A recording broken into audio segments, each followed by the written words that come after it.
Yeah, I am ready and excited for today. Welcome everybody that's joining the chat. We are getting ready for the first match. Uh Guys are already giving me a little bit of shit for yesterday. He said no mount dying today. Yeah, that'd be bad.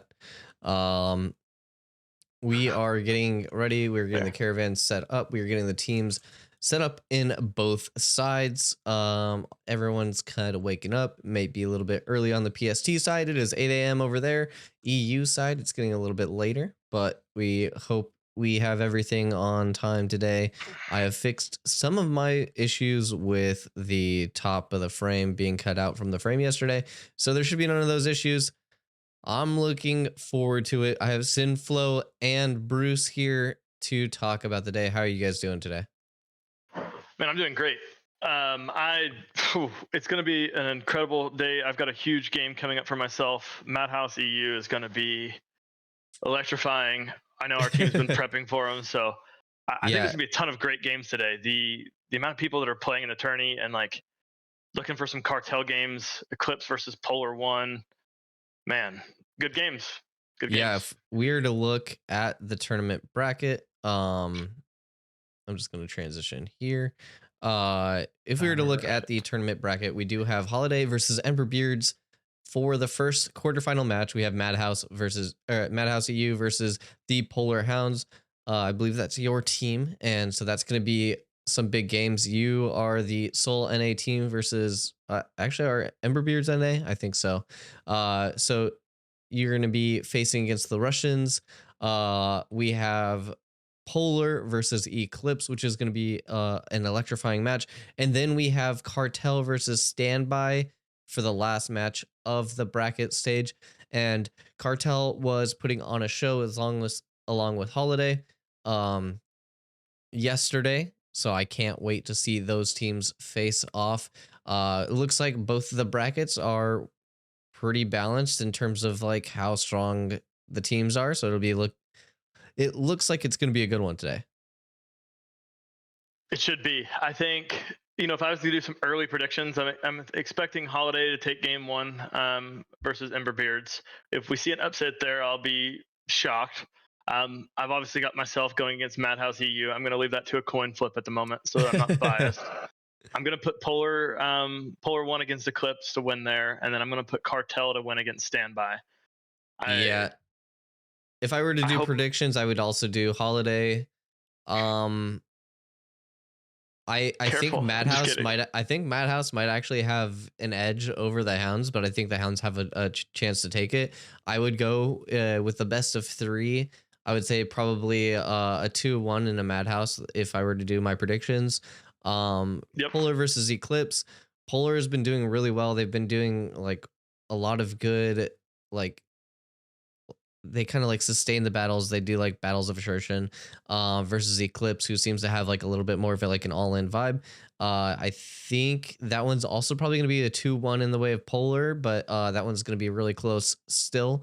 And then I believe I'm just going to have Cartel with the 2-0 over Standby, despite Standby having some really good matches and having good teams. Same thing with Holiday over Emberbeards. I believe that's going to be a 2-0 as well. But that is how I see things currently. And I hope that we are going to be able to, advance into the bracket stage and have some really exciting games. Yeah, I know Kaiser's already in Say Chat trying to rile people up. That's expected. I think most of the teams at the moment are focusing internally, right? So I think today is going to lead us to a lot of questions getting answered. There's been a lot of questions on what is Cartel? Are they going to change anything going into day two? Does Madhouse EU? I've been told that maybe they're going to be doing some, swapping around and a little bit of different play style, maybe doing some off-tempo things. So I don't know. We should expect some crazy games today. Sinflow, are you there? Yeah, I'm back now. Welcome back. Yeah, I'm keen to see see all the teams just battle it out. I think by the end of it, I'm kind of hoping for like maybe the top teams be like a NA versus EU. We can finally put it to rest. See which server has the best players on it. I love the NA versus EU narrative. Yeah, I mean, Sinflow's bringing it up strong here this morning. Hey, Ooh. I mean, you know, it's I think fun. Adam will win this is something that somebody in chat's saying. Adam seems to be very, very strong here, right here in the center of the stage. He's got a good view. Yeah. I don't know, man. I'm super excited. I think we're getting the teams both ready here. So we're kind of waiting on a start off for this fight, but yeah, I'm super, super excited. Once again, if you are just joining us and following us, thank you. I appreciate you guys. We are going to be moving forward with the quarterfinals of the bracket stage, and we're just waiting on some tournament advisors. We do have some cleanup from yesterday. There was a little bit of confusion with some rulings. There was some overstimulation on my part where I'm trying to do casting and rule at the same time. We've basically cleared all that out. We're trying to get referees into both chats so that if there's something that's happening immediately, they will be able to refer to us. So we should be able to get the referees inside to say, hey, there's like a bug happening. That way it's not happening 20 minutes after the match and we're going back and reviewing things way late. So things should be a little bit more organized. Things should be a little bit more clean today. If there are any issues, the teams have people they can reach out to immediately. So I'm super pumped for this matchup, and we're just going to wait for this to go. Bruce, is there anything you'd like to say prior to the Emberbeards holiday matches? Yeah, no, I think you touched it pretty well there. I think if a team is having, you know, we had some stuff yesterday where you're having to balance two different things. Obviously, as a participant, I don't have any say in the rulings. My things to the teams would be, unless you obviously over trump me here, would be if you're having an in-game bug, for example, not being able to heal or something like that. I think that's something you should be shouting from the rooftops at the moment that it's happening, and you know, do preventative damage there. Make sure that you're communicating that. And I know that you guys have put in a plan to try to alleviate all of those. That'll let you focus on being here today, giving a good viewership. So I'm excited. I think these teams should lock in and get ready to go. Oops, I didn't get Sinflow in here. Let me get him. Yeah. When you get a chance. And I'm gonna have to drop down to my channel. My team's wanting to game plan here, so yeah, you're gonna want to get in. You're gonna want to do those like little pre-prep, you know, into your games. Yeah. So good luck. I will see you soon. I hope you have a good one. Thank you. See you guys. All right. So click yeah. There you go. Send you an invite. You should be getting into the Twitch knock. I did try that. I don't know if it worked. I invited you, so check your notifications one more time. I'm pretty excited for today. Flanker's gonna make a €5 tournament next month. That would be huge. I would love to see Flanker's tournament. That's gonna be huge. Yeah, I'll be there. I'll be watching. Yeah, I mean, honestly, I would love Flanker to be in. It looks like the games are getting started here. Oh. Yep.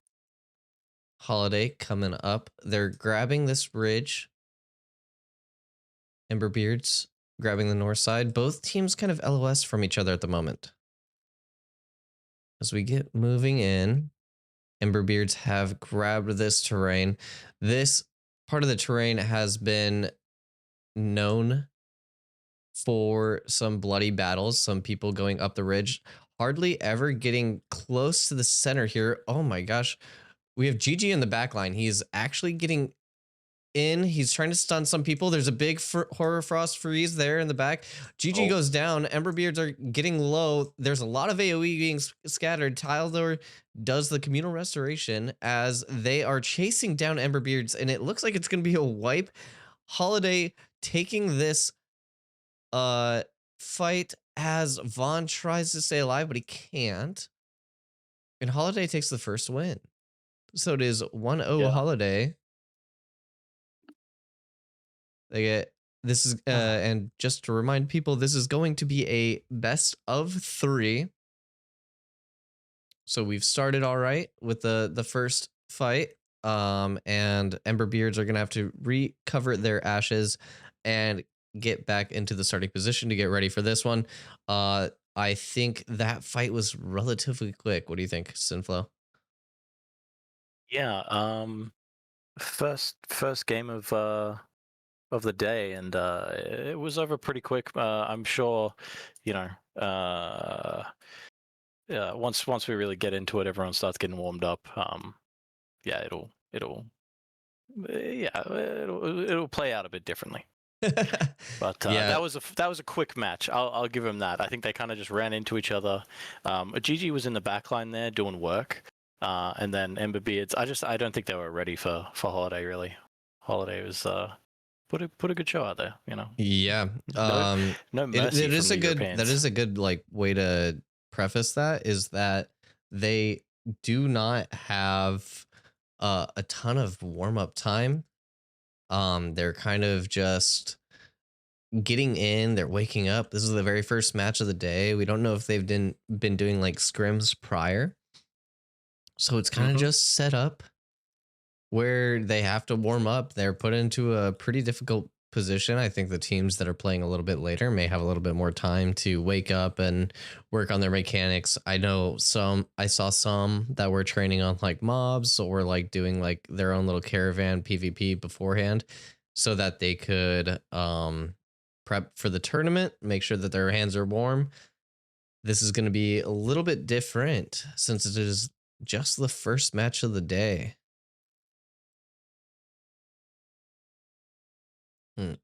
It looks like they were about to switch sides, but they never ended up doing so.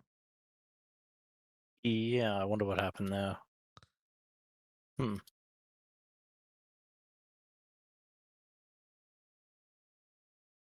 all right. Everyone's still waking up, you know. But these first teams just got to be ready, you know. Yeah. It looks like I see some Emberbeards on their day striders making their way all the way over. Do we have clerics reviving? It looks like they probably had to reset back at the Amber Shrine. Yeah. So yeah. But it's not too far, so it's fine. We're chilling.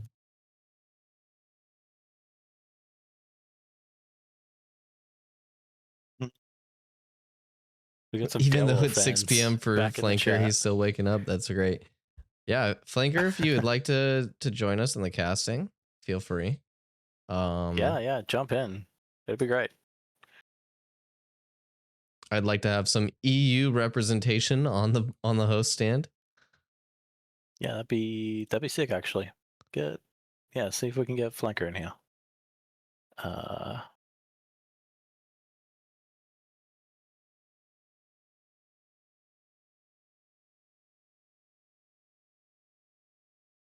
No Delore casting, straight lockage. All right, I'm logging in. Let's go. I'm excited. Huge. Hell yeah. So we didn't get to talk a ton about the differences in power and health. Welcome. Dusty is here. Oh. Deafened and muted though. Gonna be quite the yeah, we got a few names here. Dusty, Flanker. Let me see if I can pull up the stats so that I can see them on my screen, and I will go over a little bit more about the power differences.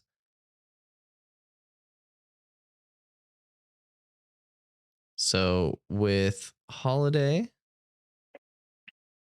we've got Sobelota at 210 with about 40% crit chance.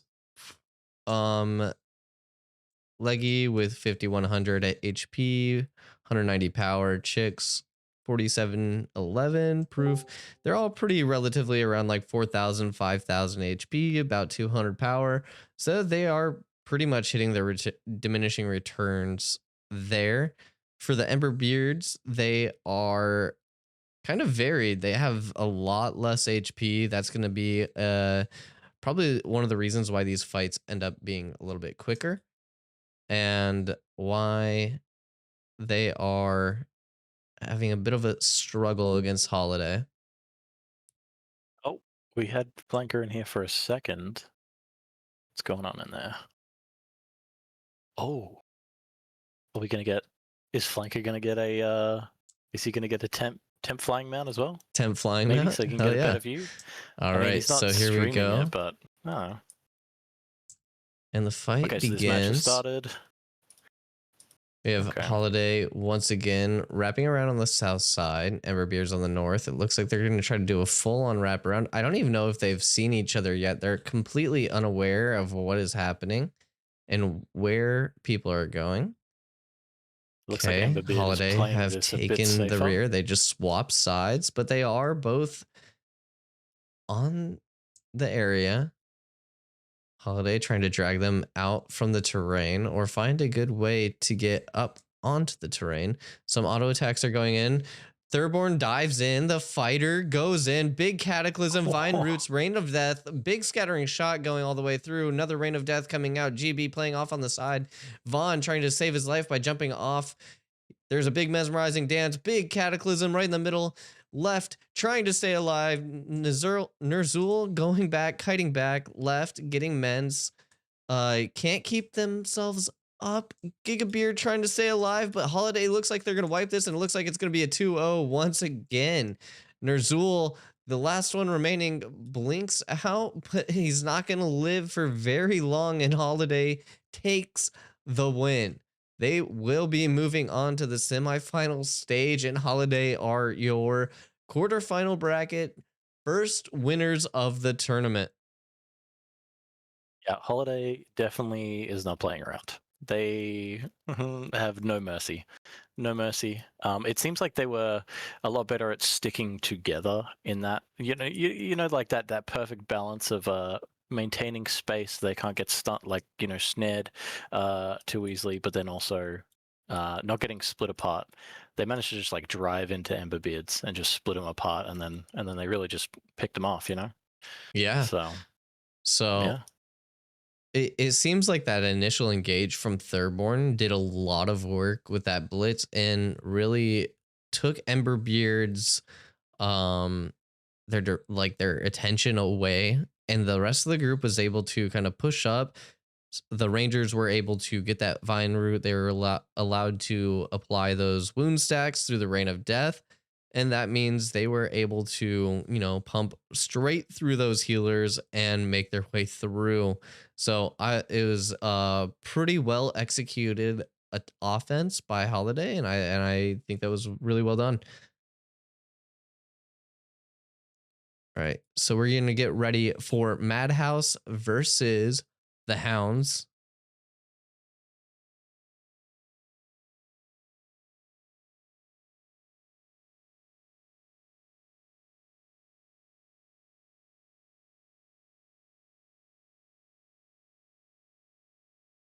Okay.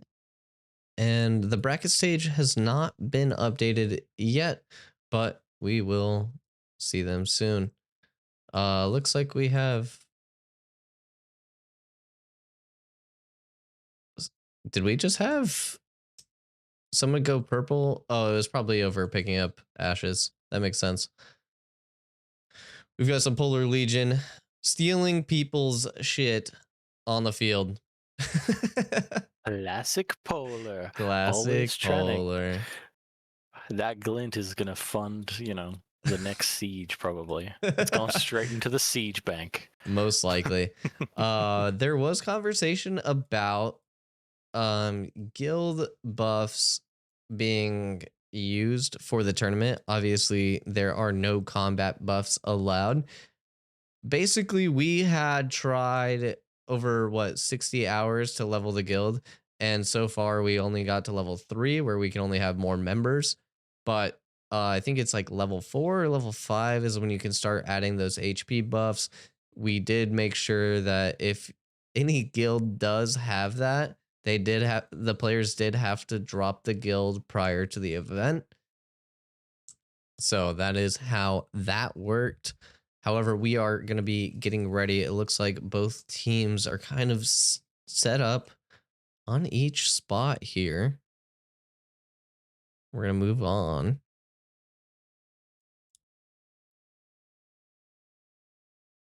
This is once again for a $1,000 cash prize. We have the Hounds versus Madhouse. Both of these teams are kind of powerhouses in like the middle of the bracket. I would say that both of these teams do have a chance to take on like the top teams. Madhouse just being slightly under like maybe Cartel and Polar when it came to the fights yesterday. We definitely saw that they were pretty much equal with Polar, where they had won a couple of fights previously and Polar had to find a way to scrounge it out. But with the tension on the line, Polar had a little bit more experience in these tournaments. They also have, you know, the benefit of being on NA servers. So on equal playing fields, I think maybe Madhouse could be a top contender, which means that the Hounds have a lot to work with. They have to try to beat this powerhouse of a Russian team. Looks like both teams are getting ready. And we have Flanker in here. What's up, dude? Hello, nice to be here. Thanks for invite. I got a mount and I'm heading to you. Beautiful. So I don't have eyes yet, but I will soon. Have you scrimmed against Madhouse quite a lot or no? Well, I was not participating in scrims with the tournament team, but and to be completely honest, I missed some scrims, right? But in general, I think we did in phase 2. So yeah, I feel like Madhouse can be, you know, some kind of a hidden gem in general. So we'll see what's going to happen in this fight. Perfect. I do know we have Gachi, aka Oneuproads, in the Polar Hounds team. He seems to be the leader there. He is quite a character. He is very, very yappative. So he is a well-known character inside of these events. Noel, who is the leader of Madhouse, has been putting on quite a show as well. He had been pumping big damage out yesterday, and I'm pretty excited to see how the rogue plays in these comps versus the tank. Okay. Looks like we got the round start. The round is starting, indeed. Okay, Madhouse is going around. Polar's just taking the pillar there. Okay. Yeah. Yeah, they kind of just. So they're hugging the pole either side. As they hug the terrain is going to be very big for these melees. We have Draco going in. He's soaking up a lot of damage. He's the tank for Polar. He's kiting back. Gachi is getting focused down. Madhouse trying to make a charge. Fanak going deep. He does the pull for eyes. Luke might be down already. That's a cleric on Polar's side. That's a Madhouse. That's bad. Looking like they're going to try to do the Polar trying to do the Polar Express through them, as Soma using a scattering shot. They're trying to kite this out. Draco's trying to play the front line here. They got Noel at a quarter HP, but that isn't going to do a whole lot for them. As Polar pulls back, they're going to try to find a way to regroup or get some damage out. Bruce using the invisibility to get some regen. Fanak missing the grapple. The grapple doesn't hit. Sleep Dart goes out. Draco trying to pull Noel off on the side as Madhouse winning this 7v8 so far. Zam trying to stay alive. He's incapacitated, but he's going down. Lightning Ball doing a lot of damage. We have Bruce trying to just do anything to protect his team, but Entourage, Soma go down. That means Madhouse are in a huge advantage spot, and they are going to be moving forward and crushing this Polar team. Bruce goes down. Draco taking forever to go down as these tanks have so much HP. They have so much armor mitigation. It's going to be extremely difficult for them to go through. And I believe the FF went out. They are moving on back to the starting point. Madhouse with the first win. They are in 1-0.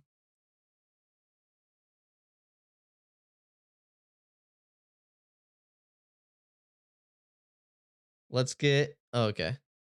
Herd and Flanker. Are you streaming? Oh, no. No, you're just here. Okay, cool. If you wanted to, you could yeah, obviously start streaming. I can link you with us, just so you're aware. Yeah, but I probably won't because I was not ready. Heard. This was very last minute, but I'm glad you're here.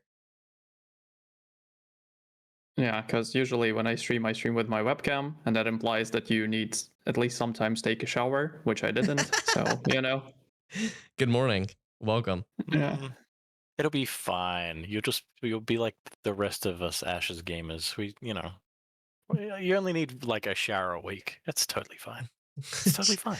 With how grindy the game is for Alpha 2.5, it seems like it, right? We do have some very geared players, but a lot of it has come from hours upon hours of gaming. So I believe like at the beginning of the phase, we had a group basically sitting at one named boss for like 36 hours to get like 3 drops. It was pretty rough. And despite us all being relatively balanced here, it took a lot of time and effort for teams to get geared up. 3 items in 36 hours? I call that lucky. Yeah, that sounds too good to be true. It's rough out here. We do also have, for our sweaty gamers out there, our sponsor who is giving us the $1,000 cash prize, Mavwicks Fragrance. So obviously, if you want to go to that website by typing in !sponsor, they will give you a discount for the promo code ASHES. It looks like the teams are just about ready. They're all at their spots. We're getting ready for the next match.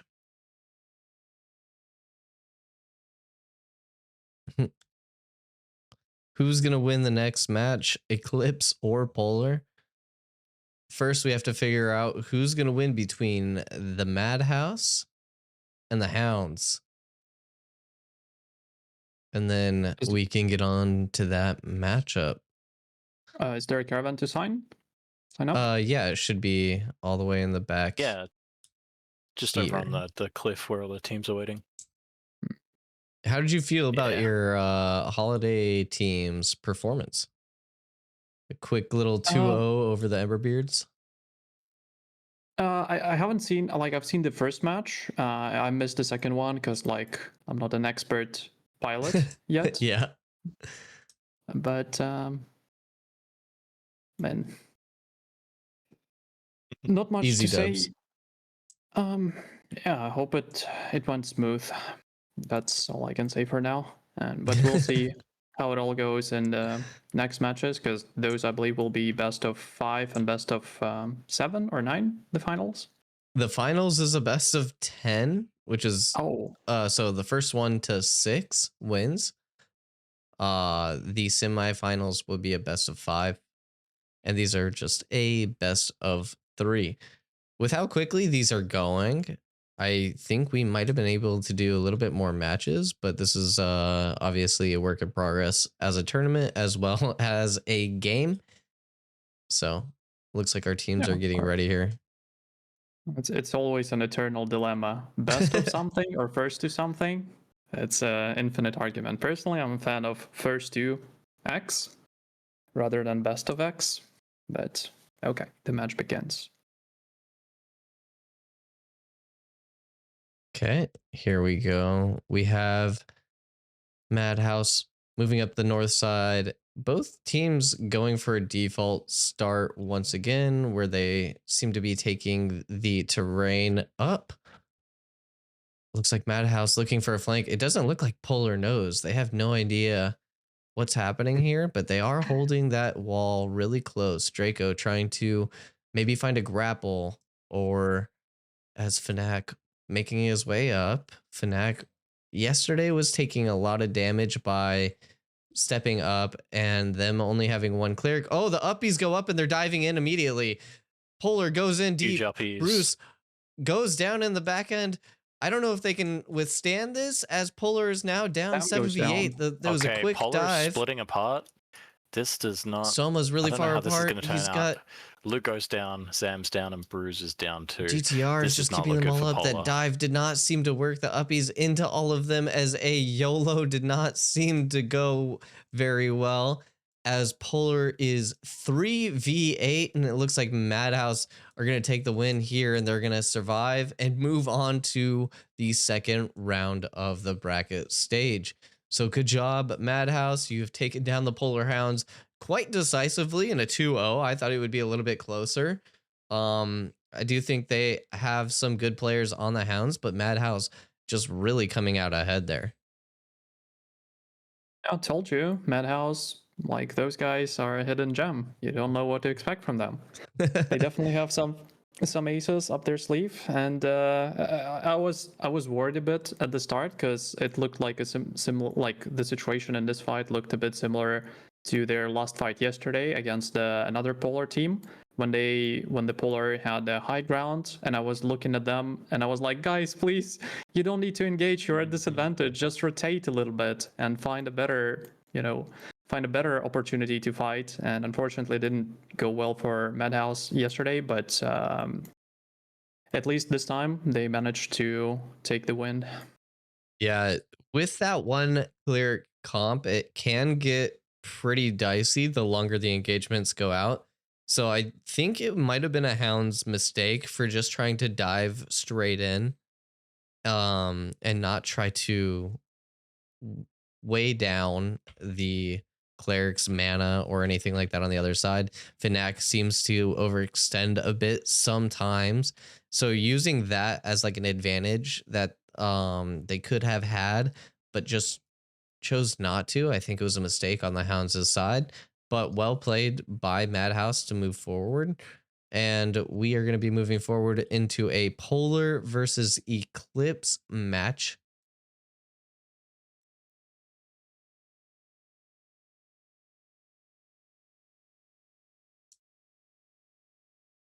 Here we go.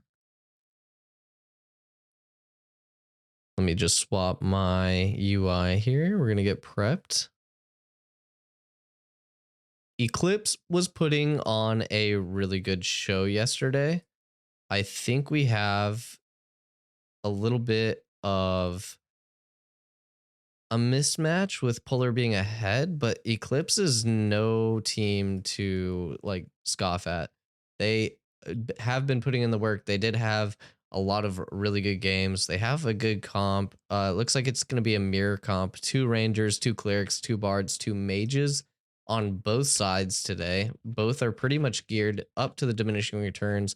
It is going to be entirely up to how these teams play, their positioning, and since they are both ranged comps, it's going to be pretty hard to engage unless the Ranger gets those vine fields down, or like a Bard goes in with like a mesmerizing dance marionette combo.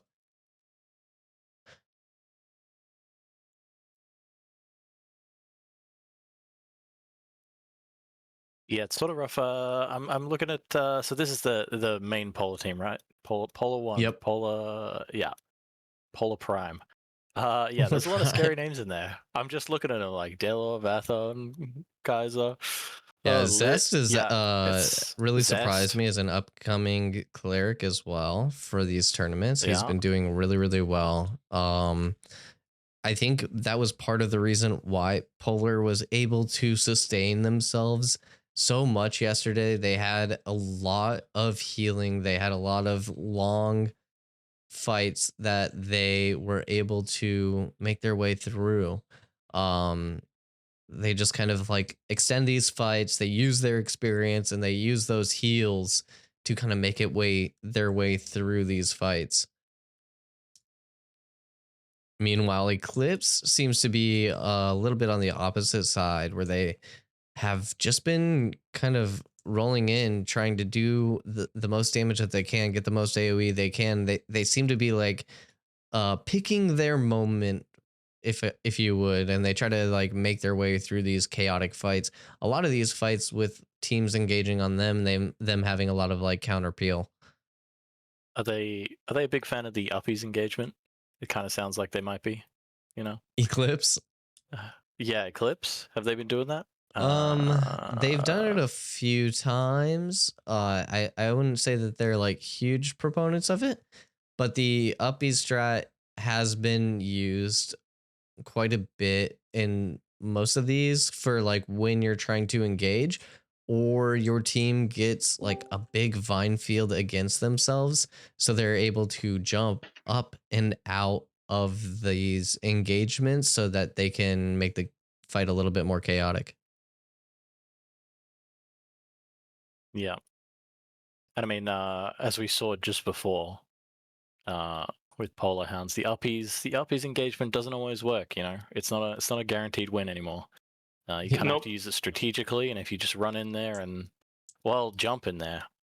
I can't say it. I don't want to give Madhouses, and I'm not sharing it with anyone else, and I'm not going to share it here. But Madhouse is using some gearing techniques that are all within the scope. Or it seems to me that the cleric gameplay there, the running the solo cleric, is like kind of risky, you would think, but the way that they're playing it is fantastic.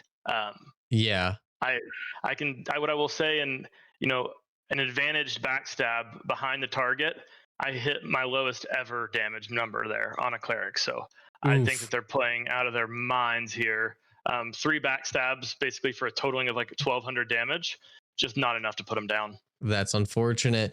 We do have Eclipse taking this high terrain. There is going to be a little bit of a standoff. Polar does have the advantage. I believe the advantage is going to start now. So timer ticking, 30 seconds. Eclipse has to find a way to engage. Polar just holding the middle. Okay, Uppies goes in. They are going to engage. Some lightning balls go out to zone, scatter shots, zones, roots come down off of the Uppies upstairs. Eclipse trying to push their way through. Polar just kiting back. I don't know if it's going to be enough. Eclipse used a lot in this counter engage, and one goes down. Tech goes down as Kaiser and all of Polar are just remaining stalwart. They are pushing back. Now that the engage has fallen from Eclipse, they're going to need to get that res off, but it doesn't look so. Polar's getting the advantage. They're moving forward.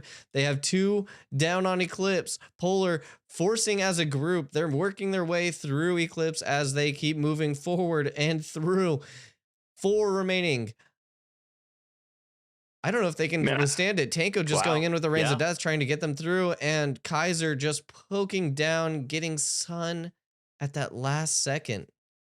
And man, it is getting dark out here. So Eclipse did end up going for the uppies engagement, try and get that burst off, but the Team Polar just managed to survive. They survived the burst and then just cleaned up after they had all their cooldowns. So yeah. When I was looking at that engagement, I saw the Eclipse was upping off the platform down to where Polar was. Polar put a root on the landing zone, and then as they backpedaled, we saw Lit engage with a Mez getting or I think it's a Mez, right? The AoE stun. Yep. I think the Bards here in that counter engage, that was dirty. It was extremely well played. Just another thing is like they used a lot of their abilities to get into the platform, but once they got there, they were pretty much all out. They're like pushing through with no cooldowns, and Polar's just absorbing the fight, and they're just pulling back. And once they've like absorbed the fight and they have pulled back and their cooldowns come back up, they're able to re-push and just make their way through Eclipse. So Polar up 1-0 in this fight, doing pretty well. I would say so. Yeah, that counter route. I'm going to try to get some stealth POVs here down on the deck. Make sure I'm staying out of the zone, but... Yeah. neither of these teams have a rogue, so your involvement shouldn't be in any issue. So looks like Intrepid may be playing a little bit with the lightning right now. We get some nice good views here. That was actually an that issue. looks nice. An issue during an EU tournament because we didn't have EU's flying going to mounts. bed. No, NA is waking up. No, I mean with the EU tournament that we have. I'm excited to see some of these games as we get later into the rounds here. This should be a fun day. I expect Eclipse to come back with a different strat here. I think the uppies, as we're seeing, the meta's changed, right? You know, uppies a month or two ago was like kind of the go-to for NA, whereas EU has kind of like kept it sworn off of, like they don't use it very much. I think uppies puts your team at a super big disadvantage, just off of like raw HP and healing cooldowns, right? Yeah, probably. Flanker, what were you saying about the EU tournament? Yeah, I mean we had that issue with the rogues and stealth because we didn't have flying mounts. So when we were kind of hosting it, it was kind of important to stay at least 20 meters away from them, right? So that you don't mess so that with they could re-enter stealth. Yeah. They did. So that was a big change from that tournament to now. The 5 meter difference between the 15 meters and the 20 meters that rogues can now enter into stealth definitely helped. It is still extremely annoying when there is just like one random player off on the side and you can't like re-stealth. But I think that's been an interesting mechanic that's been brought into Ashes of Creation, particularly, where you have to find a moment when, or like a position yourself in a way that you can re-enter. However, we don't really have to worry about that here with these comps. Both running the mirror comps. This is purely on skill and team play here. So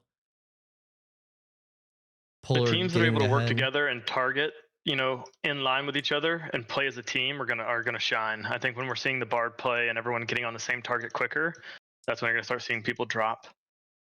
Yeah. Llewd, Polar has the they have to engage here within 30 seconds, correct? Once we get into it. They're on the attack? Not yet. So teams are walking up. They have about like 30 seconds to walk up. Once they reach this pillar, then like right now Eclipse is kind of like hugging it. So there's no advantage on either side. But if Eclipse was like further away, they would be a little bit oh, looks like Sin was trying to do the roll, which was ruled out. So let's make sure that's not happening. We've got a few fire bolts going by. Rain of Death, big root on all of Eclipse. They are just getting absolutely decimated here. There's a big prism beam coming from both Vathon and Kaiser. Tech trying to be in the back line, trying to stun up Delore, but the damage is too late. And what just happened? Eclipse just got absolutely annihilated. It looked like they were trying to just kind of poke, and then TMX rolls forward, gets a big, huge vines onto them. Rain of Death with Tanko following up with his vines, also doing that with a ton of AoE with the scatter shots and the lightning balls and shatters going through into a triple prismatic beam from both of the mages.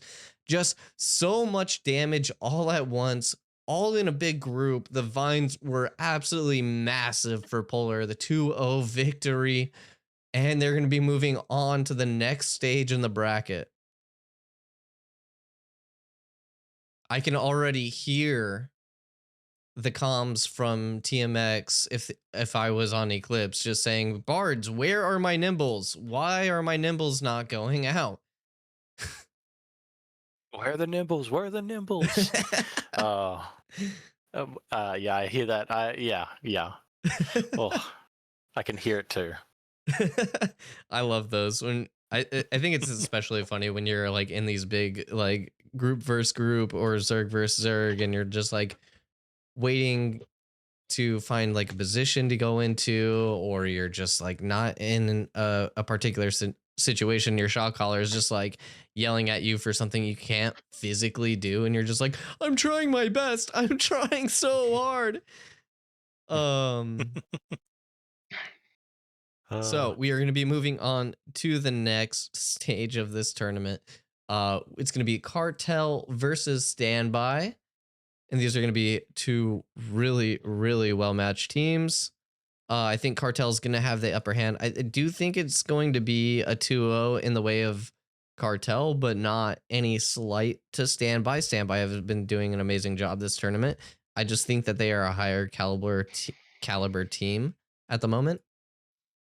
Yeah, this should be a good game. I mean, I was thinking back to the game that just happened, right? Where we have a melee comp coming up in this one. You know, when Tim put that root out, I also saw Colton dash in for an AoE stun, almost to prevent their bards from being able to nimble them out. Oh, I think the coordination there allows them to line that damage up. What's up? Before these next matches, do an interview with two teams that came out of the semifinals, whatever. Sure. So anytime a team gets knocked out from this point on, just have bring someone in, have a conversation, and have an interview. And so take your time between these matches since we're like the last matches now. Okay, cool. Let's see. We can pull in. So Holiday made it through. And make sure people have the opportunity to like shout out their guilds and their players and all that kind of stuff. Absolutely. Let's see who were knocked out. We had typing in Emberbeards. Dracoth. Yeah, we can pull up Dracoth. I'll work on that for you. If you can you pull up somebody from the Emberbeards first? Sure can. Let me see. What?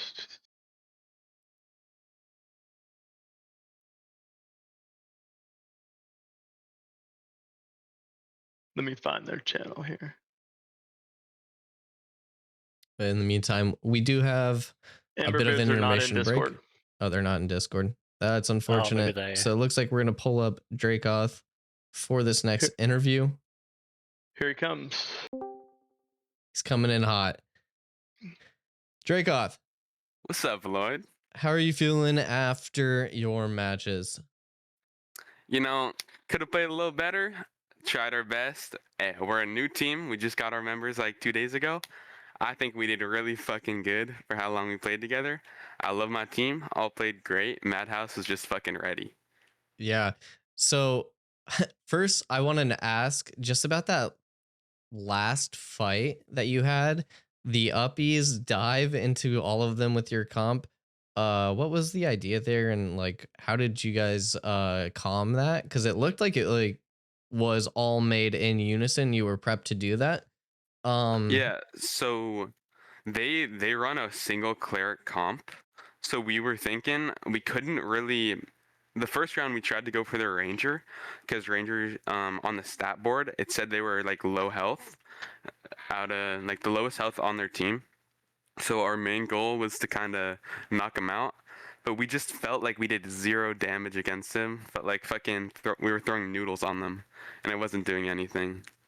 And then second round, we decided to go full on the cleric, just uppies send it. But I'm thinking they were ready and they were prepared to just knock down one of our guys, which ended up being Bruce, right at the start as we uppies into them, and it just kind of fucked our whole progress. Yeah, I was also wondering. You said you used the expose with the triple expose with the backstabs and the double advantage.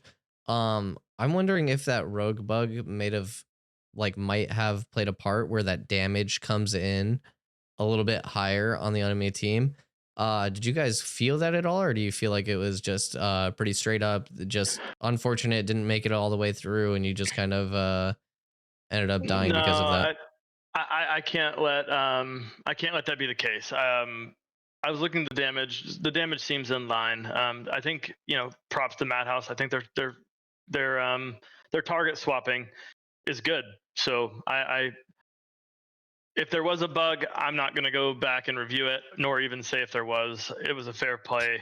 They played well. Well, we did have a patch, so I'm wondering if that still remains in the game, if there's been more testing on it to see if it, is still in the game, or if they had shadow patched it in, so, not saying that there's like foul play or anything like that, obviously not. No. They did play hit me well. very hard. They hit me very hard, very quick. I couldn't, I cloaked going into it knowing that they were going to hit me very hard. And then I tried to smoke bomb and vanish and then roll out. And by that time it was just over. They did a really good job. You died really quick. They focused you really hard. Dracoth, how does it feel? Like you were playing the tank like insane in the front line, deep 7v8, like, or 1v8 basically, pretty much the last 2 days. How does it feel playing a tank in these scenarios? So as you know, Llewd, I come from fighter. It feels like a really fightery class. Like I just go in them, I brawl. It feels, the tank in this meta feels really fucking good. I could get a bunch of CC off. I think if Madhouse wasn't so prepped for that and they didn't have like every mitt, every heal, every shield on their cleric ready for us to dive it, we could have easily wiped that and won. Like what we did against Holiday yesterday, we wiped their cleric and could have easily won from there, but we just kind of fucked up at the end on our second target. And if we had run back that cleric kill on Holiday, even if there was a loser bracket and we fought Holiday, I'm thinking we can win that. I think we're ready for that. But nice. Madhouse is just more ready than us. So we also have Sovereign in here now from Eclipse. Oh, perfect. Let me just finish up with Dracoth, and then we can move on to Sovereign. Yeah. So Dracoth, we have a lot of good players on your team. Were there any standouts during your time inside of the Hounds prepping for this tournament? And if so, who were they? Who you got to give those big shout outs to? And then also any of your opponents as well, like any highlight players that you've seen in this tournament that you experienced over the 2 days. Yeah, so everyone on my team, I think, played great, especially Chico and Soma got added to the team like 1-2 days ago, and we barely got to like scrim with them. We only got one scrim in with them on our team, and I think they played flawlessly with us and just did amazing, and I'm so glad I could experience playing with them. And from enemies we fought, I think the best team out of all the ones we fought was probably Cartel. And if Cartel and Polar were in opposite brackets, I think it's Polar 1 versus Cartel in finals. But right now, I think it's going to be Polar 1 versus Madhouse in finals. Ooh, that's a pretty big ups to Polar 1 with how they've been they've had some shaky fights as well in the bottom bracket versus like Madhouse. So that means you put Madhouse on relatively the same level as the Cartel at the moment. So I'd say Cartel might be a little bit better just because I think they've played with each other for longer, and they've definitely put in more time in phase 2.5 than I've seen Madhouse, because I haven't seen Madhouse that much like in the open world PvP and stuff just now. But definitely top 3 strongest teams are Polar 1, Cartel, and Madhouse. Perfect. All right. Well, thank you, Dracoth. If there's anything you want to say, any shouts out to anybody else, feel free. And then we're going to move on to Sovereign. Yeah. Shout out everyone who showed up to the tournament besides Aura. Fuck Aura. Peace out. All right. The little bit of drama there as he does the last shout out. That's crazy.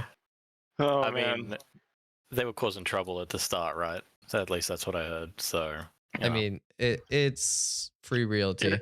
Anyways, let's move on away from that topic. So we have Sovereign here. Sovereign, you had a fight against Polar. You had a mirror comp. What do you think changed between both you and Polar? What was the differences What was your experience like? We actually don't have a mirror comp. We have a rogue. So the Oh, double you had a root is kind of rogue? the Okay, central. so my Yeah. graphics are messed up. Yeah. That's my bad. Wait, Sovereign, y'all Yeah. had a rogue in there today? Yesterday, did y'all have a rogue as well or no? We sure did, yeah. Oh man, I missed that completely. Sorry about that. Yeah, So y'all were running rogue my as well. graphics missed. Cool. Yeah. Yeah. So how do you think to be fair, like the whole tournament's been pretty good. We really don't scrim though. Like we've never grouped up with another group and practice scrimming. We kind of just do open world PvP, and we just, run around the tropics or June Dark, and we just try to PvP nonstop.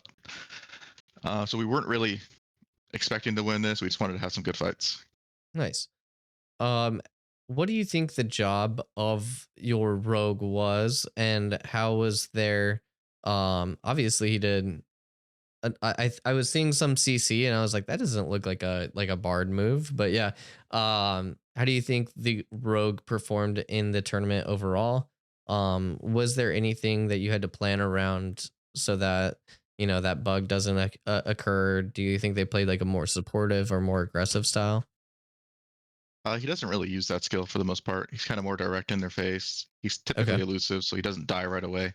But he really pumps damage. Like he could pick any target usually and just kill him. So if like we can focus one cleric and send him on a mage, or focus all on mage, like it's almost guaranteed death having a rogue. The burst damage coming from him is just insane. Yeah. All right. Plus he has heroic bloom thorns, so that helps. So how did you feel about your matches today? What was the plans going in, and how did you feel like you guys executed? I mean, today was okay. Like we probably didn't execute it as well. The double ranger's kind of hard with the double root. So that comp overall is just probably the most meta you can get. You just have to like perfectly time your nibbles to like cleanse that. But yeah. So I guess we noticed a little bit of something in that second one where the vine roots went down.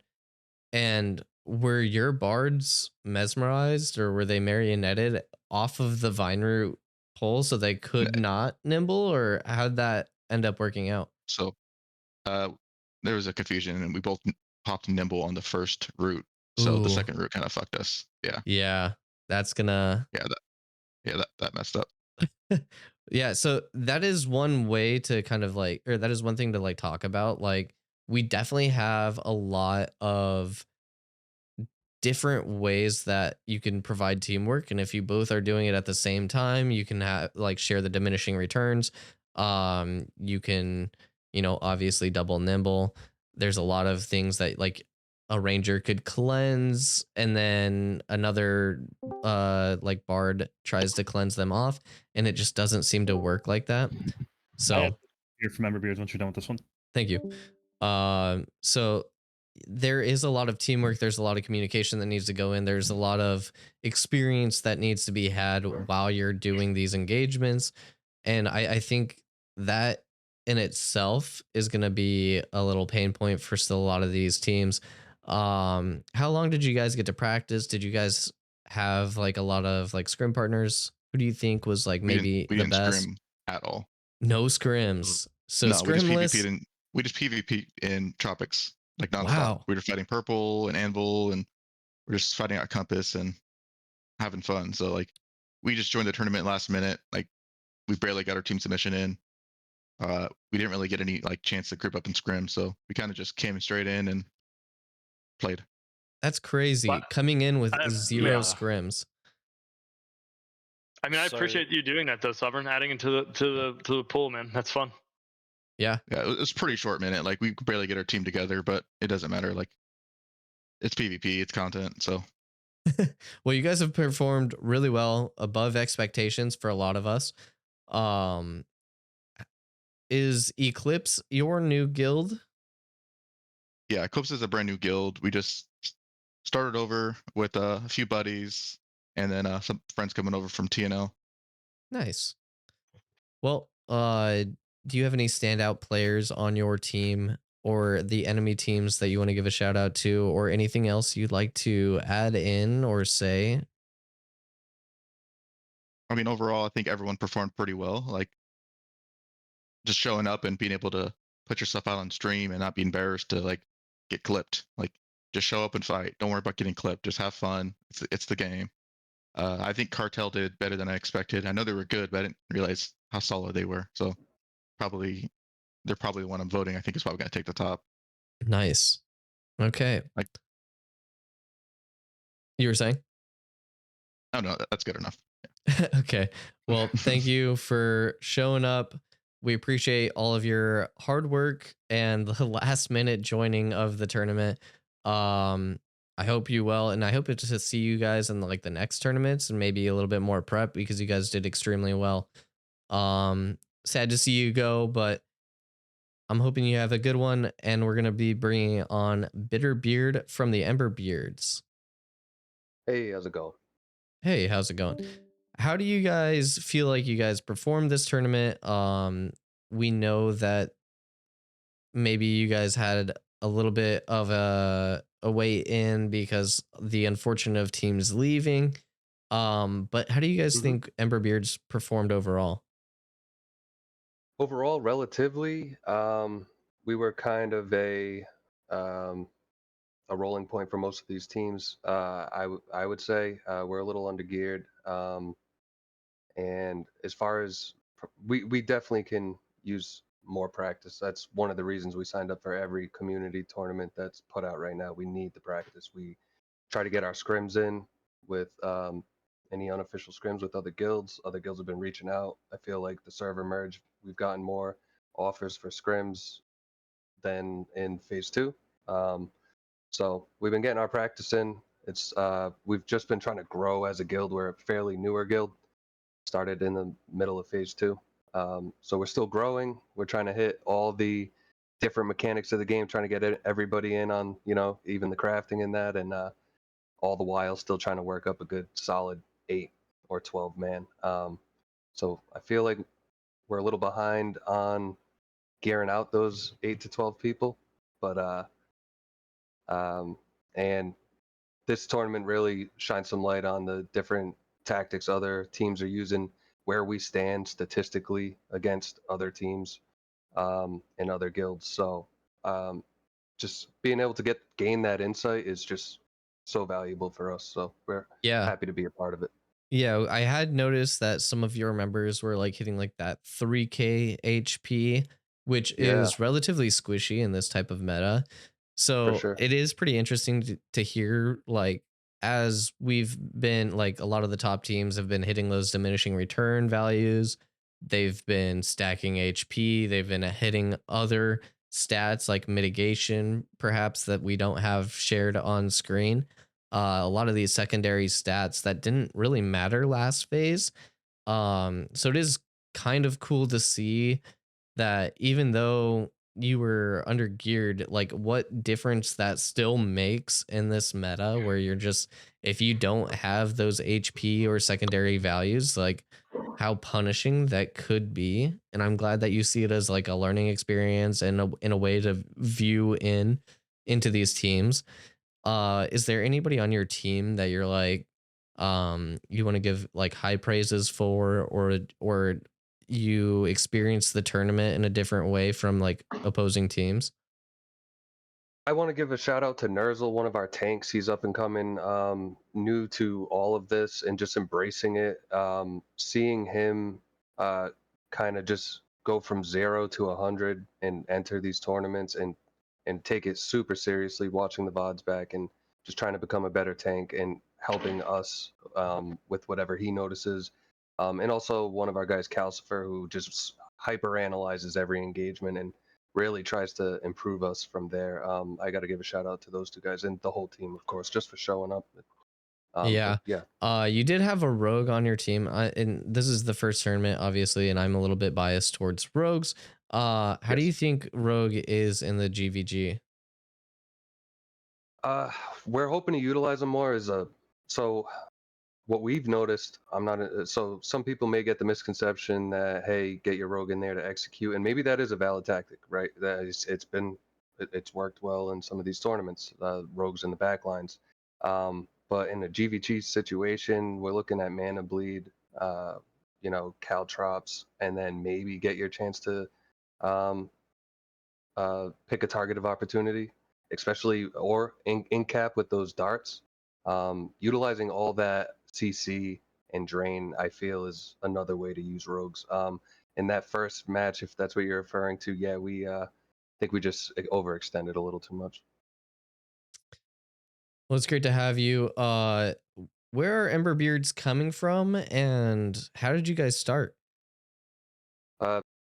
Thanks for asking. Yeah, so we come from Ashes of Creation. I started this guild by myself. I didn't bring anybody from any other community. I bought the Alpha Phase 2, jumped right in, reminded me of a game, Age of Woolen, you guys probably never heard of.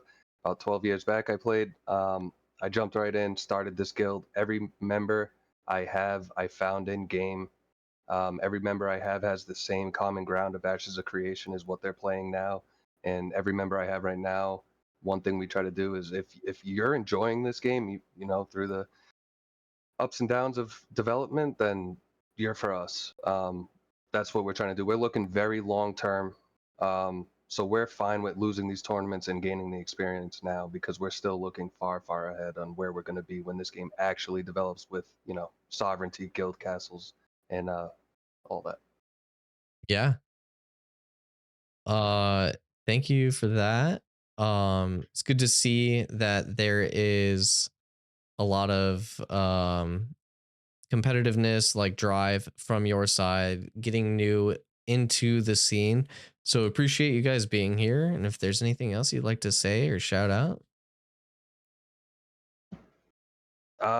Sure, shameless plug. Hire us to swing your next election. Emberbeard voting service. Hit me up. Huge Wow. uppies. Huge. You better post that in the Shoal News Network or something. Yo, that's breaking news. You can find that Breaking there news. or anywhere, or just ask your local guild leader. Anyway, What are your rates?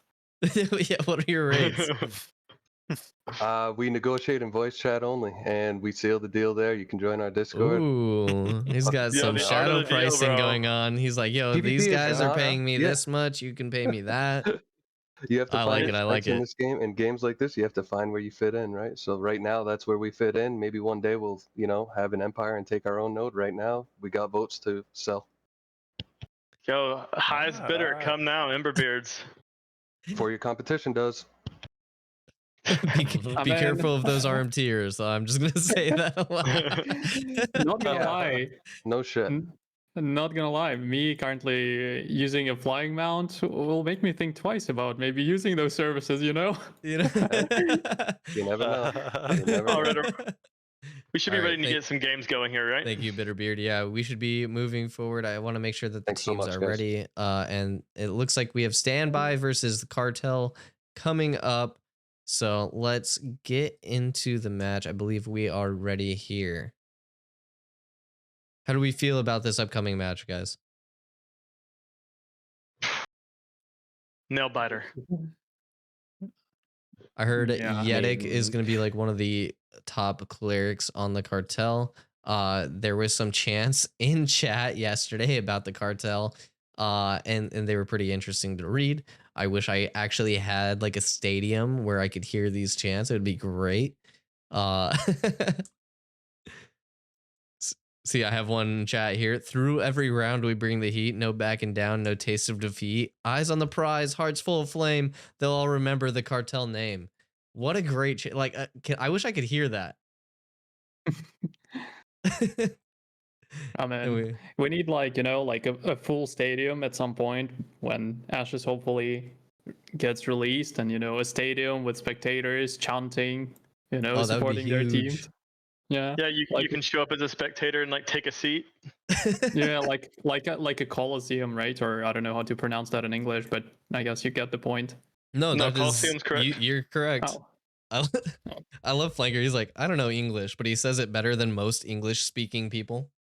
Have you heard my accent? What the heck?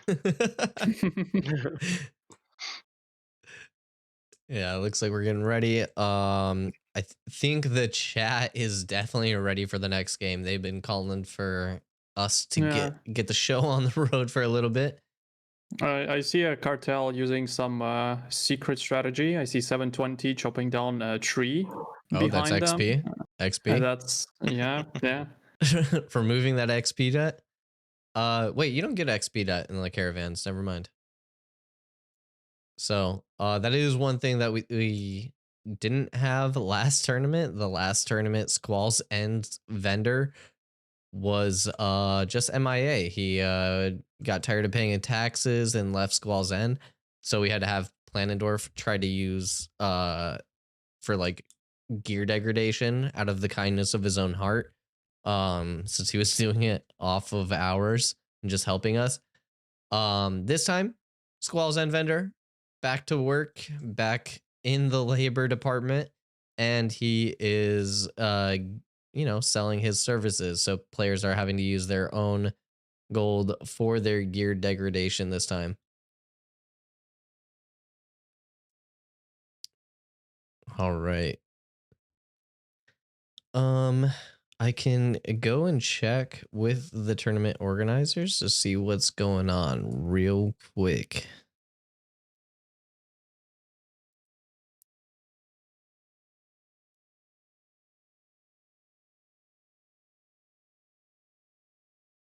Some stray auto attacks. And, these mounts don't have a lot of HP, so yeah, just yeah, I got one shot yesterday, and I learned real quick to stay pretty far out of the fight. The unfortunate fact with that is you don't necessarily get to see a lot of the animations. You can kind of guess by like the character animation, but you don't see the actual impact on the ground, like the vine roots. You can just assume by like a little red aura circle around the players on who got affected by the roots, but you may not see the roots or like its exact positioning. So that is the one downfall. The render distance has gotten much better in the later times of this, but overall it's still a little bit difficult to see from up above. Do I have big gold? I do not. I have 72 silver. I'm betting all my money on the cartel right now. Wait, I got it. I'm okay. Perfect. Okay, so it looks like we're getting ready here. We have a cleric, tank, 2 rangers, mage, 2 bards, and another tank on standby. Quillix obviously being the most geared tank I've seen on this server. He's got a ton of power. He's got a lot of HP.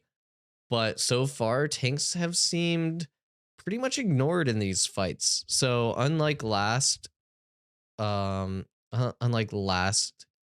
tournament where power mattered and you had a lot of power, it would pretty much send you above.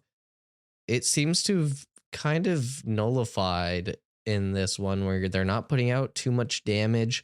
You're really relying on your rangers and mages going forward here. Yeah, it feels a lot more like positioning and using cooldowns at the right time matters. It matters a lot more, which I think is a good spot to be in. Yeah, we did have a question from our organizational chat. If the teams could use their mounts to get to the center faster, which is not allowed. So if you are a competitor and you're listening in, no, that is not allowed. I could see I could see all Oil Wars back here. They have they have all of their crocs just behind them, and I'm sort of wondering like what are they planning here? Oh, they might have been planning that. That might have been the team that was looking forward. Yeah. No mounts, guys. That would be interesting. I guess like mounts don't really have abilities right now, but once that comes into play, is that going to be like, future tournaments, maybe actual strats? If you can, get those extra abilities out from mounts and stuff. Yeah. Another issue with it for these tournaments is if you do put your mount out on the field and you tab target that, or you make the enemy tab target that could be the issue. All right, and it looks like they're moving cartel, running very fast. Oh yeah. I mean, that would be part of the strat. Yeah. That's part of the strat. Okay, looks sure, like but do you want to have that in the tournament though? probably Yeah, not. yeah. Probably not. Probably not. Okay, looks like we are playing a little bit of LOS around this rock. Oil Wars or Standby are holding that ground. It seems like they feel very comfortable there, and they didn't want to walk around the corner to see if Cartel was going to be maybe hiding there. Sugar Free looks like they're rooted, but they're going to make it out just fine. Some trades going back and forth. Big lightning shot onto Paranoid to try to silence, but not a whole lot happening here. Just a little bit of pokes, couple grapples, try to disengage with the dodge rolls. Magma Field tank walls go down. There seems to be a root on 721 and who is Roxas, but they're gonna make it out just barely. Consecrating Wave keeping them alive. Firebolts going out back and forth. Maluno getting tagged a little bit. Looks like Cartel is making their move now. They do the double roots. They dive deep into the team, but they're gonna kind of pull out. Everyone's health bars are staying healthy thus far.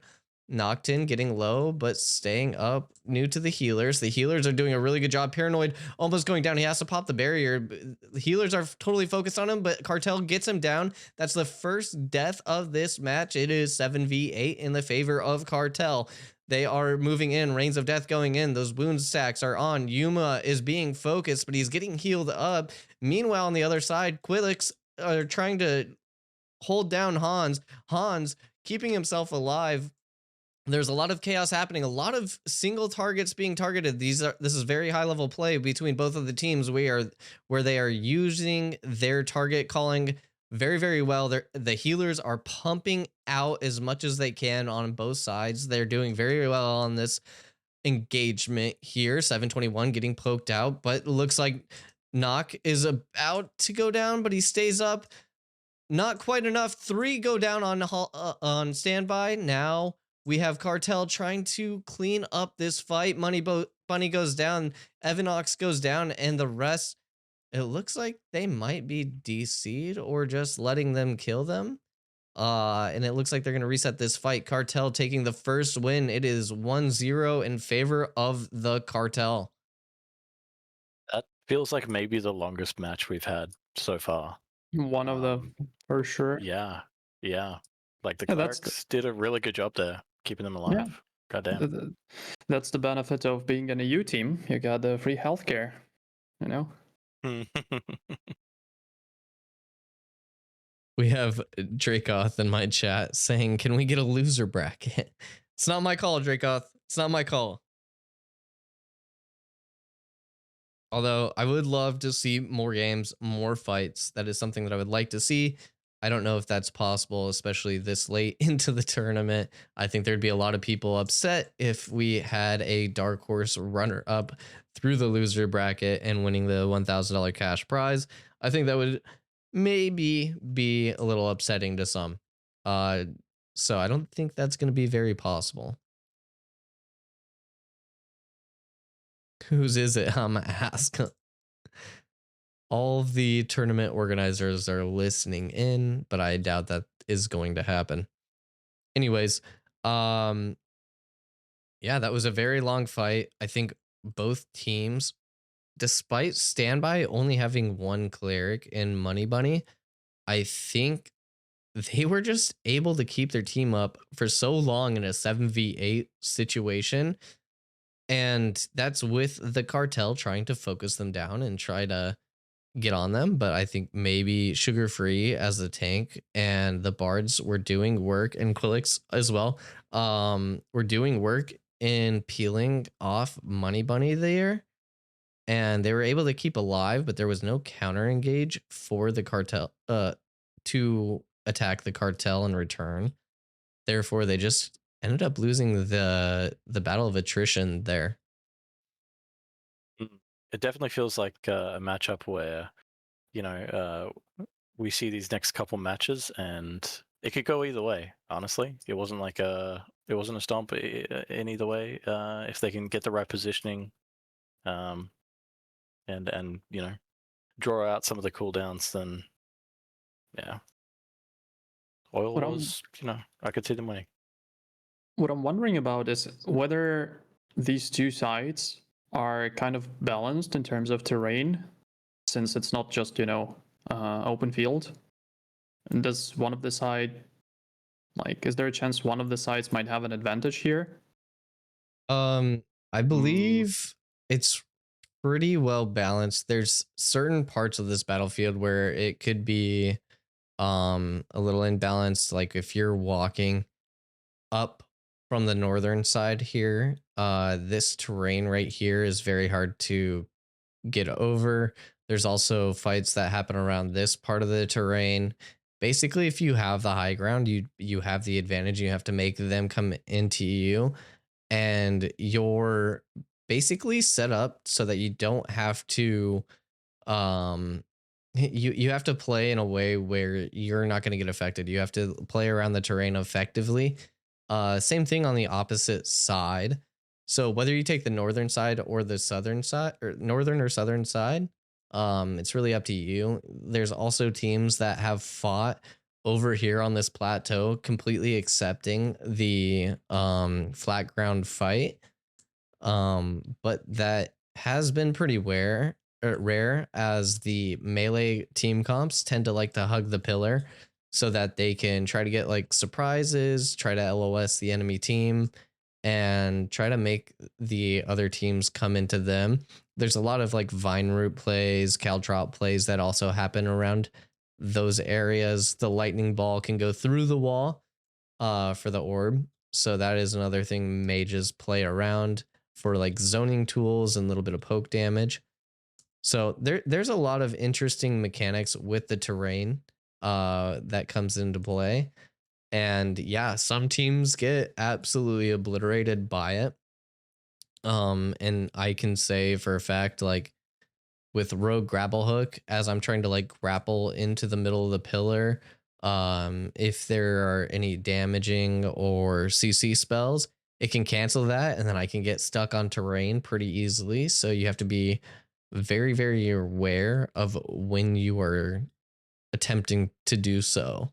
And being in line with your team and LOSing is another obstacle that these teams have to face. But both teams overall, actually seem to be ready.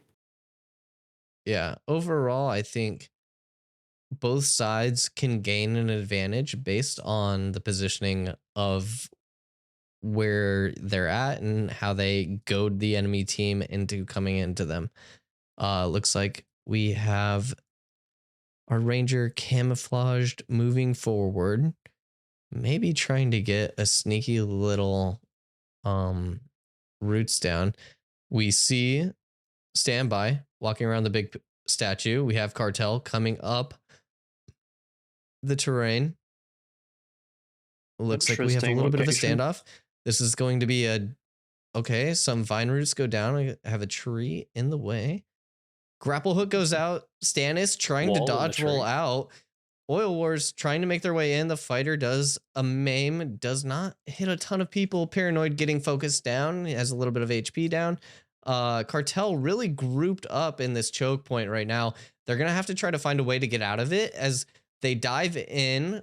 Absorption field goes down. It seems like it gets caught in the tree a little bit. Rain of Death goes down onto 4 of Standby as they keep pushing forward. Huge root on Cartel. Huge root on Cartel. This stops their advance. They are still fighting. They are still trying their hardest as Standby just seems to be low on health. They don't have a whole lot of healing coming out of here. Kaiser goes down for the first time. Yedic putting his team up with the communal restoration. Miraku as the rogue trying to stun and CC Evonyx there. He's trying to move through. The Shadow Cascade comes through. There's a lot of bleed and hemorrhaging damage that are coming down. Money Bunny trying their best to stay alive and also keep their teammates alive, but it is not doing very well. Yuma goes down. Also, Paranoid goes down. That's a lot of their damage. And it looks like Cartel might take this into a 2-0. There's not a whole lot left here on the fight. And a couple of them are going down. Evonyx trying his best. Quillix with that large HP go down finally does. Sugar Free, the only remaining member on standby, and Cartel easy 2-0. It looked like they were in a disadvantaged position going up that hill in that choke point, but they found a way to engage and make their way up and all the way through standby. Standby were not able to block them off and keep them there long enough or have maybe enough damage to just plow through Cartel while they're in that choke point. So well played by the Cartel there.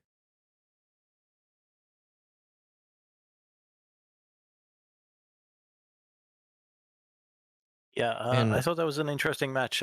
Just as we were talking about it, so the matches don't always focus around the pillar, and that's something I like about this arena.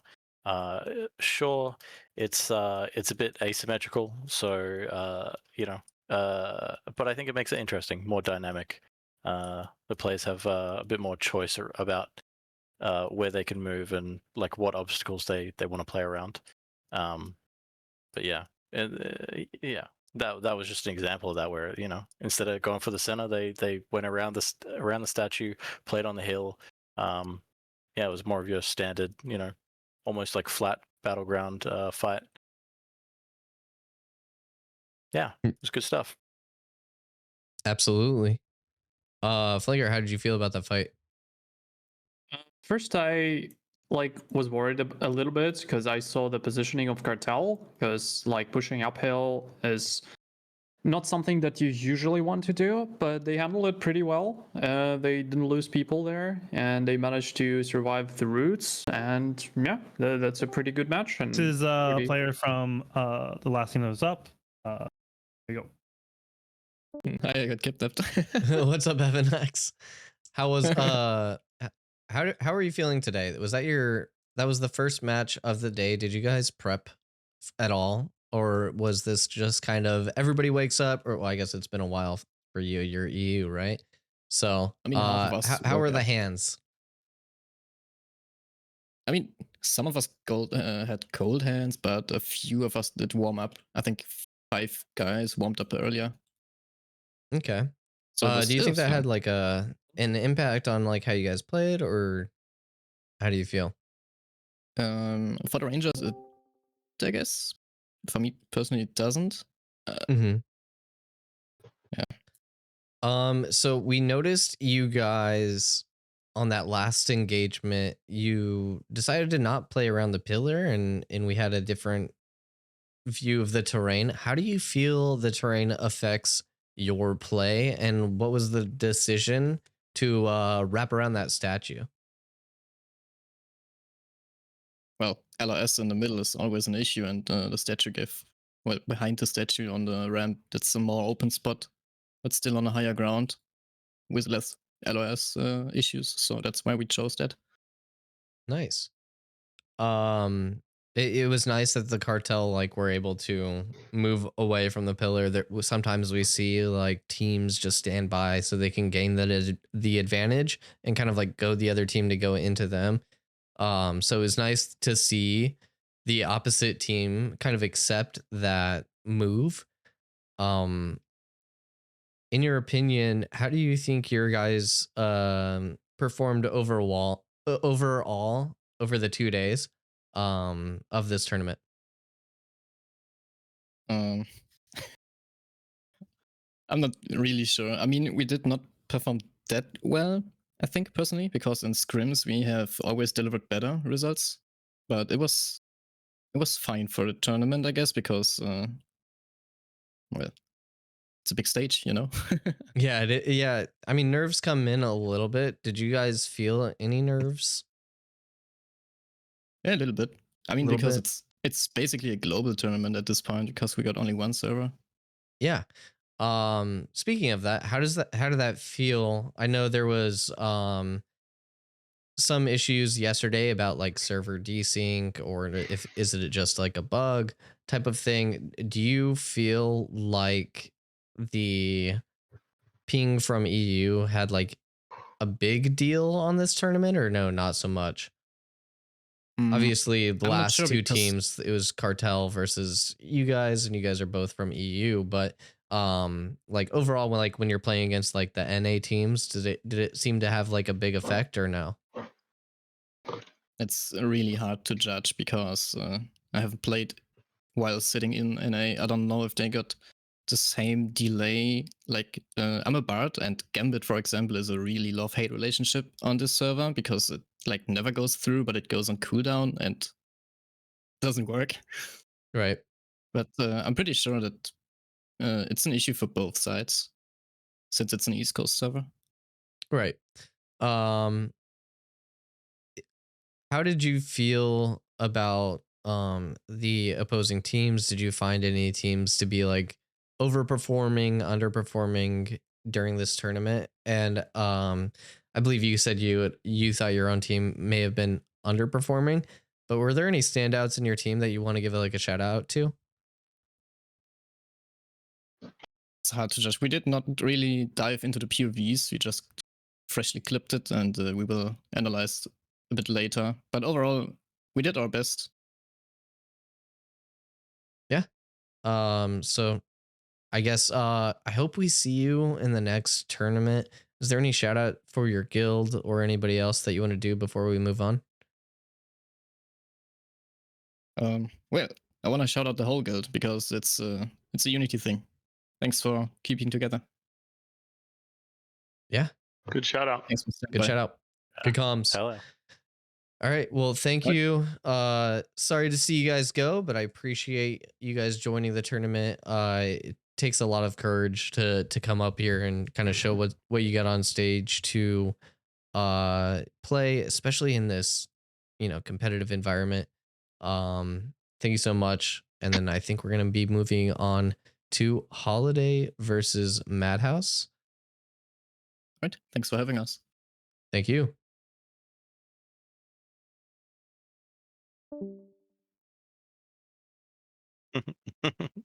Games are starting to flow. Good.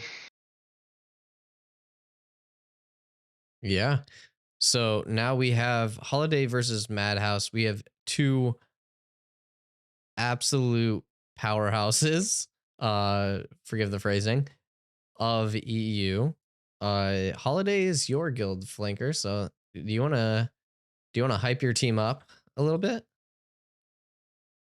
They don't need to be hyped up. They are ready to show what they're capable of, despite all the obstacles that were in the way. And we'll see how it all goes. Just by looking at the tournament bracket, I noticed that if in match 3 and 4 the teams were kind of switched, we would have 4 quarterfinals where an A team fights an EU team. But it is what it is. Would be a little bit more, spicy, I guess. But yeah. But even if we look at the semifinals right now, we can easily notice that they're out of 4 teams, 3 of them are from EU. If that doesn't send a message, then I don't know what does. I mean, there you go. I think Flank is talking my language. I kind of want to see a finals where it's it's an NA team versus the EU team, and we can finally we can kind of like put it to bed. Which server has the best PvPs and well, right now the weight of that reality sits on the loved and hated polar team with TMX. So if they are out with Cartel, it'll be an EU final, which proves Flanker correct. I will say LCK and Worlds for League of Legends had just T1 versus 3 Chinese teams, and T1 ended up winning the whole thing in Worlds. So that is a possibility that could happen. So never count the one team out. Just going back to back versus China and coming out on top, the Korean team. So I'm down for any upsets, any working your way through the standings and surprises. But yeah, the EU teams are definitely showing up this tournament. I've PvP'd a lot of these EU guys. I've talked to them in DMs. I'm friends with some of them. I like them. I'm kind of rooting for them. Even as a polar guy, like I like the competitiveness that the EU guys have brought this season in 2.5, and I hope to play with them more in the future. So yeah, I think they brought a lot of commitment to the game, and blanking on words here, but like they're gamers, and they show up and they play long hours, hard hours, and so I'm excited. Yeah, same here. Pretty much all we need is just floating or underwater servers in the middle of the ocean, so that both sides of the pond can play Ashes on the same server. Huge. With the same thing. So Yeah. shout out to Steven. Maybe we just need those Buy a Blackwell submarine. chips. No, just get a submarine, and it only moves anytime during like a reset to refuel, and it just sits in the middle of the ocean the whole time. Perfect. Easy. It can be a nuclear submarine that runs on uranium or whatever it runs on. So it's like forever, eternal energy. Imagine doing maintenance on those servers in the middle of the ocean. Like, Steven, seriously, how difficult could it possibly be? Come on. Yeah, it's easy work. You guys made dynamic gridding work, so it's super easy to make that work, obviously. It works sometimes. Sometimes. It's getting better. There was a little bit of a debate yesterday on why Holiday versus Cartel rematch did not happen. For clarification, the reason Holiday did not get a rematch is because we confirmed Cartel did have a desync for 5 to 10 seconds. That did not result in a disconnect, but was the reason for spells not working. We have a rule about DCs, so that is why the match was not redone. So, clarification on the drama that happened yesterday. Holiday is now up against Madhouse here in, I believe it's the semifinals here. It is. Yes, it is. So we are doing a best of 5. And we're going to be moving forward here shortly as soon as the teams are ready. Looking at these comps, we do see a little bit of differences. We have one Ranger on the side of Madhouse. We have that one Cleric on both sides this time. Holiday Thirborn, that fighter that just loves to go in. He loves to cause that chaos and do tons of damage inside of these clumps. And then we have 2 Rangers with the double vines on Holiday, which I think is probably going to be more preferential in a team composition. So I think I favor Holiday here, actually. Despite how well Madhouse has been performing, I think Holiday just has a better comp. Even with that fighter inside, I think they're going to be able to push themselves a little bit further. They also have the fighter that can do AoE damage and kind of self-sustain on their own, meaning the cleric doesn't have to do too much work here. I think Madhouse is going to have to do a lot of worrying about that fighter. If they leave a gap for the fighter to get in and cause chaos, they're going to be in some trouble. Flicker, what were you going to say? Don't you dare to say anything about fighter. He has some pieces of my gear, and I will not let them be ashamed. Huge. So that is a thing that I think a lot of guilds have done for this tournament. If you had not enough money for the gear or not enough time to do so, players were funneling gear into their PvP teams, and I had a little bit of a crash, so I'm re-upping in my game. So let me know if the teams start or not. Not yet. Huge. I'm going to be able to get in for the fight. Sometimes we have a little bit of memory leak. The VRAM fills up into my GPU and crashes the game. There's not a whole lot I can do about that. I have tried, but it happens. Don't worry, I got you. I'll cover you with my professional comments like, oh, this player's costs an ability, and this player died, Yeah, that's kind of what I do.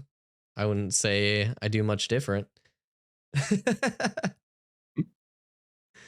All right, here we go. We're getting into the game. Llewd, Holiday is running a rogue as well, correct? Or no? Let me see here. Don't think so. It's the fighter instead of a rogue, potentially. Yeah. With some of the fighter changes, they've you know, we haven't seen much fighter gameplay.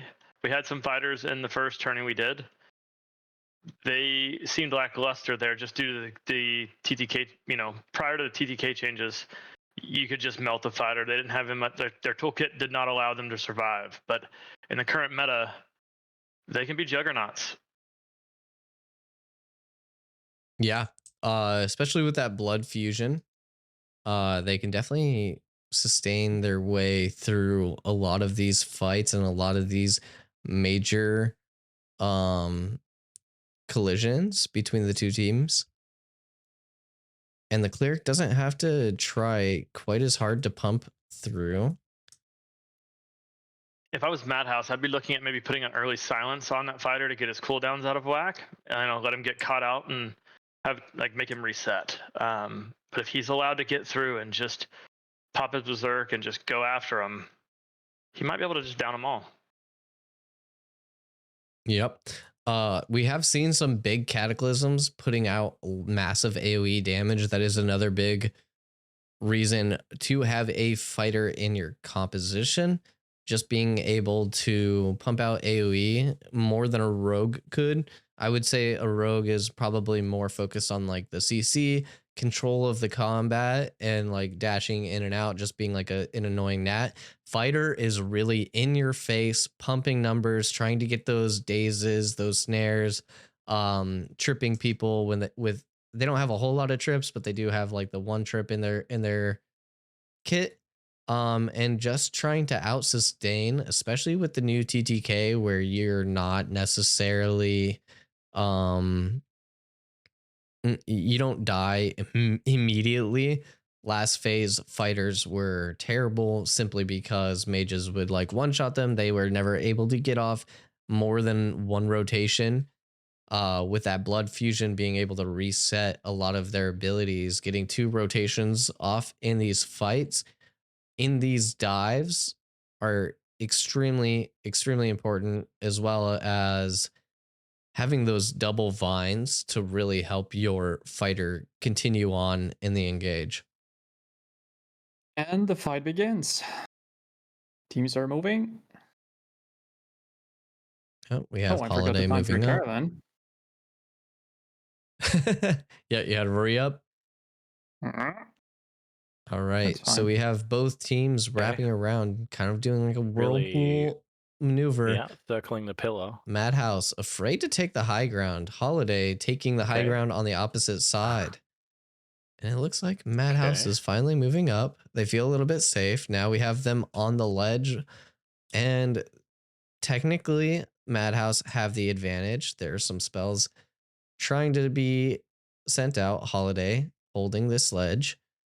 Advantage will start in about 30 seconds. Okay. Attacks have gone out. No advantage. Discordant notes going out onto Thurborn. Thurborn fighting back.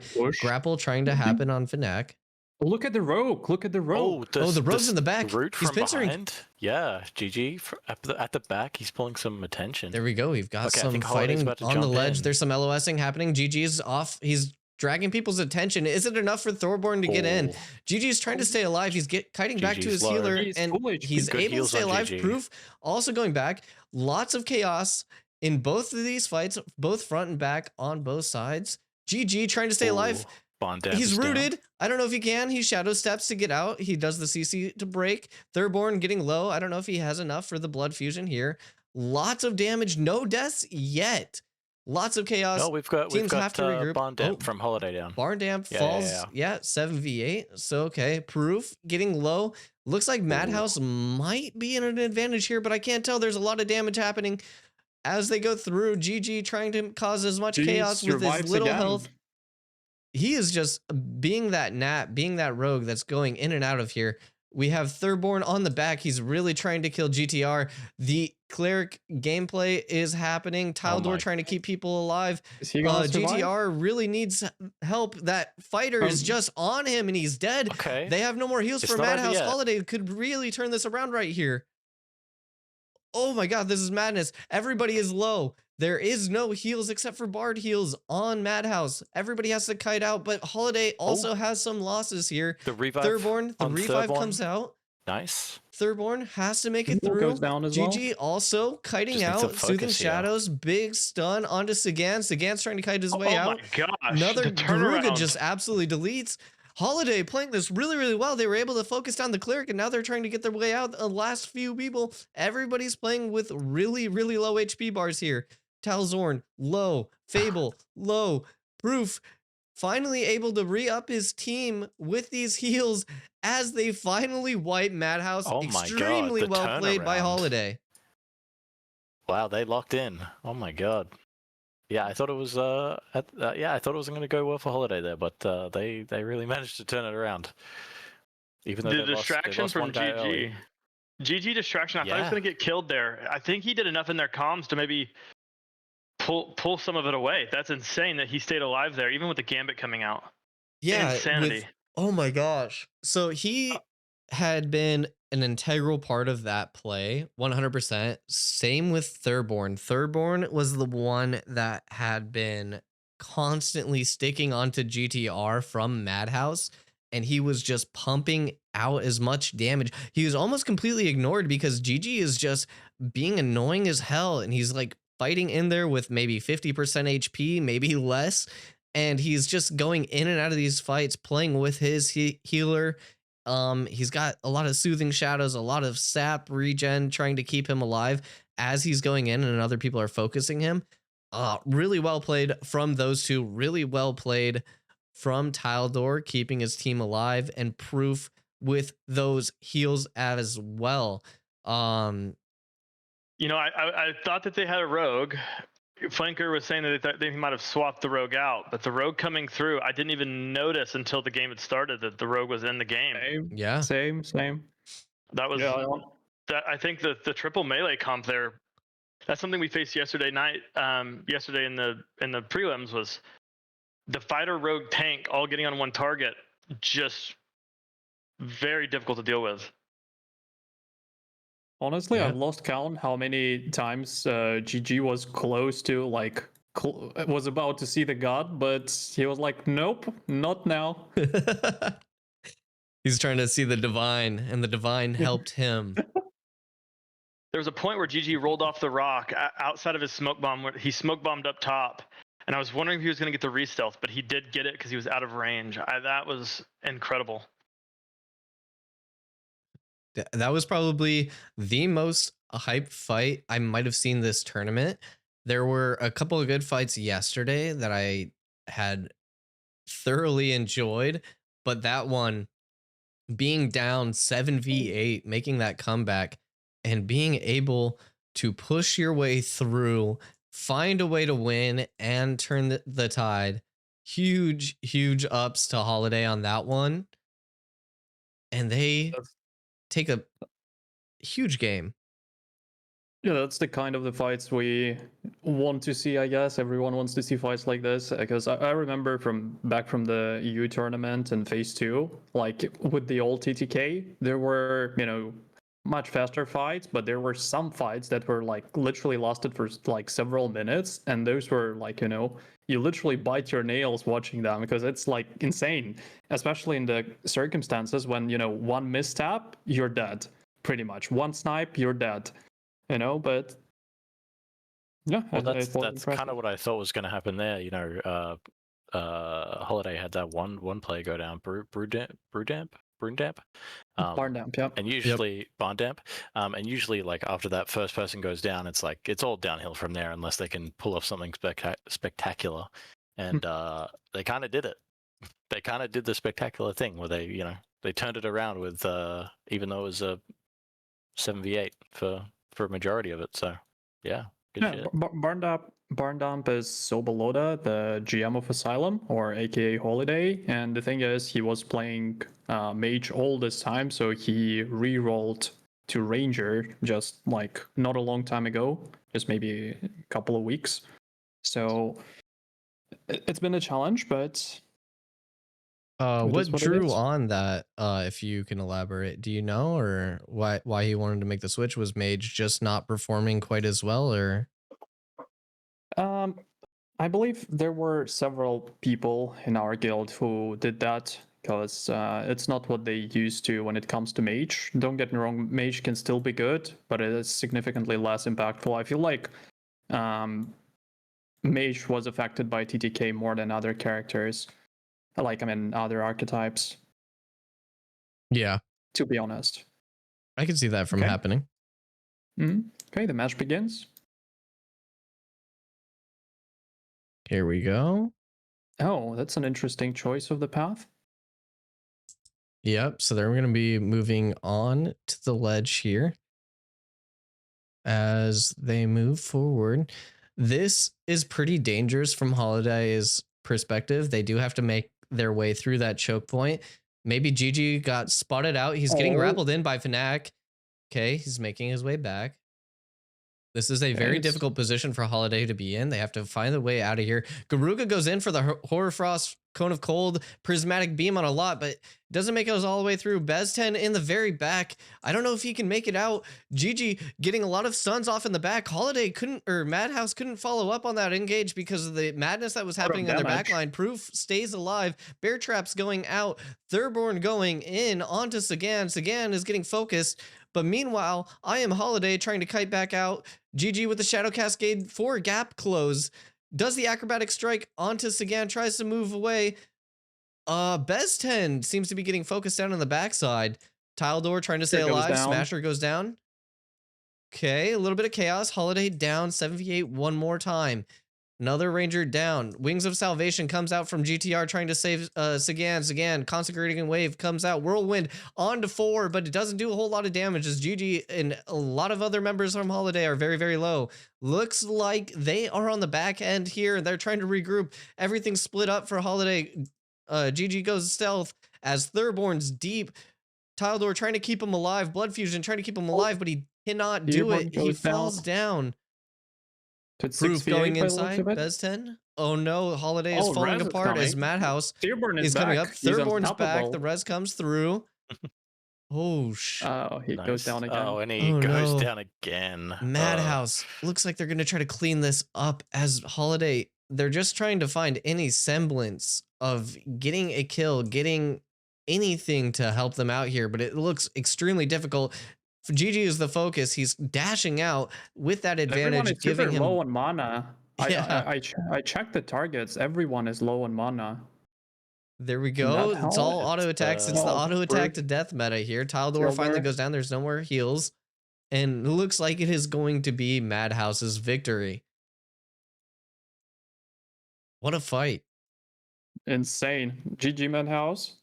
Was a good win. And yeah, it's another fight that was like when everything took some time, let's put it this way. But yeah, it was another nail biter.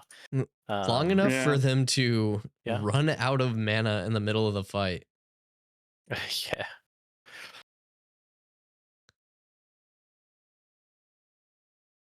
So prior to this phase 2.5, I was like thinking about my build. I was like, okay, let's look at this stat, physical power, crit chance. And then I was like, max mana. Sorry, I'm not interested. And now looking at it, I'm like, maybe I was wrong. Maybe not so bad. No, I'm with you. I'm not a big fan of the mana stat. However, I do think it does play a pivotal part in some of these fights, especially when they're elongated and extended so far. But overall, I think having that HP, being able to get that is really, really helpful. I've been on this theory craft that lifesteal might not be a bad stat, but with the way lifesteal works, where it is like basically an RNG proc, a lot of people have devalued it. Can be pretty volatile, and you need to have like a large sample of damage to actually make it somewhat, a bit more stable. But yeah, all this is a reason why I switched to Refreshing Follow Through and Inner Fire for more mana. So are you running a wand then? No, I'm Inner a Fire? Ranger. Oh, does Longbow have Inner Fire? Or is it short bow? Longbow. Longbow. Okay. I haven't looked at the stats in a while.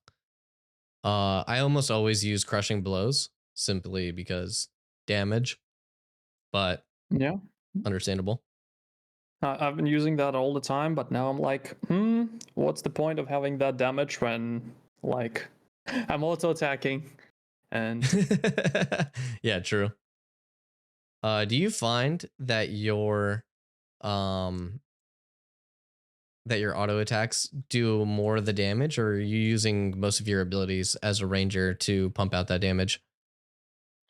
I once again, it's very situational, but a lot of times I'm sticking to auto attacks and I'm switching to AoE burst when it's the time, obviously. But when it comes to single target damage, I save it for the moment when it's necessary. So like we call it like a straggler, for example, or I see a high value target, like, or a squishy target or low HP target. That's when I use it. So it kind of comes to, I think, mana management. So it's not the time anymore when you have 4k mana and you can just, use your skills as like, as you're playing the piano, right? Yep. Just click everything. You actually have to think now, well, do I want to spend mana here, or maybe I should save it?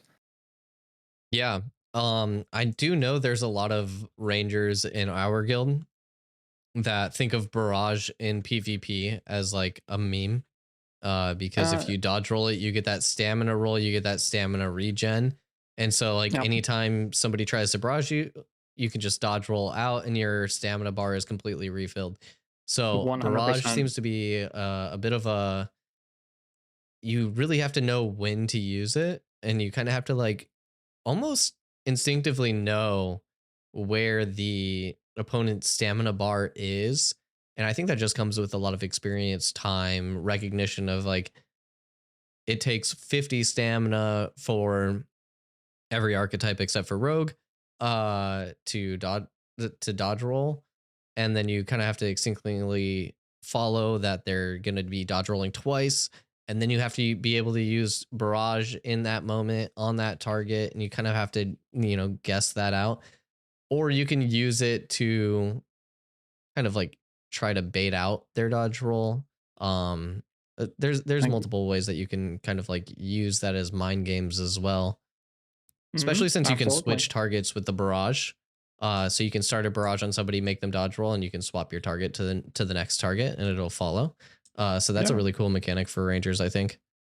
Yeah, and same can be done with salvo. So yeah, like I did not expect to be here today. So I was finishing the ranger guide, which is going to be like a 35 minute video. And that's exactly like what you said now is exactly what I wrote in the script. So, oh, that's huge. Yeah. I do know what I'm talking about sometimes. And it looks like they're starting. Flanker, you are one of the best rangers I've met on the server. We had a few scuffles in the PTR as well. So I thought that was fun. Yeah, but like, no, I'm definitely not the best ranger. I remember not the best, but one of the top rangers, especially when it comes to knowledge, for sure. We do have some of the best rangers, Noel being one of them on Madhouse. Then we have Leggy and Barn Damp, I believe, on Holiday. You can call him Soba. Soba? Yeah. Looks like GG went stealth. He's trying to flank around on the right hand side. I think Madhouse are just trying to, play this out. As Bezten playing the front line, they are poking. Fanak goes in for that grapple. Bezten taking a lot of damage. Fable doing a lot of discordant, no damage here. Oh, GG pops up in the middle. There Huge he is. root in the middle on Madhouse. Trying his best. Thirdborn in the back line. They're really going to try to focus down GTR here. GTR trying to use the communal restoration. Hits all of his teammates with that. Sagan kiting backwards as they are following. Noel taking a lot of damage. GTR taking some damage. Holiday keeping alive. Their cleric is doing very, very well. Thirdborn falling low. No longer has that blood fusion to keep him alive. Proof kiting back as Madhouse are looking for the return, and Barn Damp goes down. He got a little overextended there. Thurborn's on the side, auto-attacking. GG pops up in the middle of everybody. Thurborn goes deep. He goes in for the wallop. He goes in for the charge. He kites back into his team. Takes so much damage, but he doesn't go down. Fanak going after him. He actually cleans him up with the tank. And GG in the backline trying to follow his best. Smasher going down. That's a lot of damage going down on Holiday. Thurborn looking for the res. It looks like he couldn't keep up his DPS while the res was going through. The res does not finish.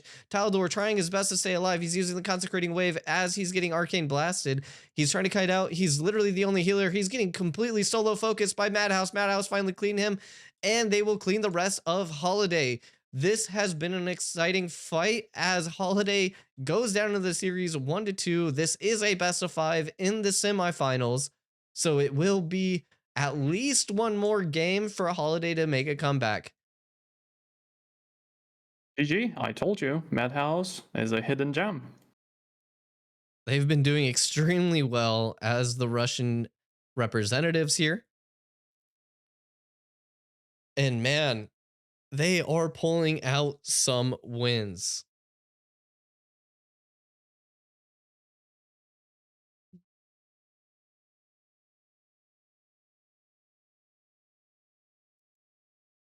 Yeah, I'm not sure if that was the right call to try to res in the middle of that chaos fight while his team is getting attacked on.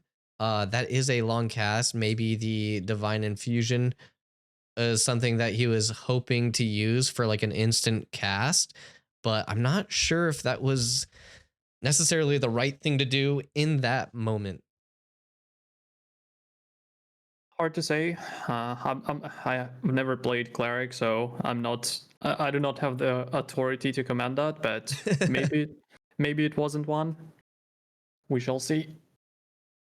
Bros in chat mid-round my go as GTR hops in says that he carries.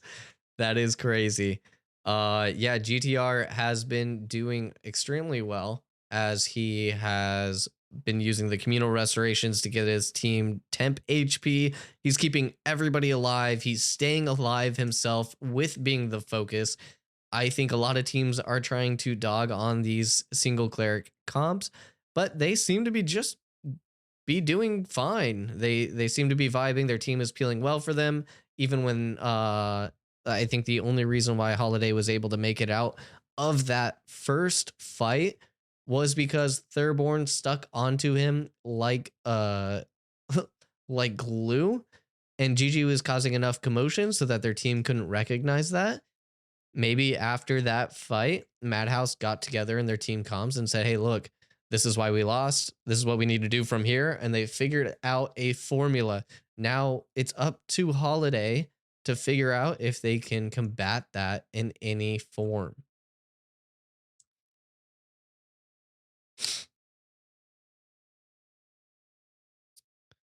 I'm wondering if we're getting such long fights in the semifinals, what's the final gonna look like? Yeah. The final is going to be a best of 10 for that $1,000 cash prize. Plenty of opportunities to turn things around. This is match point for Madhouse. Holiday has to pretty much win 2 in a row back to back in order to move on to the finals. I believe they can do it. They got to figure out a way to regroup. I think if I were to find any way, I would use as much as I could utilize GG to try to get those sleeps down with the sleep dart onto the cleric, get those kicks onto him as much as possible with Thurborn going deep inside while we have the 2 rangers trying to snipe him out. However, that is going to be extremely difficult as Fanak is playing extremely aggressive. He's moving in on those rangers almost immediately every single fight. He's trying to grapple them. He's grappling Smasher. He's grappling Barn Damp, and they are getting a little overcaught and overextended looking for that cleric. So maybe if they have to pick out somebody beforehand, but it's extremely hard with this TTK. There's not a whole lot of damage pumping through.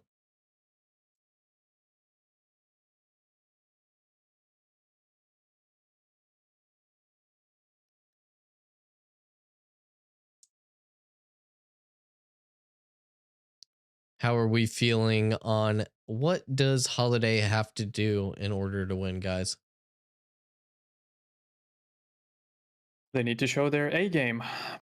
It's not the first time when they had a few comebacks in this tournament and the past tournaments, and yeah, they're definitely capable of it. But will that happen? We'll find out soon enough. I mean, yeah, Madhouse. That first round, they managed to take Madhouse by surprise with GG in the back. I don't know if that strat's gonna work again, because element of surprise usually only works once. Because Madhouse probably be prepared for it this time. They'll just like turn on him and burst him down. But yeah, something around that. I think try and pull their attention away and then roll into them. That's a good call out, as GG in these last 2 fights seems to have had some troubles getting into that backside from the positioning in the beginning. The first time he was just a ninja, like even we from above could not see that coming. This time it seems like he's being caught out as he's like trying to rotate around, and then the other team makes him engage while he's not quite yet in position. It is also extremely dangerous for the rogue to try to peel off from his team, because then he's in a 1v7 situation, 1v8 situation where he can get immediately focused down, and if he's spotted, it is not good, especially if you're using that noisy debuff where if you dash in stealth trying to get there faster, you are much more easy to see. Enemies can hear you, and sometimes little glimpses of like your dash will appear, which makes you easily visible, and teams will be able to turn on you almost immediately. Okay, both teams are ready. The main difference was that first fight being centered around the pillar, and then the other 2 fights were in the open ground. So I wonder if Holiday's going to try and stay closer to that pillar. Maybe not. Looks like we have some spectators moving away as the fight moves to this ledge. Holiday had some troubles on this 2 fights ago. Let's see. We have Bezten getting in. He gets a little bit of a stun. There's a sleep dart that goes down on Talzorn. GG is trying to wrap around the flank, but he's staying with his team for now. Thurborn goes in on Garuga. Garuga has to barrier. Consecrating Wave goes out. Follows. GG comes back. Taldor tries to reset. Fanak going in deep. Lola going in deep. He gets stuck on a bear trap, actually. GG trying to stay alive. Taldor trying to make his way towards himself. And Thurborn on the back end. Garuga going down really, really low. Thurborn might actually end him here. He is solo on the back line. His team cannot reach out to him. He has to get back. He does get the flash gears. He does get up. Oh, no, and I'm down. Oh, please Smasher goes down. Okay, so far by the looks of it, it's 8 versus 7 in favor of Madhouse. Some root coming from Holiday. Will they be able to capitalize on it? It doesn't look like it. Fable also is down. He was low for a long time. In the middle of Madhouse in the back there. Is he going to be able to GG's do much for them? Again, very low. How is he managing to stay alive? Holy. The healers, EU healers, yeah. They keep Theobald is low. Oh, Theobald goes down. GG's behind their lines. Bezten takes the high ground and jumps again in the middle of the fight. And Lolik is very low. Can he escape the death? GTR tries to keep him alive, but GTR is also low, and GTR goes down. Okay. It's like Taldor is getting focused here. Tildor is half HP right now. Fanak is putting some pressure on him. Tildor tries to escape. He's very low at the moment. Okay. Good gambit by the looks of it. And it's 5 versus 5 by the looks of it. And the fight keeps going. I'm wondering if this end phase of this fight will Fighter give an could Fighter give an advantage, but unfortunately Fighter is down. We shall see. Fanak Oh, Fanak goes away, and apparently this is an equalizer by the looks of it. Gonna be 2-2. Holiday with the win is huge, huge, huge, huge. Also, I want to give a quick shout out to TMX for dropping Dusty's stream, so that I could spectate during that chaos. So thank you, TMX. Appreciate you. All right, and we are moving in here. And we're gonna see another nail biter. Is that the word for it? Yeah, that is definitely the word. I have been clenching butt cheeks, biting nails in all of these fights. Yeah, whatever you just said, I agree. You never clenched your butt cheek in like stressful situations? That's where that comes from. You squeeze, you know, it's fine. I don't have to explain it. It's good. It's good. Yeah. Sure. I was about to make a joke, but and I decided I shouldn't. It's okay. It's okay. It is 2-2 in the matchup here. Game point underway.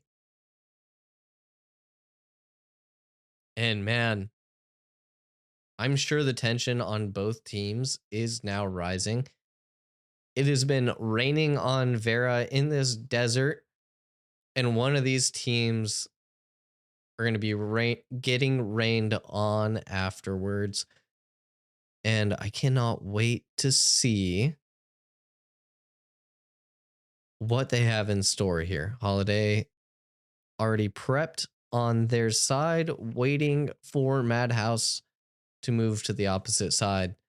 It is cool to see with the swaps of the map to see how these teams play on each side. Looks like Holiday really values when they're on the defending side to use this plateau and this ledge.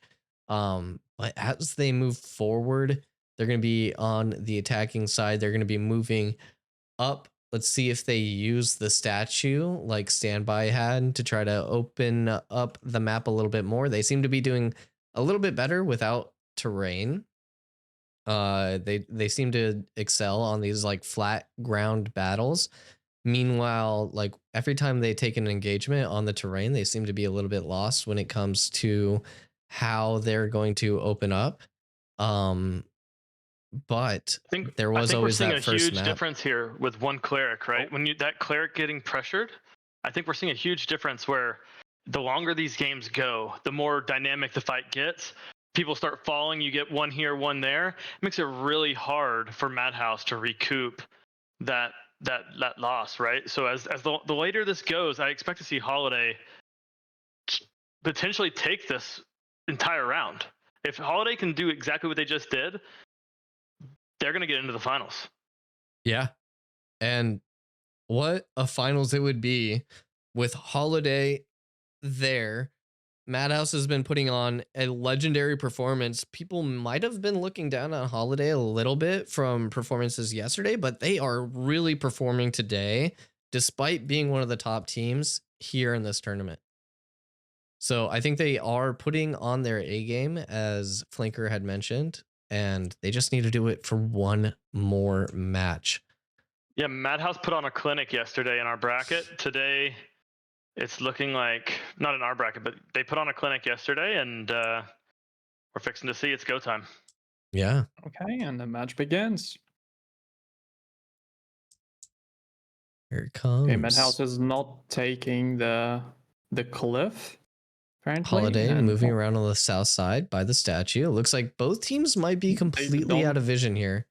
I think Holiday might be in a worse position just at the moment. That statue can cause some problems. Yeah, Madhouse seems to sniff them out. They see them across. The bear traps are going down on the choke point, making sure that there's no GGG like walking around anywhere. More bear traps. They've learned their lesson with the rogue. They don't have anybody spotting the backside. GG is missing from my point of view. There he goes. There goes a little bit of caltrops. Thurborn was trying to bait out a little bit. He's got some mends. He's got a barrier from his cleric there. Fanatic Yeah, I just saw Fanak GG poking a little bit.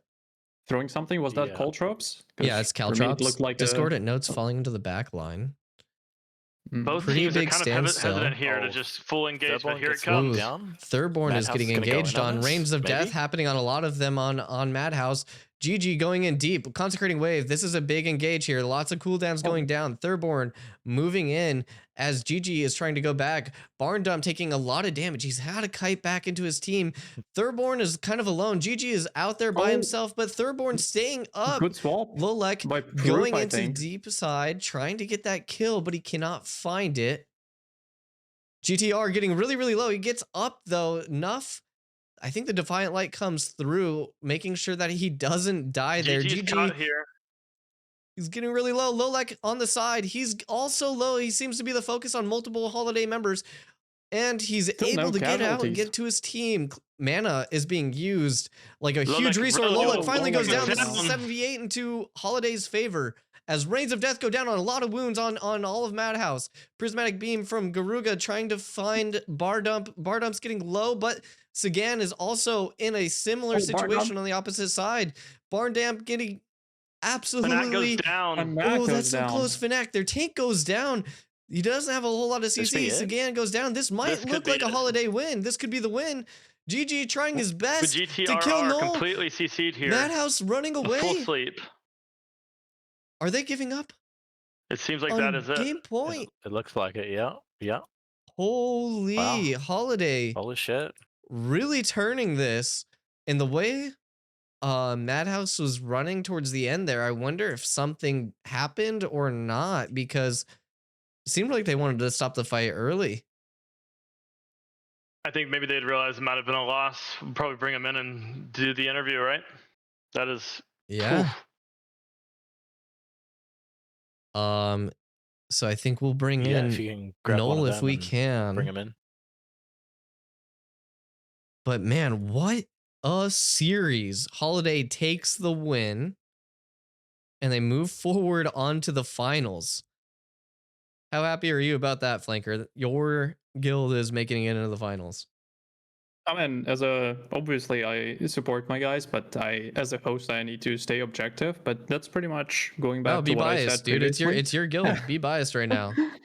Yeah, obviously I'm happy, and as I said, sometimes Asylum or Holiday can actually, group up, forget everything that happened, and make an insane comeback. We saw that in one of the events in Phase 2 when it was a match first to 5 versus a Cartel, and they were losing 4-1, and they managed to win 5-4. And in fact, it was an insane comeback, and those were insane fights, because like every time Cartel and Asylum fought, like it was 5-4 in that event, then they had scrims and the score was 10-9, Cartel won, and also in the finals of the tournament, Cartel also won 5-4. So like it was like always close fights. So yeah, it's insane. It's insane. But GG to both teams. Yeah, Madhouse, I said it twice, I'll say it one more time. They are a hidden gem. They played really damn well. Let me go tell Noel we're gonna bring him in here. Okay. I tried to bring him in. He went back to his team as that was happening.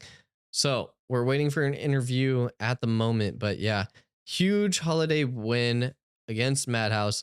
We are going to be waiting for these interviews, and we're going to be setting up for the next match down on the other side of the bracket. The other side of the bracket is going to be holding Polar versus Cartel. Seems we have a new person. We have Fanak coming in. Fanak, how did you feel about these matches? They were very, very close. Yeah, how are you feeling after that match?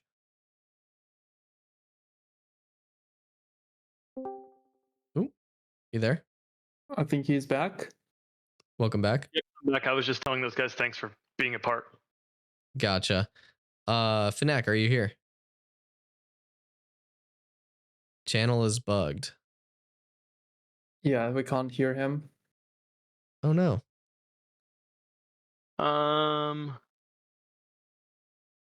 Go give him a second here. You know, I was talking to their team really briefly here. Real humble team, it seemed like. Oh, Fanak's back. There he is. Yeah, now it works. Perfect. So yeah, even me, I'm not a native English speaker and also not very talkative, so it's okay. Yeah, we'll try to keep the. I can translate if you want, no problem. Не надо, спасибо. Oh, perfect. So yeah. So basically, how did you feel about the games? They were really, really close. They were basically nail biters, through and through. We thought you guys had the advantage for the most part. Yeah. How did you feel overall about these past matches and then the tournament as well? So yeah, the tournament is good. I'd like to fight, but from my perspective, from my gamer perspective, there's two type of fights that are going on between good teams. First type of fight, I'm not saying that every fight is one shot, but it's combination of snipe plus something, snipe plus double backstab. It's very often is a coin flip, and this match that we just saw is the match and the setup that I really dislike. I mean, I don't really want to say anything bad against any players. The people played well, so the performance from their classes and the players was good. Hands down, guys are good at the game. And by the way, feel free to say anything you want, simply because this is all feedback, 1 for the tournament, 2 for Intrepid as well. So don't feel limited in what you're saying. I want you to speak your mind freely. We reported enough, but they don't use information. So yeah, it's just more of a dialogue between you and me and people. So yeah, for me, fight was kind of inconvenient. And don't get me wrong, but not very skilled, because everyone is jumping next to each other, running around. Targets are very hard to focus. Yeah, it's not very. Fight is not very controllable. So enemy used it as their advantage. Well played. Don't want to say anything. What would you like to see instead for this type of gameplay? I would like to see obviously, as I said, when fights is more controllable, when you can think about something, when you can go deeper into mind games, as we played with some other teams that are kind of better, like Polar or Cartel, for example. But it is what it is. What can you do? We will play more. We will get good. Okay. We will win. I like that. Getting good is always one of the #1 ways to advance. I think you guys have been playing absolutely amazing. There's no words to say how skilled your team is. GTRR obviously was hard carrying with a lot of these, with a lot of the heals. You had been playing the front line a lot with big grapples to start these engages. Have you been utilizing the tank wall a lot in your gameplay? Because from the top down perspective, sometimes the abilities don't always pop up. So I wanted to know how have you been using tank wall, and do you think it's a really valuable ability inside of these matches?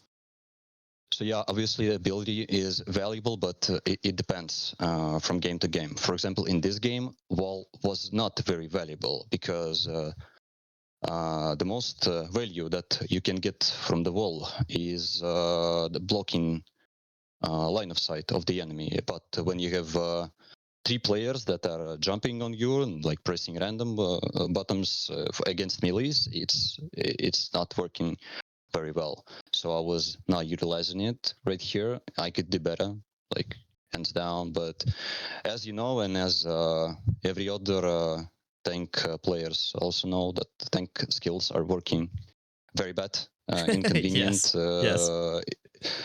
you can never trust in them. You can press your zone, your flag, what's the name of the skill? Your absorption field. You can press your wall, you can press your grapple, and it won't work. Or it will work, but it will desync the player, or you can press the roll when you're getting grabbed. So it's always not working, and the only way is to set up player with the grapple is to actually I'm not gonna say it because enemies can use it in next phase. So it's not convenient. It's very it's not something that you can trust. This is very toxic, but what can you do? Game's at very bad state, and these players that on this tournament are doing great thing with everything that we have from Intrepid.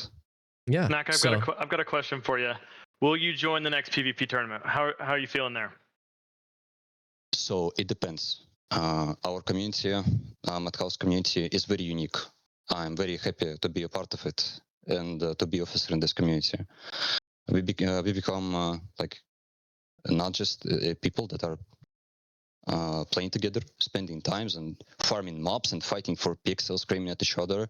With a lot of players, with a lot of people, that actually become friends now, and we are very close to each other. So we will keep the community, like, no matter what. But as you all know, no one in this world understands what's going on with the company and with the game, and the game can actually die in any second, because tomorrow, when the most hardcore players will play some other project, like for example Dune or something, the other casual players that are just following the hardcore players because they want to hang out with them will also disappear from the game, and then we will just wait until the phase 3, and if they won't release like actual something important that actually change something, people might not come back. Because I know that a lot of my friends and a lot of our like actual beast players are like very good officers that are very, very good at the game, are left because they have this mentality that they don't trust in the second time or in third times. They trust only first time. And don't get me wrong, I don't want it to look toxic for you, but at the start of phase 2, I think it's fair. I think it's fair that a lot of people are rather upset with like the balance of the game in 2.5, and I think Intrepid's aware. And I think that comes with pros and cons, and like you're saying, some people don't give second, third tries. So I appreciate your honesty. I appreciate you guys for coming into the tournament. Absolutely. Do you want to do? I do have to move on to the next interview with Sjokoladen from Holiday, and then we're gonna meet. Oh, this great person to get interview with. Nice. Yeah. So do you have any last shouts out to your players, teams, opposing guilds, anything that you'd like to say on that end? GG's everyone.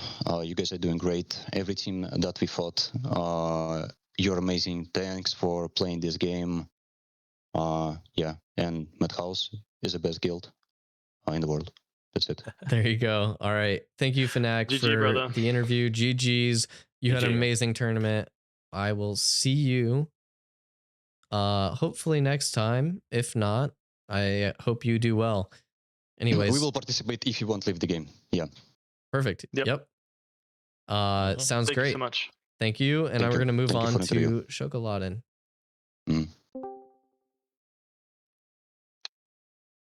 I want to make sure that I'm saying the name right. Is it Sjokoladen? Yeah, that's perfect, man. Okay. I don't know. Stupid American here. Nah, you're all good. The name is hard. It means chocolate in Norwegian. Oh, big chocolate. I like that. Yeah. So you guys ended up winning this one, right?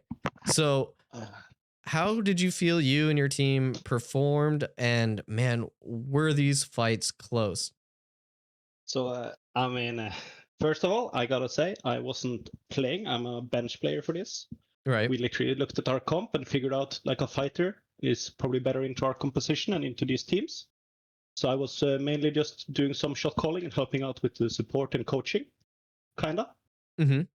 And the games, I mean, these must have been the most closest games I've ever seen in Ashes of Creation. Like, shout out to Madhouse, that was insane. Like, the games were so good. Yeah, and they played extremely well. So this is the first time I get to interview somebody that stood from like a coaching perspective. How does that what was your job? What was your duty within your team? And like what kinds of things, obviously you can't give away all your strats and stuff, but what kinds of things do you look at? Like what kind of like coaching do you do? Do you like individual like team macro or like it's micro? Also team macro, yeah. It's all of it, right? We're doing it as a team, but it's good to have someone on the outside being able to watch on the sideline and then pointing out something that they might not see from other people's point of view, right? And yeah. So I assume you do like a lot of like VOD reviewing and like looking from the player perspective, and then you also look from the sideline as well to see like the overall picture, right? Oh yeah, I definitely do. I mean, I've been doing that for 7 years professionally, so I just take that into this game. Oh, nice. What were you doing previously? I am still a Fortnite coach, and I do that professionally. Like, that's my work. Nice. That's awesome. It's pretty cool to see that like some of these top teams are, you know, utilizing coaching and VOD reviewing into like their scrims so early into a game.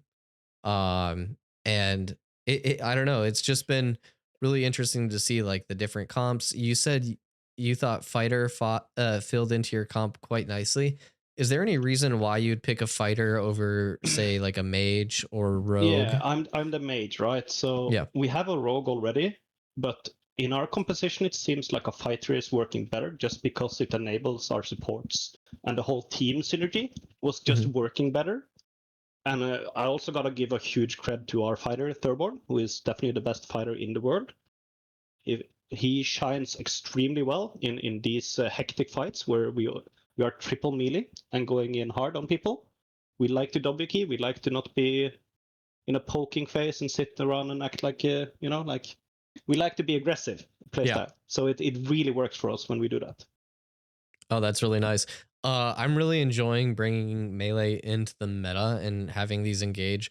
I believe Thurborn was one of the main reasons why you guys won that first match where you guys were down a player. I think Barndamp gets caught out or something a little bit early, but Thurborn sticks onto GTR and is able to focus down their cleric. And man, GG, he came in with the flank and helped distract. So I think the combination of those two really turned that fight, and I think that was probably the most exciting fight that I've seen this tournament. What do you have to say about your players there? Yeah, I think also worth to mention, I think Thurborn, if I'm not mistaken, was that the game where Thurborn died and got rest by he got rest in like 2 of these matches, but yeah. I think he got rest, but even still, like all of these matches, there was a single rest from Tildor, so I want to really put some appreciation on him. That was a clutch moment that let Thurborn actually carry that match from the rest. So it definitely is a team effort, and the Bards were on point by healing and nimbling and shielding everyone while this was happening. So the coordination of the team, and of course with GG with the trips, has been so good, and his targeting has been on point. Like everyone has played crazy. Yeah, Bezten has played crazy. Like Soba has, or Barndamp, which is called, has played crazy. Like they all been playing crazy. Not gonna lie. Yeah, so that is one huge thing I want to point out is you guys have a single cleric in your comp, and he's able to get these reses off that like some of these 2 cleric comps haven't been able to do, or like, you know, at least like one can it like surprised me. I did not expect that at all. Like it was insanely well played and timed from him and the team to enable him, because they all did that as a team effort. That's huge. So Holiday coming in with the teamwork. Are there any opponents that you want to shed some, you know, good praise on? Since obviously you have praise for all of your players. Are there any opponents that you'd like to, you know, show out? I mean, Madhouse played crazy. Like that these fights that we just had, in my opinion, is the best fights and closest and the hardest fights we've had faced so far. I'd also like to praise Cartel, who is, if not us, my favorites in this. They are an extremely good team. They're good players. I don't like as much the toxicity around and the drama shit, but I don't personally care. Mm-hmm. But there was some we talked about yesterday with the round being rematched, but according to the rules, it was unfavored in their favor. And right, so we ended up ruling with the fact that there was desync. We confirmed desync. And there was we have that was rule with gone, yeah. with correct. So we ruled with the fact that with the DC rule, so we kind of like lumped it in with that. So once combat has started, if that's happening, then there's not going to be a rematch. You're just going to play it through, and it's pretty unfortunate. So that's how we ruled that. So we're just gonna keep moving forward with the tournament. You guys are gonna be in the finals. You have Cartel as your favorites versus Polar, so I'm assuming that's your stance on that. Yeah, I think EU is gonna take this one as well. I think EU is a little bit better, but I do want to praise like that Polar team seems very strong. So I mean, it could go both ways. Yeah, but I have my money on Cartel. Yeah, huge.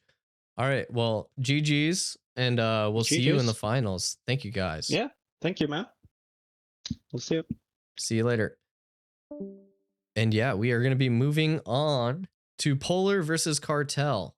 So what are your guys' thoughts on the predictions for that?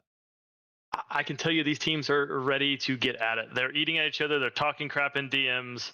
This is the team, the awaited, like, you know, this is what we've been waiting for, right? So I expect big things. Like we just saw an epic 5-game match. I expect this to probably go to 5 as well. Both of these teams are ready to go. They can't wait for us to shut up, I guess, is what I'm trying to say. Perfect. Yeah, I think we're about to see as dramatic match as the one that we just saw. We'll see how it goes. Teams are readied up. Teams are readied up. That means the matches are about to be underway. Oh my gosh, I'm gonna mess up the name. The coach of Holiday. Shoko. You can call him Shoko. Shoko. He mentioned that he didn't like these poke comps, but that is exactly what Polar is. They've got the Rangers, they've got the Bards, Clerics, and Mages. So a little bit looking down on that composition. Meanwhile, Cartel have swapped out a mage for that Rogue and Mirku. Mirku has been performing extremely well. So I would like to see how that... There we go. We are about to start this match, and I would like to see this Rogue kind of do stuff that like GG was doing, where he gets those big flanks, but it's a little bit harder when the rest of your team are ranged. So I'm gonna love to see how he performs and what he's looking for in these fights. I'm looking him to be the big playmaker outside of Noctin, who is going to be doing a lot of those big vine fields along with his teammate over there that is also a ranger. The fight finally begins. Polar immediately getting onto this rock, a little bit of struggles. We have Cartel wrapping around the south side, and then I'm going to be moving up to see how these teams are engaging. Both teams here taking distance, being really calculated. Polar seems really grouped here, though. Yeah, big vine field on multiple Polar members. Nothing really happens. Roxas goes in, pulls back. Roxas is streaming, so if you want to follow who is Roxas, there is a player cam from that perspective. Tanko holding this wall, Kaiser holding the wall. It looks like they're going to be looking for like a big move on the LOS. TMX holding the other side. It looks like they're going to be looking for big vines on either the left or the right side, and Polar is very prepared for that. Cartel moving up onto them. Okay, who's Roxas goes in. He's frozen. He gets nimbled. He's frozen. He might go down. Big heals come out. Stannis also low in that engagement. It looks like there's a little bit of a disconnect for Polar. Polar good hasn't lost any cooldowns. gambits. Cartel's got a gambit that's been used here. This could be a big play. Vine fills are back up. They can be used at any time. Yeah, one goes down as pressure. Okay. Looks like Miraku goes in, gets TMX. TMX gets his way out with the cleanse. And both teams are firing around this rock. Miraku goes in again once. Big vines on both Zest and Vathon, but a huge freeze comes out in return. Communal Restoration coming back. Consecrating Wave. Lots of prismatic beams. Polar is staying group. They're staying consistent here. But it looks like they've made it through Miraku's engage. Okay, they're going to counter push. Here on the bottom, look at this. He's out of position here. He cannot help his team. Stannis flourishing, trying to get back to his team here. TMX, I'm wondering if way off Polar on the side. That. I don't think they did, and if they did, they weren't in a position to actually capitalize. TMX low position. He's playing really far out. Look at how far TMX is. Is he disconnected? No. No, I think he's just keeping. I think he's scouting. I think he's playing safe. He's playing really wide from his team. I think he's looking for those big dash in vines. Yeah, they reset. Both teams are trying to find a way. Here. Yeah. I would expect Miraku to cause some damage here. And they're using rations, which is very smart. If you have a few seconds, mana is a big thing here. You need to take advantage of that opportunity. And here we go again. Yeah, both teams using those those rations to get their mana back up. Very, very smart, as you pointed out. Consumables like rations are the only ones that are allowed.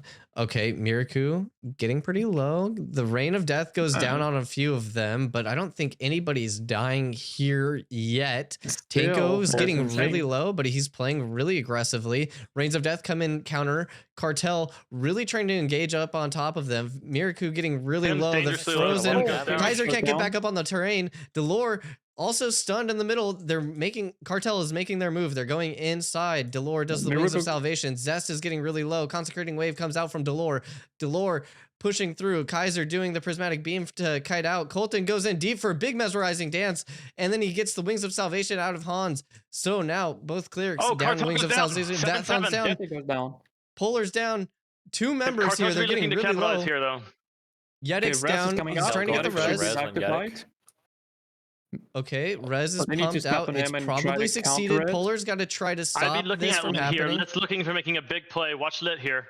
Miraku's in the back. He's trying to get some attention on the Polar members. Polar members are down really, really low right now. Vathon goes down.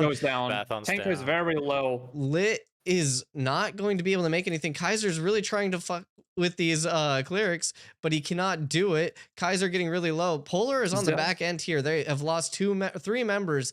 Yedik still holding on to that res. Tanko trying his best to stay alive. Delord trying his best to keep his team alive, but I'm not sure if he can, as they are all getting routed. And that is it for Polar. It is 1-0 in Cartel's favor. Lit is trying his best to stay alive, but I think they're just going to let it go. What an insane match. Holy whatever. Right? That was an intense match. Yeah. It's insane. It almost seemed like maybe Polar could have pulled it back when Yedik went down, but they just couldn't. Yeah. I'm wondering what happened with the rest, because I saw rest coming, and I'm not sure. At first, Yedik was not reviving, and I was like, maybe he's timing. Yeah. His revive, because you get revived with not much HP. Yeah. So he might be waiting for an opportunity, but then it seemed like it wasn't the case. Either it didn't work, even though I believe in the recent patch notes they said that they kind of fixed it. I'm not sure what happened, or maybe the cast got interrupted. I saw. I wish we could see a bit more of Miruku doing his magic, because he tried to step in, but it was super difficult for him, and he was playing careful, at least for probably 70% of the fight. So yeah, it was insanely dramatic match, I would say. Yeah, I think there were a few moments where Polar had that they could have capitalized on, but not enough. Their team was in position, or they just didn't have the cooldowns to actually trigger. Usually Polar is really good at finding those moments. They didn't do so today on that match, but Cartel found their moment. They dove in, caught Polar off guard. They kind of split them up a little bit, and it was a good fight back and forth between the two. They were getting trades between a lot of their members. However, it did seem like Polar just were struggling to keep their members' HP up. I'm not sure what was happening there between, like, the distinct between the clerics on the Polar side, or if they're just going in too deep. But Cartel was putting out big damage and keeping them low throughout all of that. The Rains of Death also coming out from the Cartel were doing extremely well for those wounds. I'm not sure if Delore and Zest could clear those wounds and make sure that all of their health bars are staying up at the same time. Oh yeah, the good thing about it is we have at least a few more matches. Yeah, so this is the semifinals. This is a best of 5, so first to 3 wins moves on.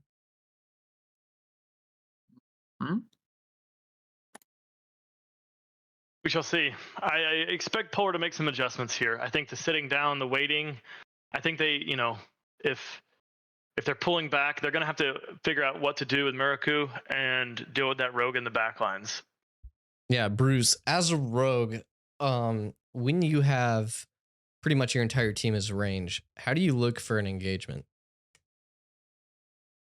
It really depends, right? It depends on what's going on in their heads. I made it a point to stay as unbiased as possible. So I've been out of their comms. I don't know what their calls are, right? But as a rogue, I'm looking for those opportunities. I'm looking for the opportunities to cause chaos, to get the AoE kicks out, to get some double silences, put as much pressure without putting myself in a position to die, right? Sometimes I don't have to be the person killing the person. I just need to cause the chaos. And so I think Muraku, I think I'm saying his name right, does a really good job of that.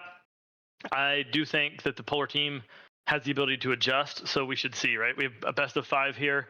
So as a Polar member, I'm not worried yet, but we'll see what the next game looks like. Yeah. And yeah, Cartel has been doing extremely well. Once again, Who is Roxas is also streaming, so if you'd like to see a player cam, they are streaming. You are able to check them out there on Twitch. A lot of the stats on Cartel, they have a lot of HP. Almost everybody above 5,000 except for Jamal, they're a mage. But to be fair, Jamal has been doing a really good job in these fights, and he's been kind of like moving through.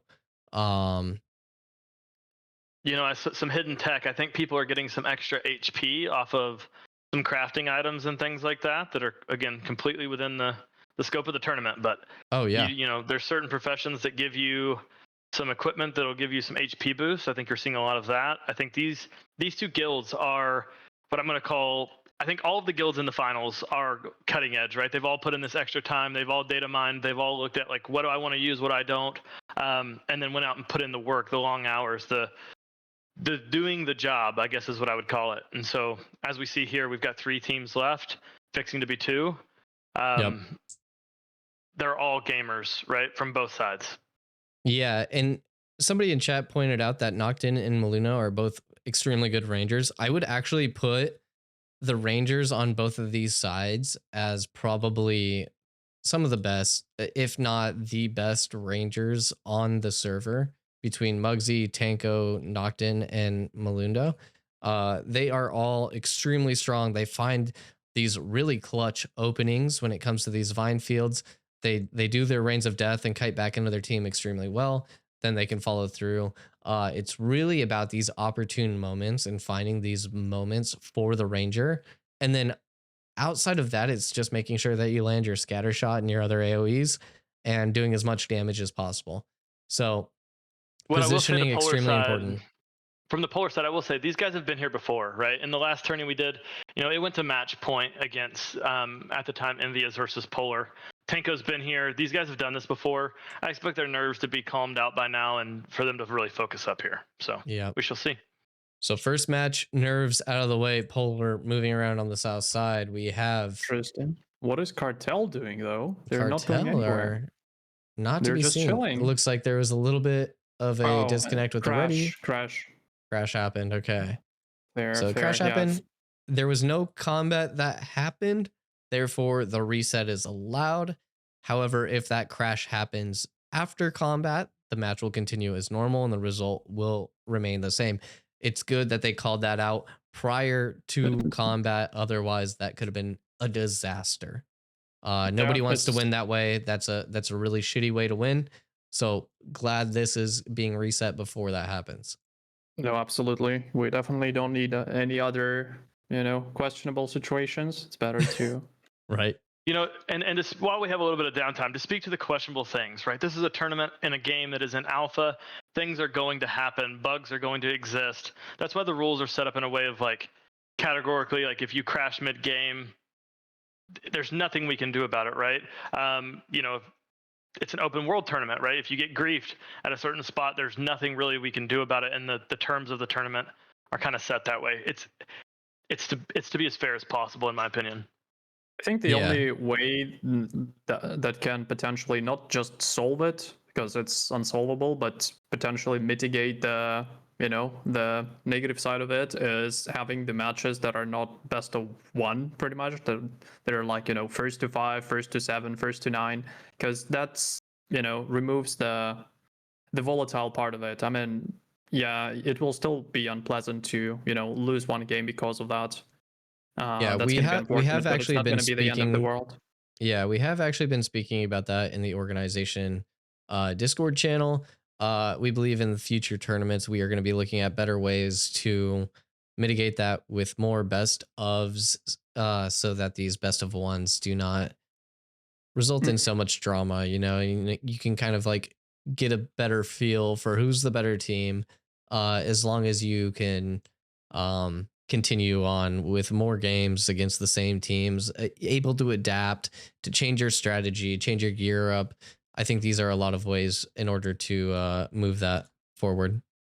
Go ahead, sorry. No, it's okay. Go ahead. So as the sponsor of this event, right? It's easy for me to be let's just figure this out. My goal in the long term is obviously with Ash's support would be to able to fully fund a LAN event where all of these teams could basically get paid to come to a LAN event, be in person. I think that the trash talking probably would stop a little bit. And then I also think it allows, these type of technical problems to kind of evaporate. With Ash's support, we could have an arena where people could come and sit down as guests, and do it that way. If the game continues to evolve, I would love to be a part of something like that. To speak on that, I think it'd be really cool. There's so many cool places in the world where you could have really interesting battles where it comes to the terrain, arenas, and whatnot. This happens to be one where there's 0 mobs. A lot of the problems with a lot of these cool areas is they're just filled with mobs. So it's really hard to find multiple arenas, different biomes. My future vision for the game is to have some cleared out open arenas that we can fight in. Yeah, imagine a Highwayman Hills cleared out arena where maybe remove the building, but you have the river and you have the bridge and things like that. I think would add some complexity. Yeah, absolutely. Polar is ready. Okay, we are getting the teams up and running. Let's make sure there's no crashes for this one. And I'm excited to see another hype battle. And imagine not only having a tournament like that is not only 8v8, but PUBG scale, 40v30. Oh, that would be huge. It's gonna be insane. I would love to see more strike teams being utilized instead of this Zerg versus Zerg type of mentality where you have 8v8s happening on the right hand side where you're fighting over objective control over multiple points on the map. I think that would be really fun and interesting dynamic. But yeah, I don't want the game to turn into a Guild Wars 2 type scenario where it's stack on leader and you can only see name. That's not what I want. But again, I'm not designing the game, so. I think also one of the, like, unironically, one of the factors that may contribute to this is the fact that majority of guilds are using Discord. And sure, Discord is pretty cool, but it's not really cool when it comes to managing, like, 100 people in the voice chat. And I'm coming from a different game where we used TeamSpeak, we used Mumble, and each group was a separate room. There was a global for shot callers, for guild leader, for party leaders, and yeah, there's been a lot of talk about swapping to TeamSpeak. I'm not gonna lie, especially when it comes to a lot of these open world Zerg versus Zergs. Games are ready. Sorry to cut you guys off. Cool, no, you're good. Game is underway. But that is a big point where Discord is very limiting in that form, where people are using like Discord Canary for separate comps. All right, so we have both teams wrapping around. It looks like they're scouting. Miraku goes stealth on the Cartel side. Okay, so Fireball's going out on Jamal. Jamal gets route. There's big vines. Polar does not engage off that. Looks like there's a little bit of counter engage from Cartel. Cartel looking aggressively. Miraku gets the acrobatic strike onto Vithon. Vithon tries to kite back. He gets out. Reigns of Death, big, huge vines onto the Cartel. There's multiple of them stuck. Lit goes in. Colton goes in. They're looking for those mesmerizing dances. They get a few. Miraku gets frozen, but also nimbled out and back into his team. Huge engage there. Big cooldowns used. They're going to look for a little bit of a reset. Jamal hitting from the top. He's getting poked down by Colton and Tanko. Tanko moving in forward. Colton also moving aggressively. Miraku looking for Colton. Colton gets out. Not a whole lot done there, but nice engage. Noctin getting really poked down. He gets really low. The mends, the barrier, a whole lot of things being used on Noctin there to help survive. Now big cooldowns. Vines should be back. Oh. LOS. Tanko getting low. Miraku's pushing in. Okay, Tanko cuts back into his team. Vinefield should be coming up here shortly. Both these teams are looking in for the next engage. The lightning ball comes out for a zoning tool on this terrain. Miraku has to use cloak here. That is not a good thing for a rogue. He had to get out of that Miranette, so his engage power right now is not going to be as strong as it normally would. This engage is taking a little while to reconnect, so Polar is actually losing out on time as that spell is being regenerated through that cooldown. Miracle goes in. Looks like he's got it. He's got a big AoE kick. There's a big consecrating wave that comes out, but no damage being done, no follow-up, and that is the struggle with the rogue. If you can make a big engage, but your team is not there to follow up because you're all rangers, it is extremely hard to facilitate that fight. So even that kick's a 25-second cooldown, so yeah. So that engages down. That blink is down from Kaiser too. He's not going to have that. That's another 20-second cooldown. Vithon getting poked out. He's immediately died, but there's a big root out on a multiple. They're all low. The Kaiser gets the blink in, the freeze, the Hoarfrost, the prismatic beam goes through from Kaiser. The res to be coming out here. I don't know if Polar can regenerate this. They need to get that res off. That res is happening, but Miraku trying to be a nuisance to Kaiser. And snipe. Okay, everyone's reset. Vithon's not able to get up. Oh, there's the res going through the Delore. I'm not sure if it actually worked. I don't know. He might have had to dodge out. Miraku trying to be a nuisance. TMX kiting out. He got his health back. Kaiser really, really low here. Doesn't look like he's going to be able to do much. Oh, Miraku's just being an absolute nuisance in this back line of Polar. He is putting in a lot of work. Lit getting really, really low here. Kaiser down, Vathon down, Lit down. Tanko stuck in those vines. Round 2 to Cartel. It looks like it. It's 5v8 right now. I don't know if Polar can come back from this. Tim trying to do his best to get onto Jamal, but he can't. He is completely solo with Delore. Delore is trying to catch up to him. It is a 2v5 that's happening on this side. Delore and TMX just trying their best, but he ends up going down. Delore letting them finish him off, and they're going to move on to the next round. Cartel 2-0. Really dominating fashion here. It's insane. I was waiting until the last moment because I thought that I believe Vathon. I was like, did the rest go through? Actually, maybe he will, resurrect any moment. Yeah, and he's just waiting for Cartel to pass by and just jump from behind. But yeah, GG Cartel, GG Polar. insane match, another one, and it's another match where both teams have 2 clerics, 2 bards.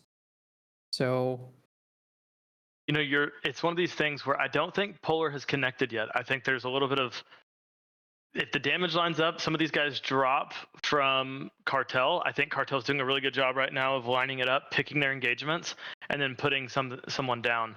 You know, seeing Vathon go down early, definitely, you know, from my scrims against this Polar team, I expected Vathon to pop back up immediately. There probably was something going on there, maybe with a kick or a silence that prevented them from the immediate res. So I think Miraku is actually doing a very, very good job. He is really desyncing Polar's cooldowns, and this is where the high level play is coming in. I think this is extremely intentional.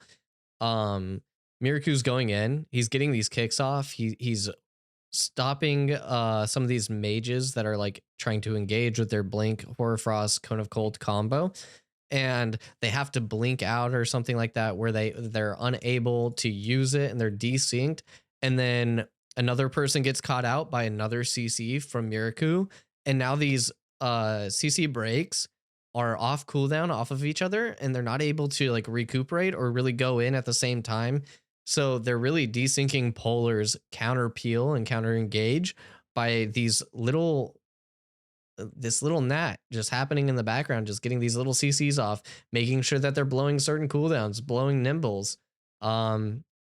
Lit and Colton doing their best to try to keep their team up. And they're also doing their best on these engages with the mesmerizing dance marionette combos as well. But it doesn't seem like they're able to put enough damage down onto the Cartel having a lot of gear, a lot of HP at this moment.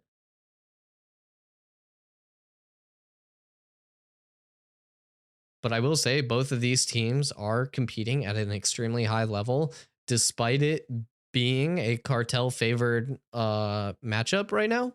I do think Polar has been playing relatively well. It's just the Cartel is finding these like little niche things that are allowing them to come up on top and looking pretty dominant in these fights.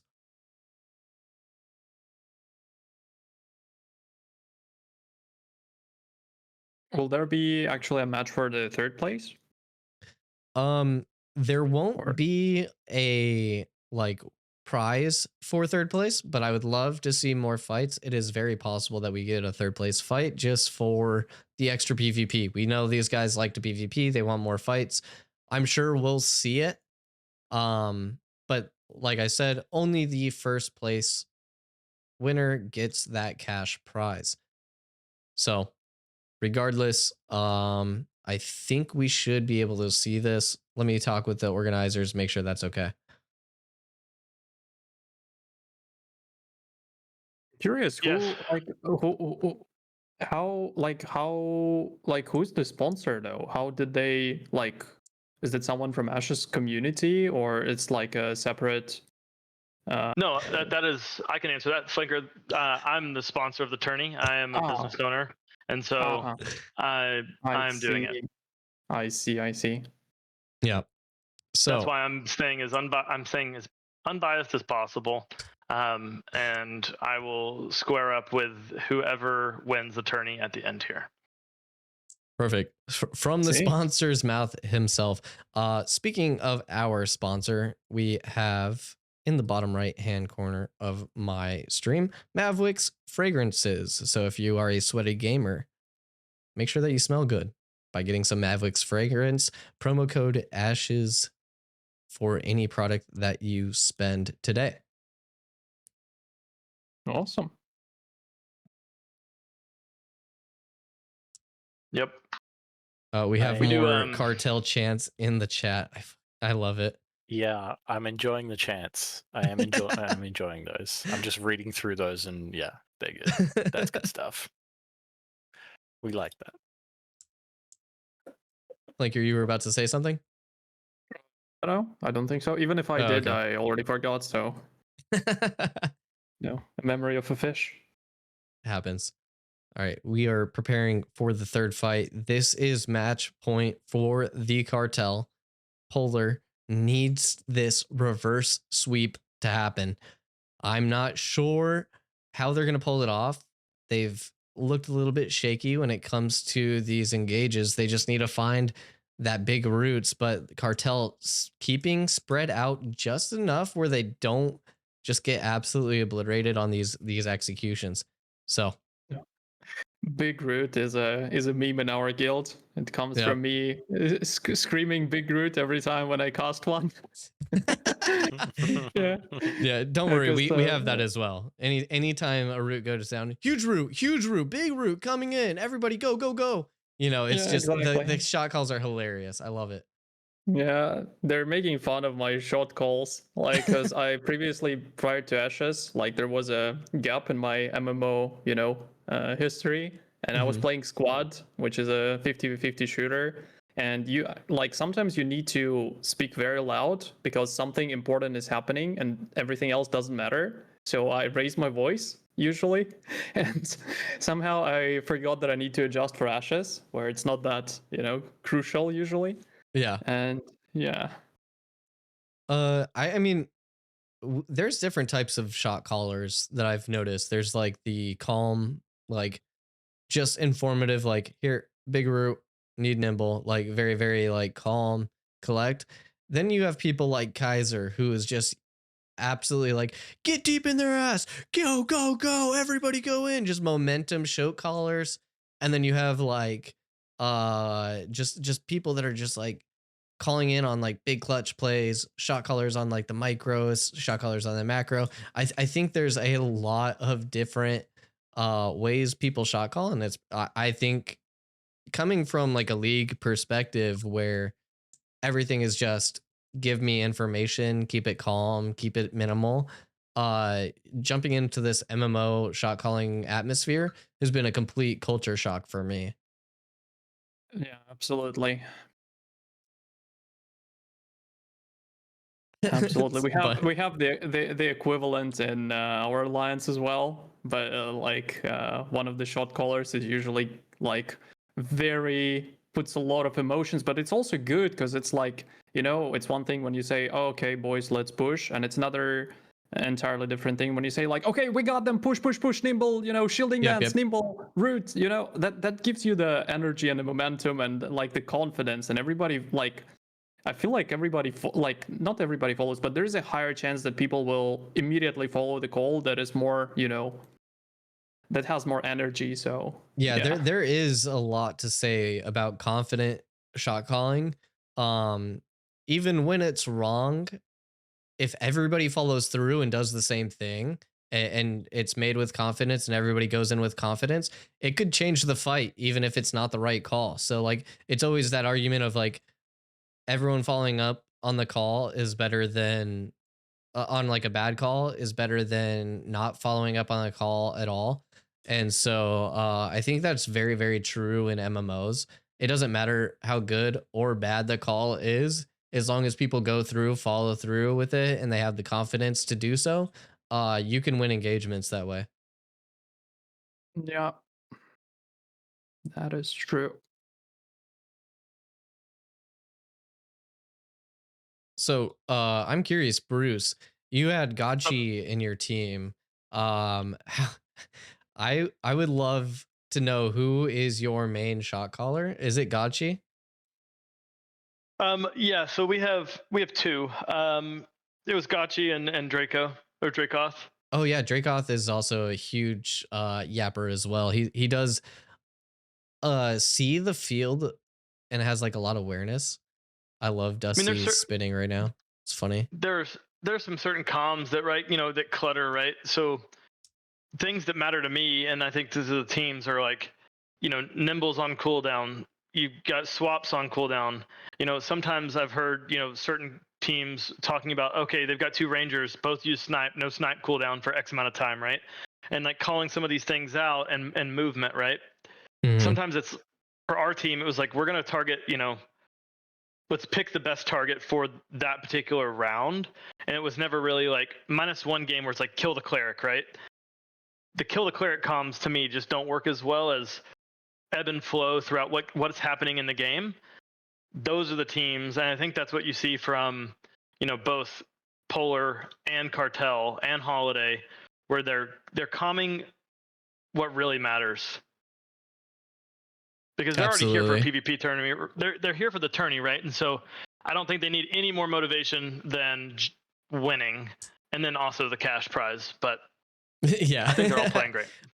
I think that's one thing when it comes to like high level PvP that I've noticed is like not a whole lot of people care about the rewards. A lot of it is about just prestige, bragging rights, you know, being able to just Discord PvP and stuff like that. So that's been one thing where I'm like, wow, people are really passionate when it comes to this. It literally doesn't even matter about anything except for the result. I think people are just competitive and passionate with competition when it comes to the PvP. Yeah. Yeah, we also had that debate about the comms. Should the comms be very limited or the other way around? And how do you find a balance? And like we kind of came to a conclusion that having information is better than not having it. So if it's a little bit too much, it's still fine. You will, you know, you will over time you will get used to it. Like when 5 people are talking, you will listen that one comm that you need to hear. You will hear it, you know, out of all the voices. So that's also that TeamSpeak thing where you can have like some people's voices louder than others so that you can like more accurately determine like a macro shot call versus like a micro shot call. Yeah, I was still very surprised after, you know, coming and joining Ash's community. Like, why is nobody using that, especially in the big fights? Like, it allows for, you know, so much more coordination, you know, more micromanagement within the group. Like if we talk about a group in the raid or like in multiple raids. I hate to interrupt you, Flanker, but we've got games starting for match point for Cartel. Oh, you're good. Huge. This is game match. We have Cartel looking up on this ledge, Polar on the opposite side. Jamal is leading the charge, same as always. Yeah. The Kaiser is looking around this wall. Kaiser loves playing this terrain, LOSing on this side, as both teams kind of staring each other down. I see a rogue. Yeah, he's moving in. Could be a ranger, a big snipe coming through. Maybe that's scatter shot. Lightning ball goes through. I don't think that's going to connect with anybody though. Tanko getting caught out a little bit. Big snipe happening. Follows really far back into the back line. The snipe does just continue forward despite them rolling out of range. That is a big root onto 3. There's a big nimble and a cleanse out of TMX. Discordant notes from Roxas. Zest keeping them alive with the communal restoration. They're playing this slow. They're playing this collect. This is extremely tense situation for Polar. This is, if they lose, going to be Jamal was trying to flank.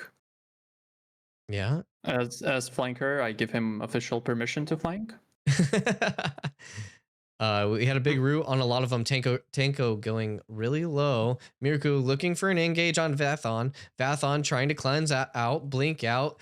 He gets out with the wings of salvation from Delore. The rains of death coming in, but misses the consecrating wave. This looks like it's going to be another fight reset. Firebolt's going down onto Kaiser. Kaiser trying to do his best to stay alive. Colton keeping him up. Zest keeping him up. And Cartel seem to be taking a little bit of an edge in these fights, and it's got Polar scared. Polar are playing tense. They're playing collected, but can they keep it up? Zest actually falls off the ledge. He's going to be LOS'd here. He's going to be trying to keep people alive. TMX playing aggressively on the side. Gets a big root onto 5. Miraku trying his best to stay alive. Stan is kiting back into the communal restoration of Hans. Hans trying to keep him up. TMX getting low down. Miraku in the middle. Vathon getting low from the CC. So much freeze. So much CC trying to go out. He can't get out. He blinks in the wrong direction. Kites back into his team though. Colton keeping him alive. Mesmerizing Dance goes out. Lit trying to play aggressively on the left-hand side there. Man, this is a chaotic and great fight, but Vathon goes down into the backside. He must have gotten killed by Miraku. TMX getting really low. Miraku in the backline. He's on Delore. Delore's getting the res.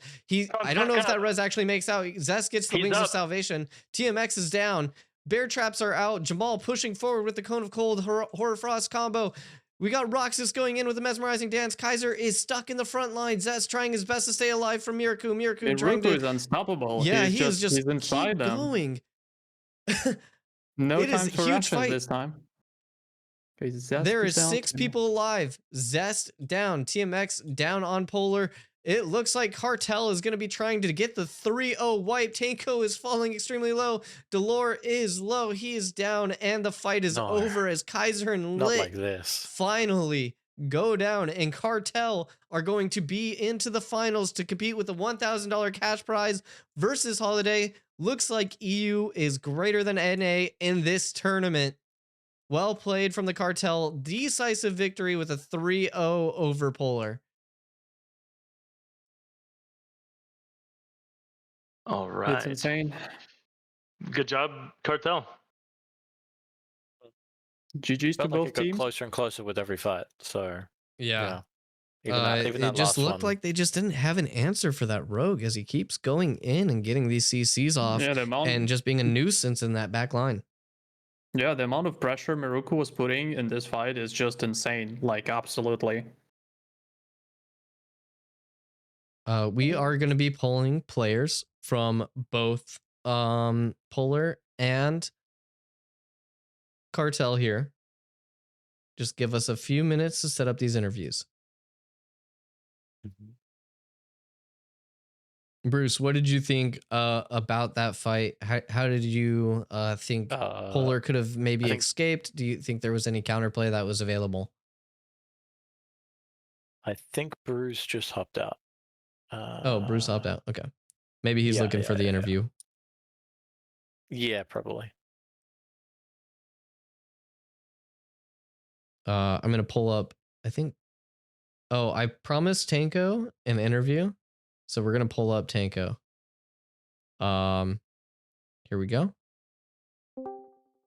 Tanko, I yoinked you. Uh-oh. I promised you the interview. I don't have my script ready. You don't have your script? Get your script ready. No, I don't have it. I was supposed to be the fucking fighter shit, bro. The Silent X comeback. No But fighter you know what? makes a comeback? I could give something off the top. What's up? All I'm going to say is, God, where in the hell is my fucking fighter buffs? I'm tired of playing my Ranger class. Melee meta, that's what's fun. Everyone hates Ranger. No one likes playing this class. It's boring. You know what's fun? Going in there, pressing blood fusion, and spinning. And I miss that. Please, God, Dread, I'm begging you. Give me something, man. So what do I'm you think? begging. What do you think the fighter needs in order to? I need a DR. That's what it needs. The one DR being tied to like the full, oh shit button, and full healing yourself. It just doesn't make sense to hard lock it to your only DR. I hate it that it's spread out. It should absolutely be a different button. I need some sort of defensive stance, like in WoW, or just anything like that, and I'm happy. Huge. It's task. Also Well, an AoE fucking grip or something, bro. Please. You mentioned melee meta. It seems like these teams are incorporating more melee into their team. Polar did not. Do you think that was had like a negative impact on how you guys performed, or no? I will say, I think the Rogue is absolutely stupid of a class. I think Fighter's still terrible. I don't think it has value. I think in terms of Holiday, it should have been punished way harder. But I think the Rogue is always just like insanely crazy. It's a Bucky class, unfortunately. But I just think it has so many options in its kit that it's like you can't be bad at it as Miraku. Like he's just like a full tank. He's literally a better tank in my opinion. Yeah. I think Tank is not as good. And I think Rogue is just a better tank with how many DRs it has. It's absolutely unreal. That class is so insanely overloaded. But I mean, hopefully that's what we'll all see when we get what is it? The secondary archetypes with tank coming up. Is that every class will have more access to DRs? That's my assumption and my hope. Because if not, holy frick. I mean, I've been saying Rogue's OP for a while, but I also definitely think bad for Zerg. Yeah, definitely bad for Zerg as the numbers go up. But I think group for group, it was doing well. I think having some sort of engage, even if it is a tank, it is a good way to get some CC. Even if you're not engaging, you're peeling back. Having that in your comp, I think, is extremely vital. I think mages just aren't pumping as much as they were last phase. Therefore, you know, it's becoming a bit of a problem. But to speak on that, how do you think your team did overall over the tournament? Is there any things that you wish could have happened more or less? I would think we just need more practice. I mean, we don't really have any practice against a rogue. That class is just like tomfoolery. I think that would be the biggest difference maker. I personally hate this meta as well. I think it's a literally perfect meta because every class can have 7,000 HP pretty much if built into it. And Miraku has an absolute insane amount. Therefore, there's no point in punishing the rogue when he's as tanky as, you know, a cleric or anything like that. I think it's very silly. Maybe I'm a one-trick wonder with fast place metas as in last phase, but I think it's right now super difficult to practice against. Where how do you practice against someone with that much HP? Yeah, I see what you're saying. Basically, at the top end, right, when you guys are like gearing out, you know, you're reaching these DRs on, you know, 10 different stats, and the only thing to do is pump HP, which makes it to where the rogue can basically walk through your backline with no consequences and get out. Is that what you're saying? Yeah, it's and honestly, it's kind of a little bit ridiculous going from, you know, a meta where the fight was decided on one snipe, but now, I mean, I'm hitting, for example, I hit Noctin with a 2500 snipe. And I mean, I know that guy has 6k HP pretty much. I mean, that's absolutely unreal. Like, you know, a setup ability that's that difficult to hit. Like I was hit, I think maybe with one snipe, barely touched my HP. It's either you double up the snipes and you pray that both crit, and that's a hard requirement. Plus there's follow up, or just nothing dies. And I think it's kind of very gimmicky. Like I don't think this game should have that kind of meta. I think it needs to be a faster pace, but that's just how I like it. I know some people, I'm sure people like the tankier meta. I just personally not a fan of it. I don't think there's like much besides stat checking people. I think there was a big showcase with stat checking in this tournament. Yeah, I think you're kind of hitting on a huge debate within the community on like, should you have like these burst classes and being able to burst, and it doesn't seem like there's very much of that. You're doing these longer fights. But yeah, I will say Cartel did play it absolutely amazing. They took that low ground, they hid people behind that little wall whenever they're getting took. Like I think that was absolutely perfectly played by them. I think they used the space insanely well. I mean, that was they did it well. I mean, it's not even cope about the gear. I know they played well. That was fucking well played by them. I'm happy with that. Yeah, it was a fun fight. Yeah, I'm glad you bring that up because we've been talking about like the terrain and different arenas here on the cast. How do you feel about like rogues getting out of vision and being able to find their way into these back lines without being seen? Is that like how does it look on the ground, and are you ever surprised by this? I mean, I don't think the rogues are even needing to do that. I mean, we saw Miraku just straight up sitting in there, the clump, without a single care, because that class is just, I mean, everyone has a million HP. There's no need to be scared as a rogue or have any like value to yourself. The self is not a factor in the game anymore. And you only have so many like wounds that you can do. Yeah. Like I can pull him out all I want, but he doesn't care because you have so much HP, and I think that's like absolutely crazy to me personally. Like I know in WoW, if I see a rogue out of stealth, they're going to get blown up. What are they going to do? They're going to shadow step me, and then they'll just get blown up, right? But in this game, it's a little bit silly. Is all I'm going to say. Is no class should be that tanky when it's out of its element. Yeah. So I will say how he are played great though. I know the comms can be extremely chaotic with the members that you have on your team. How were the comms in Polar throughout the tournament, not just like this match, but like also in previous ones? How was the mental going through this? That's a good question. I think it was solid. It could be a little bit better. I think we have a lot of like people competing for top dog. We have everyone in that channel is insanely competitive. We want to be the best, so it does incite a little bit of tomfoolery. But it was fun in the end. So yeah, I enjoyed it. I enjoy it. It's a challenge, but it's fun. Yeah, you also played up against Madhouse. I think you guys would be competing for third place. Would you like to do another matchup before this next match to see if that's possible? Actually, I mean, yeah, go and ask my team lead. I'm probably down personally. Perfect. I'm always down for more PvP, man. Win or lose, I don't care. It's fun. I'm here for the contest alone. It's not in the bracket, so we'd have to make it up, but I think that's a possibility that we can do for a third place match. I think it'd be a lot of fun. So I'm gonna work on that. What shouts out do you want to give out to Polar, to other teams, anything like that before we end the interview? Oh, I'm down for that. I mean, I'm glad everyone showed up. I mean, EU showed up. They practiced a lot. I'm happy with that. It was no... I enjoyed it. That's all I'm going to say. It was a really fun tournament. I personally don't like the meta, but I had a lot of fun. It was the only saving grace for this game, if I'm going to be honest. Going to go play some WoW after this, but I'm enjoying it. I hope the game takes a great pace because I want to see this game thrive.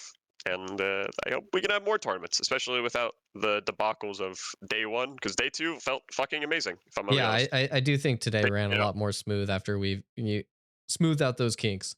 Absolutely, yeah. So it felt great today. So thank you, Tanko. We're gonna move on to Oneuproads from the Cartel, and he's gonna be giving us our interview. Thank you for your fighter speech and all of that as well.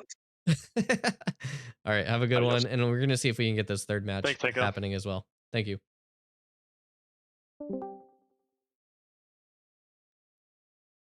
So we yoinked up Oneuproad. Oh, hello. How am I saying that right as well? Yes, you're saying it correct. So you just came up with a big win over Polar, 3-0, pretty decisive. How do you guys feel about that matchup? I mean, they were a lot more confident, right? I mean, most people probably don't know, but we did face Polar beforehand, right? We just had a bit different comp. I was playing instead of Yetik, so we had a tank. And it ended up being 10-3, right? Yeah, they was just very confident. I mean, the only scary thing was, this your NA people's oopies, right? The oopies, you guys call it. Was catching us. It was catching us off guard because I'm gonna be honest with you guys. In EU, no one is using that. No one. Yeah, that's an interesting culture shock between like bards utilizing the what we call uppies. What do your bards usually run, and do you think it was like with the chaos of that, does that actually affect matches a lot? Do you think it's like good, or do you think it's less valuable? I think it loses value the lower the scale. I can see why it's great in large scale, because you can just avoid everything, right? And you just burn down everything, right? I can see it, but in these small scale fights, I feel like where focus fire is much more important, right? And once you're in the air, you can't get nimble danced or something like that, because once you're in the air, there's no change of direction. So, but that's it from our perspective, right? And since we had two clerics, right, they felt a lot safer. Even if they focus someone, it's much easier to keep alive than with a tank. To be fair, as a tank, it's really hard to fight against the anti-grav. Like it's just horrible. Yeah, because the grapple isn't necessarily working. Your CCs don't necessarily provide enough for that. How do you feel about like the tournament overall and how your team did? Do you have like any do you have any players that you're like they overperformed or they performed extremely well in these matchups? Well, we had quite a few subs, right? This is not our first lineup, so to say. Yeah, we had Roxas coming in and Yetik coming in. We usually play with, as I said, with the one cleric and the one tank setup, but I would say Roxas improved a lot. So he joined Cartel and 2 weeks ago, right? And he was getting a lot of information, right, from me, like WOD reviews and stuff like that. So he's trying his best, and I would give the shout out to him, right? He definitely is doing his best. We saw him a few times go in with like some big mesmerizing dances and marionettes. Like those combos really helped out on like the engages of like Miraku, like causing chaos. So I think Roxas performed extremely well. Yeah. Also made my heart skip a bit a few times, but it was all right. Okay. I have a quick question, if you don't mind. Go for it. Yeah, going back to the previous interview with Tanko, who said that the game is not the current meta is not the best, according to him, which I kind of agree to. Do you think that the game will be in a better state if, let's say, well, currently people usually stacking around 200 power and that's the moment when DR start, kind of hitting hard. So someone goes to 210 to 20 around that. Do you think the game will be in a better place if that threshold was around like 250 or maybe 300 power? Well, it depends. I don't know. I think the low TTK that was before, I think that was just horrendous. Like there was very little skill expression. Like the skill ceiling once you hit a certain power was horrible. Now, I would say it's at a better spot in terms of skill expression, especially if you focus fire. I mean, going up to 250 power depends how easy it is and how much defenses you can get on top of it. I don't think it's gonna change much. Yeah, I think that is a good point where like everything is relative. Like how much mitigation, how much HP are people getting? Maybe HP is just too strong of a stat. Maybe something like that needs to be nerfed a little bit. I think everything in combat is relative and it deserves tweaks in its own little spots to find the right zone. These fights are going on for like 60 seconds, maybe longer. You're kind of like using all of your cooldowns and you're not able to get like an exact pick. So you're kind of like waiting for like second, third, fourth rounds of cooldowns before you're able to really get that advantage. So I think what people are wondering or like wanting is that chance that within those windows that you're able to get off your full combo and potentially somebody being dead, right? Right now it seems to be scaled a little bit favored in the longer TTK. There's also members in the community that think even this is too long of a TTK, which is a little bit different viewed from the last interviewer. But I want to move on to like your team's comms. How were they? Like what was going on? Like, is there any insight that you can give me without, ruining it for the next match? Well, I didn't. I'm usually muted when the fight is ongoing because, I'm not a ninth person, give me them comms. I have confidence in my boss that they're going to do the right thing. Like what to say, it sometimes gets hectic. Everyone is quite vocal, especially the damage dealers, right? Right. But it's usually me or Miruku, right, calling when we catch off someone, right? And then we are trying to capitalize on that. Or the Rangers calling a snipe, or a freeze from the mages, because right, because those are big moments, that's right? what mages can do, sadly, right now. Yeah, poor guys. we had a chance to listen to your comms during the fight yesterday on Rox's stream, and it was pretty chill. Not gonna lie, like no screaming, no nothing, like no overreacting. It was pretty calm, I would say. A lot of calm, cool, collected. Yeah. Trying. Well, you've faced a lot of teams this tournament. Are there any like teams that like stood out for you as like really hard opponents or like for your team? Well, I think Asylum has been swapping around. Holiday, they are called here, right? That's the Flankers Guild. They have been shuffling around. Actually, I'm very happy I see a fighter, because we have been saying ever since the TTK's changes that there should be some spotlight for fighters. So I'm happy that we can see some shine on fighters in small scale. I think they're still useless in large scale, but at least here they can shine. I think Asylum has been improving as best as they can in the last, don't know how, we have screamed them a few times the past week. Yeah. I wish we could have fought Madhouse again. Didn't have much chance, but... Yeah, I just got word that Madhouse were not aware that there might be a third place match, and so they've left and they've moved on, so there won't be a third place match, unfortunately. So the next match will be Cartel versus Holiday. You probably need to get back to your team for some prep. We'll allow some prep time for you guys for the finals. It's going to be a best of 9. I've been saying it's been going to be a best of 10, but it is going to be a best of 9. So it's going to be the first to 5 wins will win the tournament.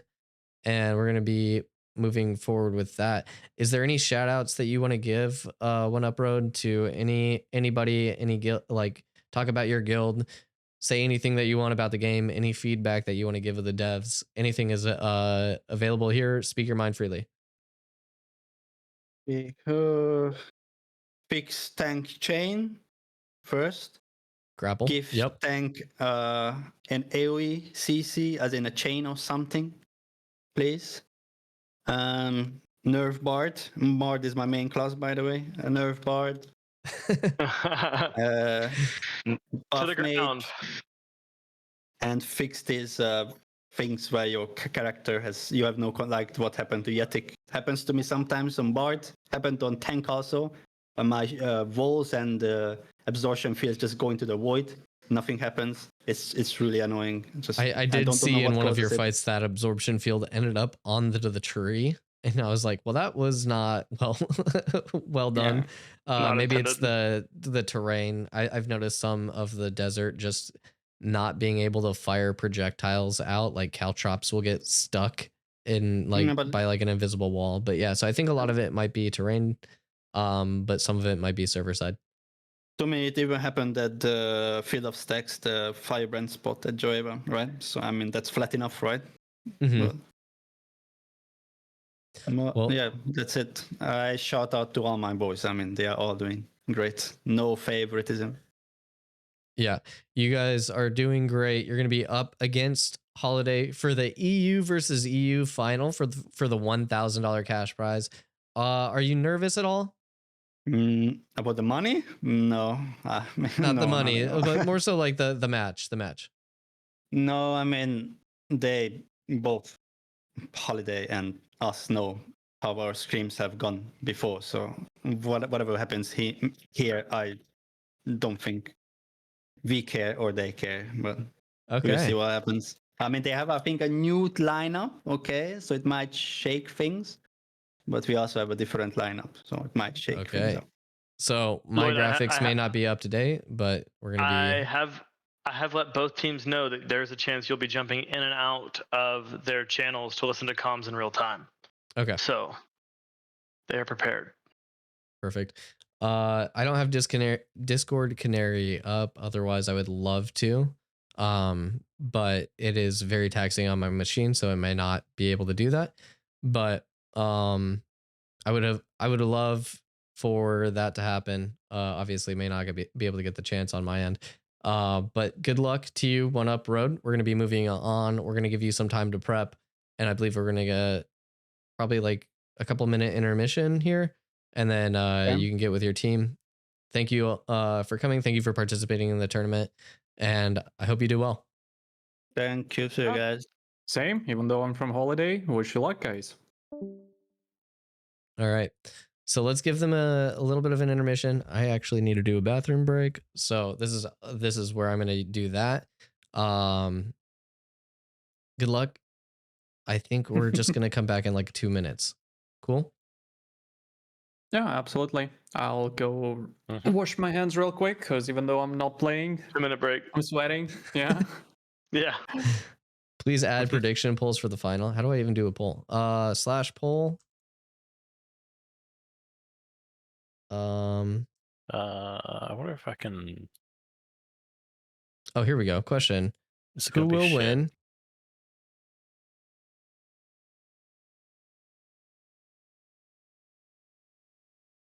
We're gonna do.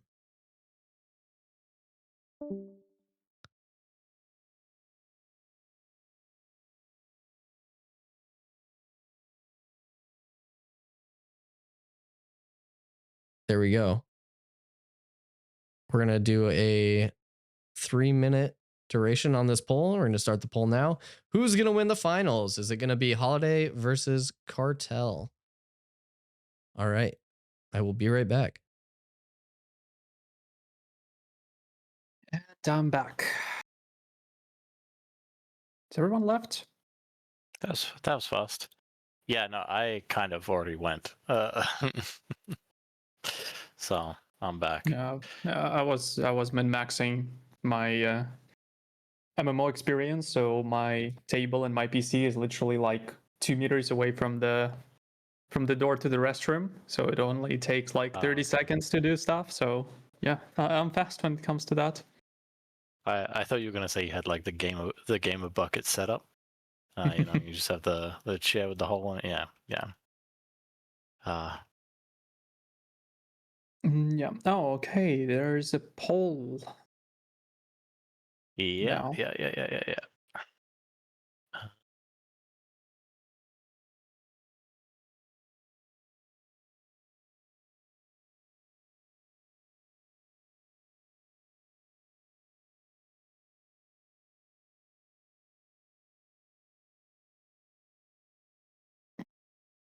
I don't know how much longer. I've got like 12 minutes left on my flying mount, so might need a little top me up.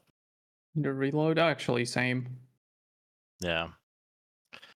Yeah, it's item kind of around? crazy. It feels like this tournament has definitely been more efficient in terms of time, or at least it feels like it. Maybe it's just because we split it up across 2 days. But yeah, I think this is definitely a better way to do it. Have it split across, yeah. Okay, 2 different Adam days. is here. Maybe he can.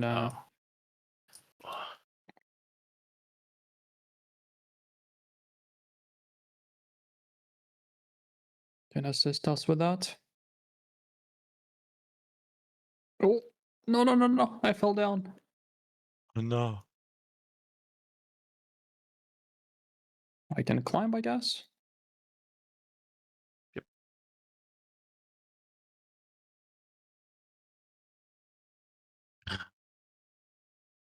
Can't you just like backflip up here? Something? Yeah, I backflipped here, so I need to wait for cooldowns now. Hang on. Yeah, join. Okay, I'm Uppies? trading him. Did that work? No, it's fine. Damn. Okay. That's alright.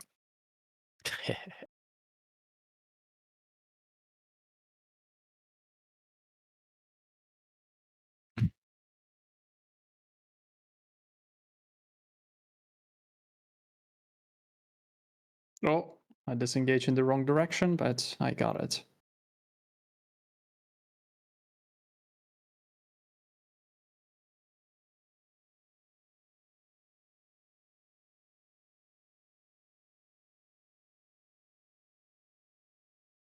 Yeah, speaking of uppies, the first time I watched the tournament from NA, like back in phase 2, I'm like, what the hell is going on?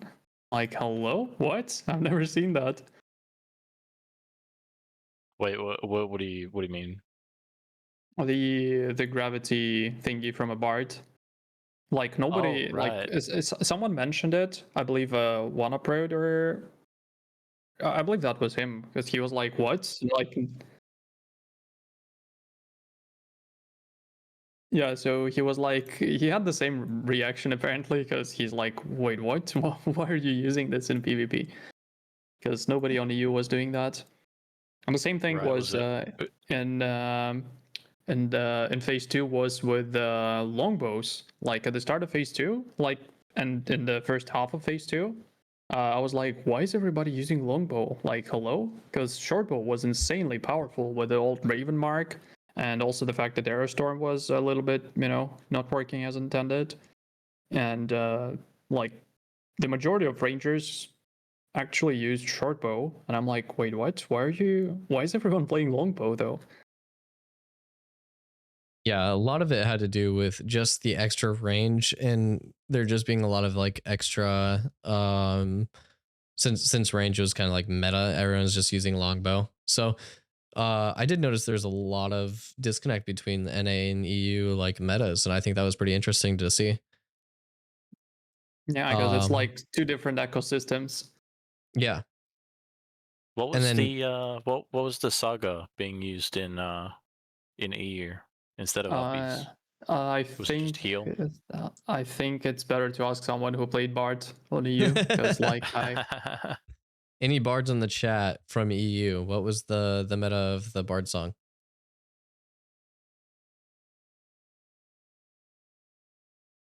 Yeah, that's a good question. Also longbow skill tree seems to be the favor on that one as well. Yeah, it's all about the burst damage, because the burst with the short bow, when you trigger the arrow storm, when you have Mark of the Raven, you just barrage, reload, barrage, and anyone is dead pretty much. It was just insane.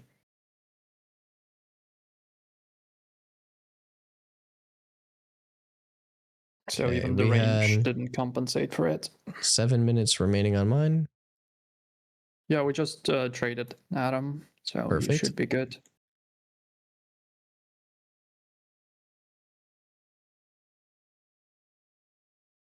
Okay, orange has heal saga was mostly used. Fair. Yeah, heal. Interesting. We have gotten a lot of value as well. From the mana saga as well, but obviously mana was much more important before the mana drain nerf on the rogues. Yeah, I think that was what I was mainly seeing, right? It was between uppies or mana saga, but I don't know. In some of the scrims that have been played, it seems like the heal saga is becoming more popular. Yeah. Yeah. It is seemingly keeping their teammates at full HP right now, so the uppies is there particularly just for like to get your team out of like certain situations, avoid like roots, caltrops and stuff that are on the ground. Lots of AoEs. But yeah, for the teammates that like can get out of those scenarios or like move out of those scenarios, maybe it's easier to just heal through, and maybe the uppies is a little bit more harder to execute on the higher skill part of the matchups. But this is where we're at. Maybe Cartel has a better, or not Cartel, EU has a better read on the meta when it comes to like bard themes and sagas.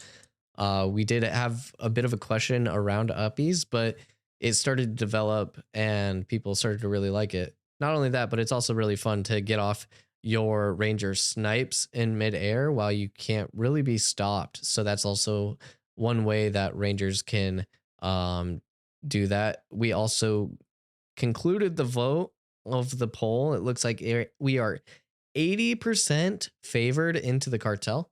And just so we're aware, both the cartel and holiday seem to have been swapping up their compositions, so everything on the graphics may not show appropriately. It's a lot of work, a lot of effort. I didn't choose every variation of the team, just like their static comp. So there will be differences in players and in their substitutes. So just be aware of that.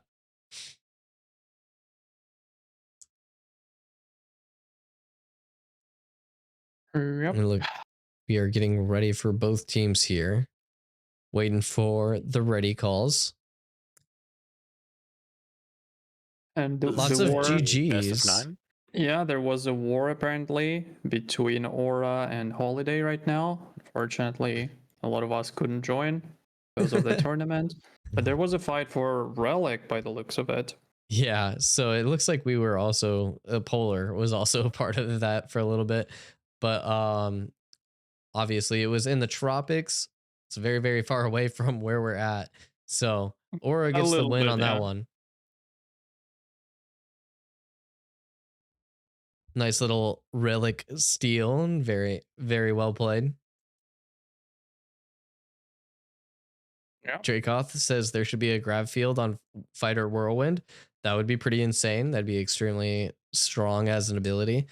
I do know from the Alpha 1 testing from almost 4 years ago, maybe 5, where mages had a black hole ability, which was basically a gravitational pull to the center, and it was extremely strong. They had to disable it in the middle of the Alpha 1 testing. But yeah, that gravity in itself is very, very strong. Where's the caravan for this fight? Did they destroy it? I thought it was the same one. Oh no, it's yeah, it's fine, sorry. Okay.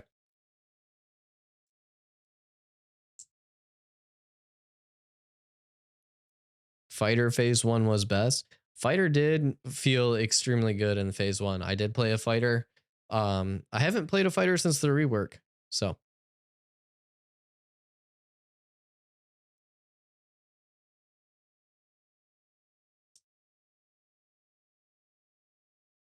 We are waiting on these teams. I want to see if I can get a view of potentially these team comps. So we have Ranger,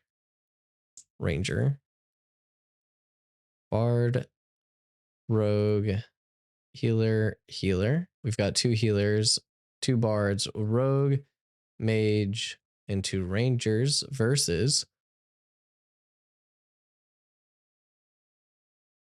who do we have over here on the Cartel side or Holiday side? Got a Fighter. Oh, where they all go? Tank, Bard, Cleric, and the Rogue. So the difference is, do they not have a Ranger on Holiday? That's going to be interesting. No Vines.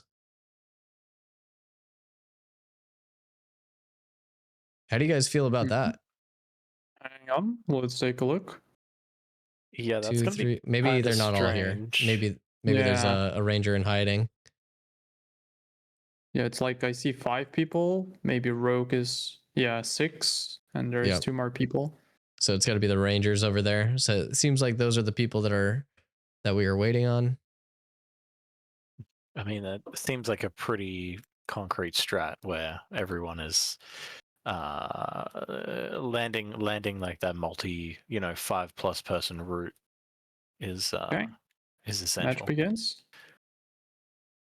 All right, the begins. Cartel are the favored here for this matchup, and it looks like Holiday is moving on the south side, same as Cartel. We are going to be seeing a good matchup here between these 2 EU teams, and we are just going to get a standoff. They are moving up to the statue. It looks like they're pulling back. They don't really want to enter that choke point where Cartel is holding. We have Jamal playing in the front line, as always. He gets a Frostbolt onto I Am Holiday. Grapple's trying to go through a barrage onto Thurborn. He dodge rolls out. He gets a little bit of help from Bezten. A little bit of temp HP. Shields going through. Consecrating Wave. Tank Wall. Vine Root onto 4 people in the Cartel, but they are getting nibbled out. They're moving backwards. I Am Holiday playing on the side on the lower end there, and he's trying to utilize that LOS right there, but Stannis and Jamal playing to their advantage in the 2v1. Bezten and Proof go backwards. GG playing off on the side. He was getting pretty low in the back there.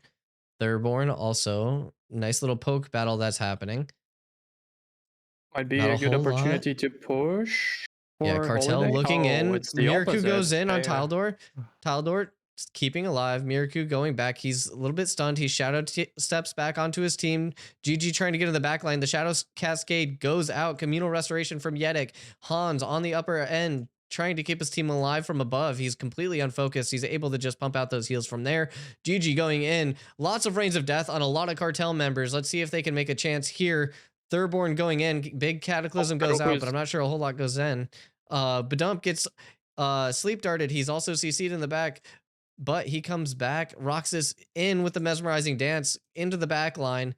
It is just a chaotic mess. Hans trying to keep everyone alive from that up on that terrain, fighting GG, who is in that back line.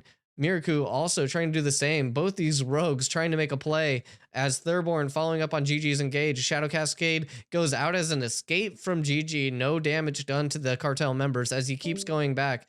There's a lot of members. Discordant notes going down on Cartel, and Maluno goes down. The Ranger is down. That's a lot of bad damage that are going out. Miraku trying to go in on this backline, but it looks like they're just going to focus him, but he somehow stays alive, gets full healed. The Gambit goes out on Miraku. I Am Holiday and GG are trying to Thurborn do their dealing best. some damage in the back. Yep, Thurborn on his way. It looks like Holiday is favored here. for the most part, that res is not coming out yet. It's not over for yet. Maluna. It's not over yet. It's not over yet, but Holiday does have the advantage. Cartel trying to make their best comeback here as Miraku in the backside. Coming up. Taldor getting really low. That cleric needs to stay alive on Holiday. Holiday making the push to cancel the res. I don't think the res went through, actually. Good play. Nice. Good play. Good play. Good resurrection. Okay. Big root on Holiday. Oh my god. Okay, Stannis stuck. He cannot nimble out. Miraku GG tries to take using down the acrobatic strike. Can Hans getting low. This is a very tense fight. Very well played from both sides. Holiday pushing Cartel off the res bodies. Oh, Noctin also goes down from a Cartel. Smasher getting low. He's getting focused. He might go down here. He gets full HP. The Gambit from Proof comes in. That is a massive Gambit. As Hans gets really low, I think Thorbone's going to kill him. The big Cataclysm. There is no way that Cartel can help, and Hans goes down. That's a big heal from the Cartel. This looks like a Holiday win if they can continue to go through. Yet it goes down. Both their clerics are down. That means Roxas and Jamal are left out to dry. Stannis cannot stay alive, and Holiday are going to take this first win. Reminder, this is a best of 9 for the $1,000 cash prize. Well played from Holiday. They come ahead on the first round. It's insane. I'm like, I wish I could say something like mid fight, but I'm just watching. Like, I'm so focused on this. It's insane. I mean, there's a lot of chaos, but it's not unorganized chaos. It looks like both teams are very focused on certain members of the enemy team. They are able to move through like systematically. You definitely saw like Holiday trying to combat that resurrection. Yeah, it is extremely close. From what I heard, by the looks of it, Maluna was not actually playing this phase as like, playing. He came back for the tournament. And he's a really good ranger, and also if I recall correctly, he's also an esports pro. He plays League, as far as I know. But oh, nice. Once again, yeah, that was a very good fight. Yeah, Maluno, despite not playing this phase and coming back for this tournament, he is sitting at a commendable gear with 5,515 health, 210 power, and 28% crit chance. As a ranger, I believe most people desire either attack speed or crit chance and crit power. So I think he might be lacking a little bit in that crit chance department, but other than that, he's pretty geared. He's pretty solid. Absolutely. Like I said previously, there were guilds also funneling gear to these members for the tournament, so it's not necessarily completely all on their own. That is a valid strat. We might have had a rogue bug play Discordance for hitting for over 2,000 during that match. Okay. Are there clips? Obviously, it's being reviewed, but if there's a clip that I can post, if you can send that to me, that'd be great. Zant's working on it now. Perfect. Wait, what happened exactly? Can someone clarify? Because I'm not an expert on bugs. Yeah, so there is currently a rogue bug where if you expose with advantage, so you have to use your stab with advantage. If there's an exposed bug, you can essentially give the enemy team bonus multipliers to their damage. So you can expose them, they get the damage buff. It works in tandem and multiplies with Bard Menacing. And if the Bard is running Menacing, it multiplies the damage off of the multiplier of the expose. And we've seen up to 8,000 damage discordant notes being utilized onto the enemy team. So you are essentially granting the enemy team power and you are gimping your own team. I've been hit for 28,000 damage before. Yeah, that's insane. It also works for snipe, other mage abilities like chain lightning and resonant weapon stacks. So if those were in the match, it's going to be reviewed by our team. But yeah, it can give some pretty insane numbers, which is why it's been pretty looked down on to have a rogue in your composition for this tournament, because that is a known bug. And how do you trigger that again? You use the advantage on your stab or backstab, granting the expose. So if you are a rogue, you can potentially be griefing your own team if you do that accidentally. So whatever person I backstab, they then can potentially get a damage multiplier of like 1000x, and it just starts. Yeah, there's nothing you can do to control it. It can happen. Sometimes it happens, sometimes it doesn't. We do see that both teams are agreeing to that. Yeah. I know that Holiday wants to see the clip, which is completely fair. And does it like I see one approach says the bug is not consistent, so it has a chance of happening, or how does that work? Or it's just like random, or you can like replicate it? I haven't been it's able to pretty replicate replicatable. I know Standby was doing testing prior to the event. Basically, it was like a 90% chance of happening. It is very low that it does. Yeah, it is very replicatable. So does it mean, once again, I'm just asking, so don't throw rocks at me. The bug happens every single time, but it's rare that the numbers go insane, like insanely high. So like Bard Resonant Weapon after a Bard Expose will pretty much just be doing like on the finishers like 1000 to 2000 damage crits, and you can get those wild numbers when multiplicatives keep stacking up, so you can keep getting those stacks, and that's rare, but the actual bug itself is pretty replicatable. Okay, so once again, my question, please don't throw rocks at me, I'm just asking because I don't know. Is it theoretically possible to use that if the rules say that there is going to be a rematch here? I'm not sure. I'm waiting on the tournament direction on that. I see. Yeah. So we're aware that this is a bug. There was a rule in place. We are making sure that it was that bug that happened, and we're gonna view how we're gonna deal with this. Yeah, but you understand what I mean, right? Yeah. Let's say there is Team A, Team B, and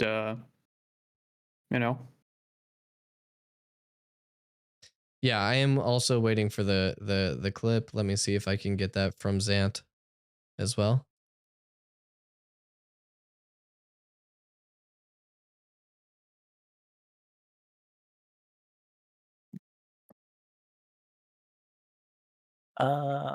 Yeah, I think we're at a point where it's if it did happen, then it's pretty fortunate it happened in the finals. So we really, we have 2 teams left to play off. If it did sort of if it did happen, then we can figure it out. But this is the first time that it's happened in this tournament where it's been disputed upon. So we've been pretty fortunate about this.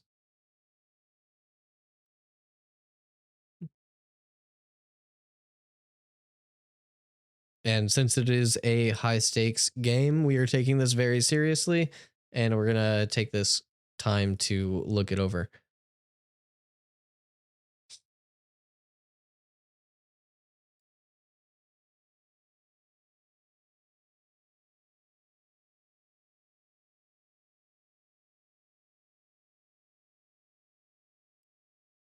Someone says Rogue should have been banned. I mean, the Rogues have been showing themselves in this tournament with like a lot of great plays. It would have been a shame if Rogues were banned. Also, the tournament, this is the first tournament that has had Rogues since they've been in, so that would have been extremely unfortunate for the viewing experience, and you wouldn't be seeing players like Miraku absolutely dominating previous fights.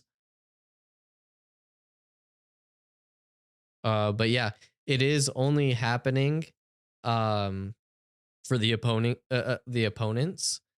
So you're kind of hurting your own team if you misplay and accidentally expose somebody. But obviously, that's not Also, necessarily like some teams obviously are aware of that and wanted to go through anyways. Yeah, and also there is no way for the other team to prevent that. Okay, actually, match begins. Okay, so we're just moving on. If I can get that clip later, I will show it on stream. I have yet to get that clip. So referees obviously busy doing their own thing with these teams, organizing this. As we move forward, Cartel and Holiday moving on to the next round, and we're going to move forward here. Holiday taking their same position that they took in the previous matches. Apparently they like it. Yeah, they like this spot. They like having GG on that lower part of the ground, kind of hiding there. Is it good though to have a low ground here? I'm of the opinion that normally it's not good because you never follow up on engage unless you like somehow make it over, or you have a bard that's giving you uppies that allows you to follow up on that engage. But it looks like Thirdborn's getting poked down on the side. He's getting kind of focused by Maluno. Maluno's looking for that snipe. Discordant notes go through. Nothing really coming out of it. Barn Damp taking a lot of damage. A decent amount of damage, and Cartel is going to push now by the looks of it. I would expect a root now.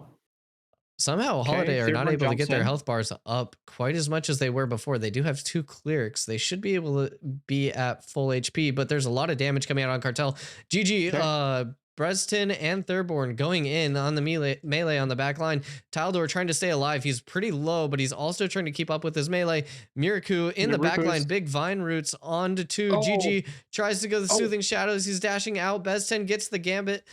And the temp HP shields are going to keep them up. Smasher taking a lot of damage on the other side. And Cartel following up on a counter engage. Smasher taking a lot of damage. A lot of CC coming out. Jamal throwing those firebolts. Wings of Salvation. Perfect. Coming out from Holiday's healing right there. Thirdborn trying his best to just create chaos.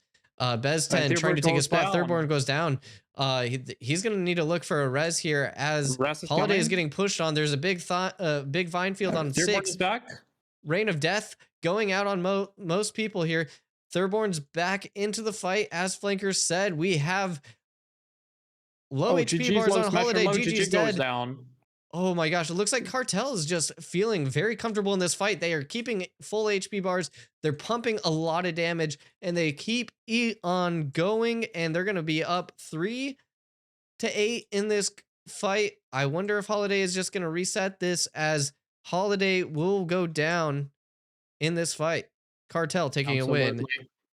It's the same thing. Like, I feel like it's a very, if you're staying on this low ground, you're at disadvantage because there is a very narrow choke that you have to push through, so you can't follow up on the route or any burst, etc.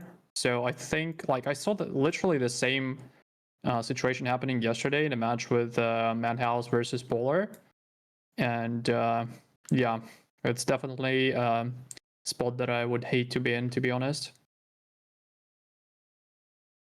Because, like, in fights like this, you're not forced to engage. Nothing stops you from repositioning or pulling back.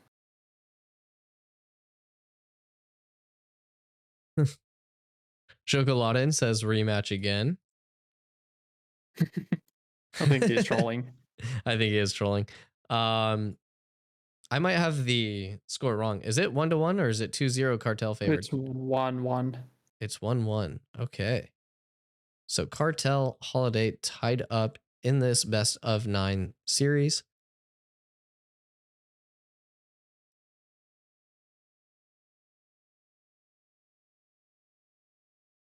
Okay, apparently they, according to him, 2.3k hit from a bard to now a ranger. That's what he says. So apparently. So it looks like this exposed bug is happening a lot more frequent, or at least being called out on in this matchup. We have a bit of a problem here. What's up? Okay, so if supposed to be a bug, there's supposedly a exposed bug in the first match. There's definitely one in the second match. We need to figure out how we're gonna deal with this because here, I mean, pop my stream. Okay, so we're gonna pop this open for stream here. This is a maddening dance, I think. Check the damage here. Okay. 2.3k right there. Look at all the damage. Yeah, 2.3k. That's a maddening dance. Oh, that's like 1.23, 6k damage almost. It's more than 6k damage. Yeah. 49. I mean, this is crazy. That is an insane bug. Yeah, I had done some testing with Standby prior to the tournament. Everyone was aware of this bug and warned previously with the rogue stab. So how we're handling this? Well, no, is it possible to bench both rogues and play like without it? I just don't know what any other possible solution. But what, we suddenly go from 8v8s to a 6v6?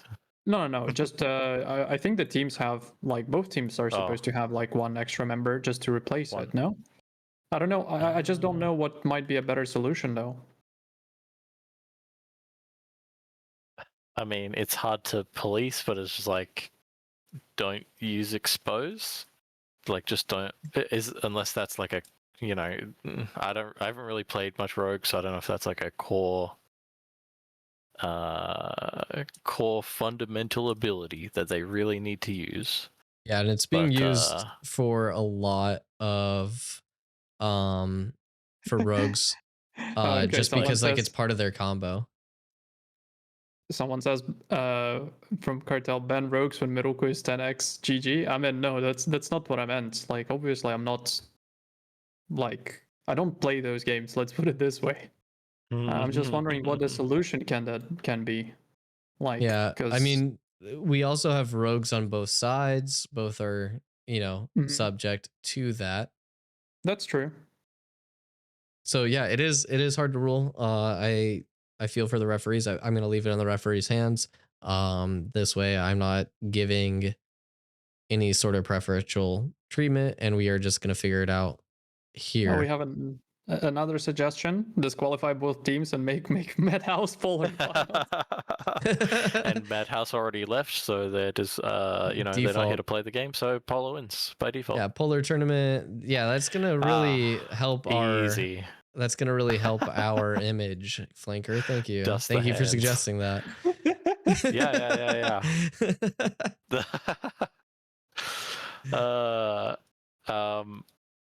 Yeah, what is...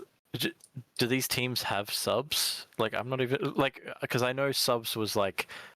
It was sort of like an option. I don't think you had to have subs, did you? So, it was like, oh... You know, you could have up to like 2 subs, I think it was. Yeah, you could have up to 4 subs for this tournament. But I'm not sure. Yeah, Zant, I believe that's how I'm supposed to pronounce the name. So we're going to try something. Each team has subs. We're going to try to sub out the rogues for a hit to see if this is a rogue bug. We want this to be as fair as possible. Yeah. So I'm going to transition over to this replay. This is what people are saying. So we're going to move forward here into the game time. So is this also like are we like running it back and we're going to just start, you know, like those last 2 matches didn't count? We're going to do full rematches for the whole thing, or I guess we're waiting to... Yeah, I guess we're waiting for that information. Yeah. Holy, the buffer is not working here. Technically, it's 1-1, so 1-1 is not that different from 0-0, you know? Yeah. Yeah, that's true. That's true. And we get more fights. It's sort of it is sort of a weird bug because it's like it helps the enemy team. Holy, the buffering. So it's yeah, right. Wait, what? Oh, sorry. I'm trying to play this replay on stream, but it is just not being buffered at all through Metal. Okay, so 100% guaranteed a bug in the second game, and I think there was a bug guaranteed in the first game. Not 100% sure about that, but we're just gonna keep going. Talk to both teams, like they both understand. Like it's obviously this sucks, but we just play on. Okay, cool. So it is 1-1 moving forward, and we're just gonna keep going. I mean, technically 0-0, but yeah. Technically 0-0. Okay, so I'll just reset the score then on screen. Yeah, I mean, if a bug keeps happening, we're gonna have to figure out a new solution. But yeah. So rogues will not be benched or no substitution. It's gonna be just as it is. If it keeps happening, I'm gonna pull both team captains into a channel, and we'll make an agreement to make sure it doesn't keep happening. Okay. Yeah. So yeah, is it gonna be a 0-0 or 1-1 then? Right now it's technically 0-0. Like we're not forcing, so we have to give time to the admins to review the footage, so they don't want to make a decision yet. Just gonna they said keep sending matches, and if we see more bugs, we'll deal with it then. But they're not putting a hard 0-0 on it or 1-1 on it. They want to review all the footage to make sure they're actually accurate, and we're not just saying things like really fast. Fair. Okay. There we go. That is the final stance on that. So we are going to move forward. We're going to be starting the next match here shortly.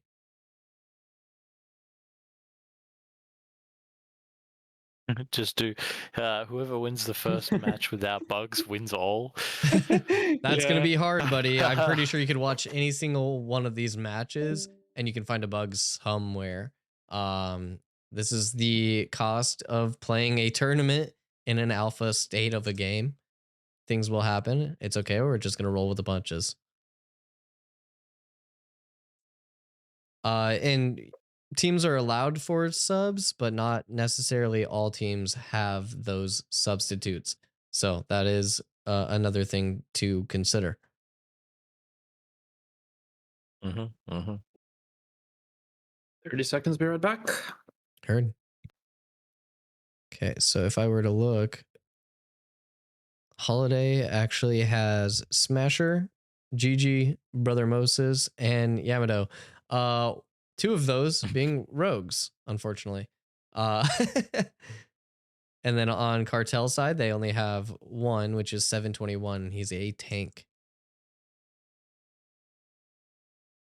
So essentially, they probably could do a swap, but we'll see what the teams want and if those players are even available, as some people had different availabilities for this tournament, which is why we asked for subs in the first place.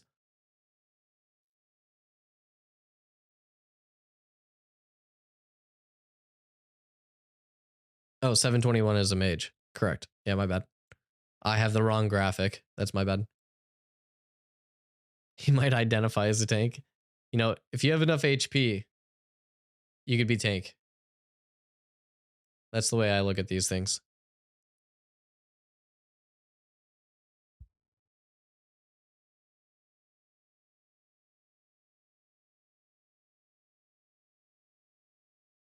Okay, I am reviewing the organizer chat here. Quick swap here. They're both actually removing their rogues and swapping them with mages. Okay. Both teams are taking out rogues and replacing them with mages because they just obviously don't want to keep rematching over and over again. So that was their decision. They both want to do that. So all good. There we go. Thank you, Tim. Cool. Appreciate you. Sweet. So we are moving on from the rogues. We're putting in more damage with those mages. Oh, did I miss something? Yeah, so we are replacing the rogues and we are placing them with mages on both teams. And we're going to start at 0-0 for these next matches. Yeah, I think it's a tough call because I guess, both teams had a certain strategy in mind, and it kind of sucks that you have to change it, but I think it's the right thing to do. Yeah, as long as we can keep these matches going and keep going. I'm sad as a rogue main. I like seeing these rogue plays. I like seeing how they dive in and out of fights, how they change the fights themselves. Now, at least we're on even grounds. Both teams have agreed to this. So we're going to be moving forward with these fights with the mages in place.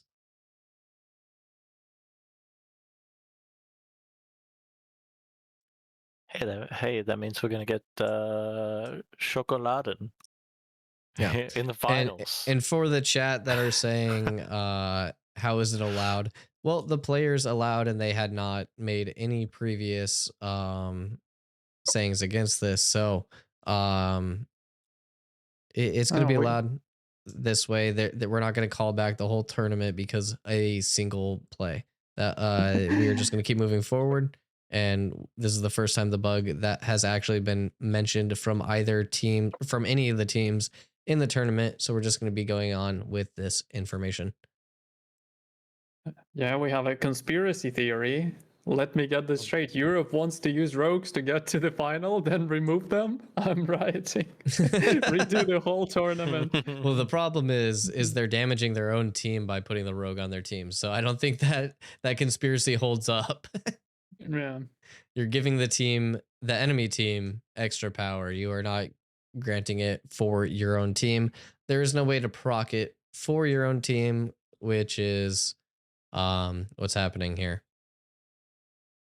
It's my cat. Oh, actually. And hence why it was allowed is because it's essentially benefiting the opposite team, not your team.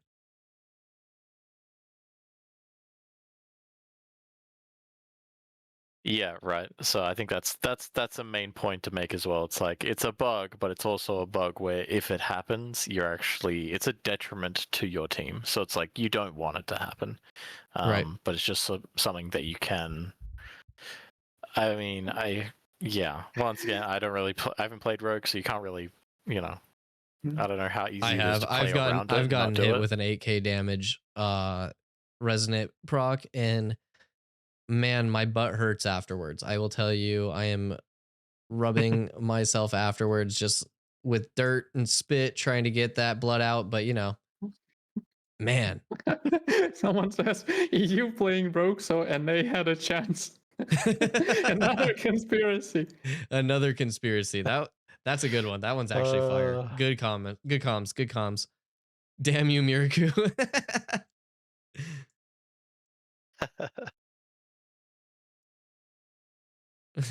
Okay. EU players wanted a challenge. Imagine losing with the damage buff from Miraku. That's crazy. Yeah. We do have this incoming match, EU versus EU. Excuse me. We are going to be restarting at 0-0 so that we can get these mages into the game. I believe that's what we're waiting for. And once they're there, the match will commence.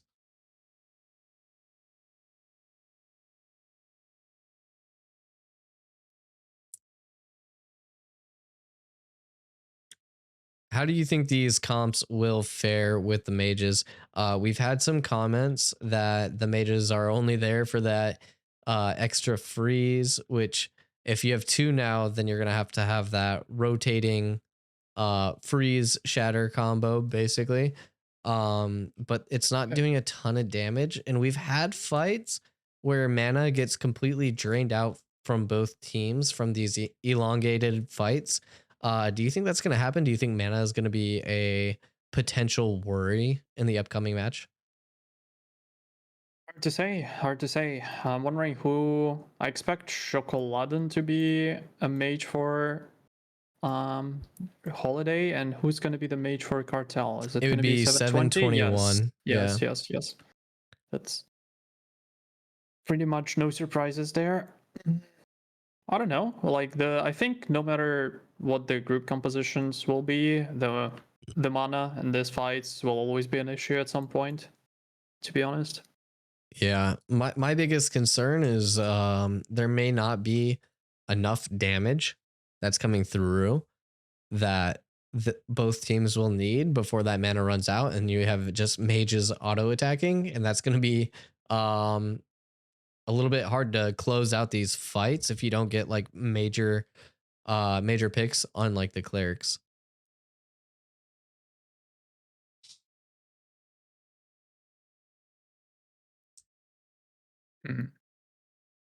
Apparently Holiday team needs a few more seconds.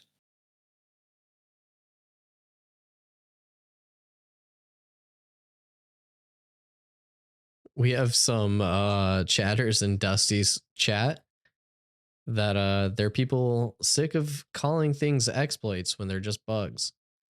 Exactly. No. I've seen that a lot in Phase 2, to be honest, and people are like, you know, as that there is a meme with a person and a butterfly, like, and with a hand, like asking, "Is that a bug?" You know? Oh yeah. Is that a bug? Is that an exploit? You know, like, that's so funny. But there are some things that like cross that gray line, which are clearly exploits. But looks like we are underway here. Okay, Bezten is leading the charge for Holiday. I guess it's no, this time it's Noctin for Cartel. Yeah, Jamal falling a bit behind. Maybe he's lagging a little bit in his charge forward, but he's taking this high ground. Holiday taking the lower ground. They open up with the root. 3-man root. Okay, not a big follow-up. A lot of these teams have a lot of range. Thurborn still going to be that melee fighter. Chain Lightning goes out, but not a whole lot of damage coming out from Jamal. Root on Holiday. Okay, they're going to be trying to enter through this choke point. Cartel doesn't have Vine Fields to really stop them. Blink comes out. Ooh. Lightning Ball goes through. There's a big damage in that choke point between both teams happening right now. We have 721. Jamal is low. Jamal is very low. Jamal dashing back with the Wings of Salvation comes out. Whirlwind coming out from Thurborn. There's a lot of damage going out. A lot of dispositioning from the low to the high ground on Cartel's side. Holiday taking the advantages to the high ground. Now they're going to be moving in. Proof and Thorborn going in deep with the mesmerizing dance whirlwind combo. Thurborn trying to kite out. Lots of vine roots on Holiday right now. They're trying to kite out. Thurborn needs help and he doesn't get it. Thurborn goes so the down. Wings of Salvation don't make it. Proof's getting taken down as well. Holiday two members down. Bezten trying to keep alive. I don't know if Taldor can win, but there's a marionette on Jamal. Jamal cleanses it. And they're going to keep moving forward as Cartel is looking to clear the last few members of Holiday. Another member goes down. That's their cleric. Smasher goes down. Bezten is getting low, and it looks like it's a 3v8. Cartel just taking over this fight, and they're going to keep moving forward until the reset happens. And it looks like Holiday is running away. I am Holiday trying to do the death by out of bounds. No. Oh, they typed FF already, so yeah, it's a win for Cartel. Yeah. Cartel takes the first win of the finals. The first win without a bug, let's say that. True. Oneuproads says, I hate this comp. GG. Sjokoladen using all of his Fortnite coaching skills. He's probably in their voice chat right now. He's giving. I do wonder what the comms are, where you have the coach stepping in for these teams, and you're just like, you're used to looking on the back end. Now you have to like use your fingers and your hands, and now you're just in there, and you gotta execute on those mechanics. You gotta follow through on like the shot calls, and it is different being a player versus a coach, but I do have faith that Sjokoladen is a good player and a very good mage, and he's probably doing as much as he can here in these fights. I've been like through many VOD reviews with him, and let's put it this way. You end up hearing things that you don't like to hear, but you need to hear. And a lot of comms were super insightful because like I've been told about things that I would not even think about, like you know, especially when I'm streaming, like, oh look, I can see on your stream that your eyes moves from here to here. It means your panel is too far. Move it here so that you don't have to, you know, spend a millisecond on that, and a lot of stuff like that. You know, I would never think about it. I'm not like, sure, I play a lot of, like, I put in a lot of hours, but I'm not that like super hardcore in terms of, you know, gaming. And I would never think even like about that, but it's nice to get some comms from the outside. Yeah, it's really cool how the players like in the top of the PvP world, they do look at these like little minute things where you have to be like aware of your surroundings. You can't have like a cleric that's like giga focused on raid bars. They have to be paying attention to the situation that's happening in front of them.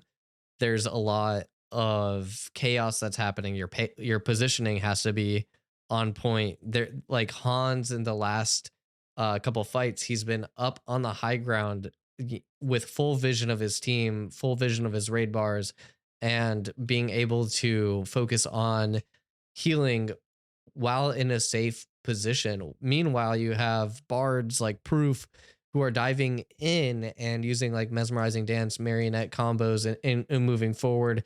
And they don't have track on all of the health bars. They don't have track of their whole team when they're making these plays. So you have to have people that are willing to cover those spaces and that positioning. And a lot of that goes down to these small micro movements of like what you're looking at on your screen. What are you paying attention to? Who is your target? How are you getting your defensive target set so that you can be aware of the enemies? There's just so much information that these players have to digest and intake, and being trained in a way where you can look into a position and in milliseconds kind of get that insight and make a decision, make that muscle memory click is extremely important. Oh, absolutely. There is like, that's why I often like to say that, you know, when you open a skill tree for any class, it doesn't seem to be super complicated. You can read the skill descriptions, you can like understand the rotations. And that's why PvP and Ashes, in my opinion, is like easy to learn, but truly hard to master because there's so many variables. You need to keep in mind your cooldown. Never mind, the match begins. No, you can keep going as the match goes on. Yeah, they are going to be taking the high ground for Holiday. Yeah, same. They love that position. Going down the ramp.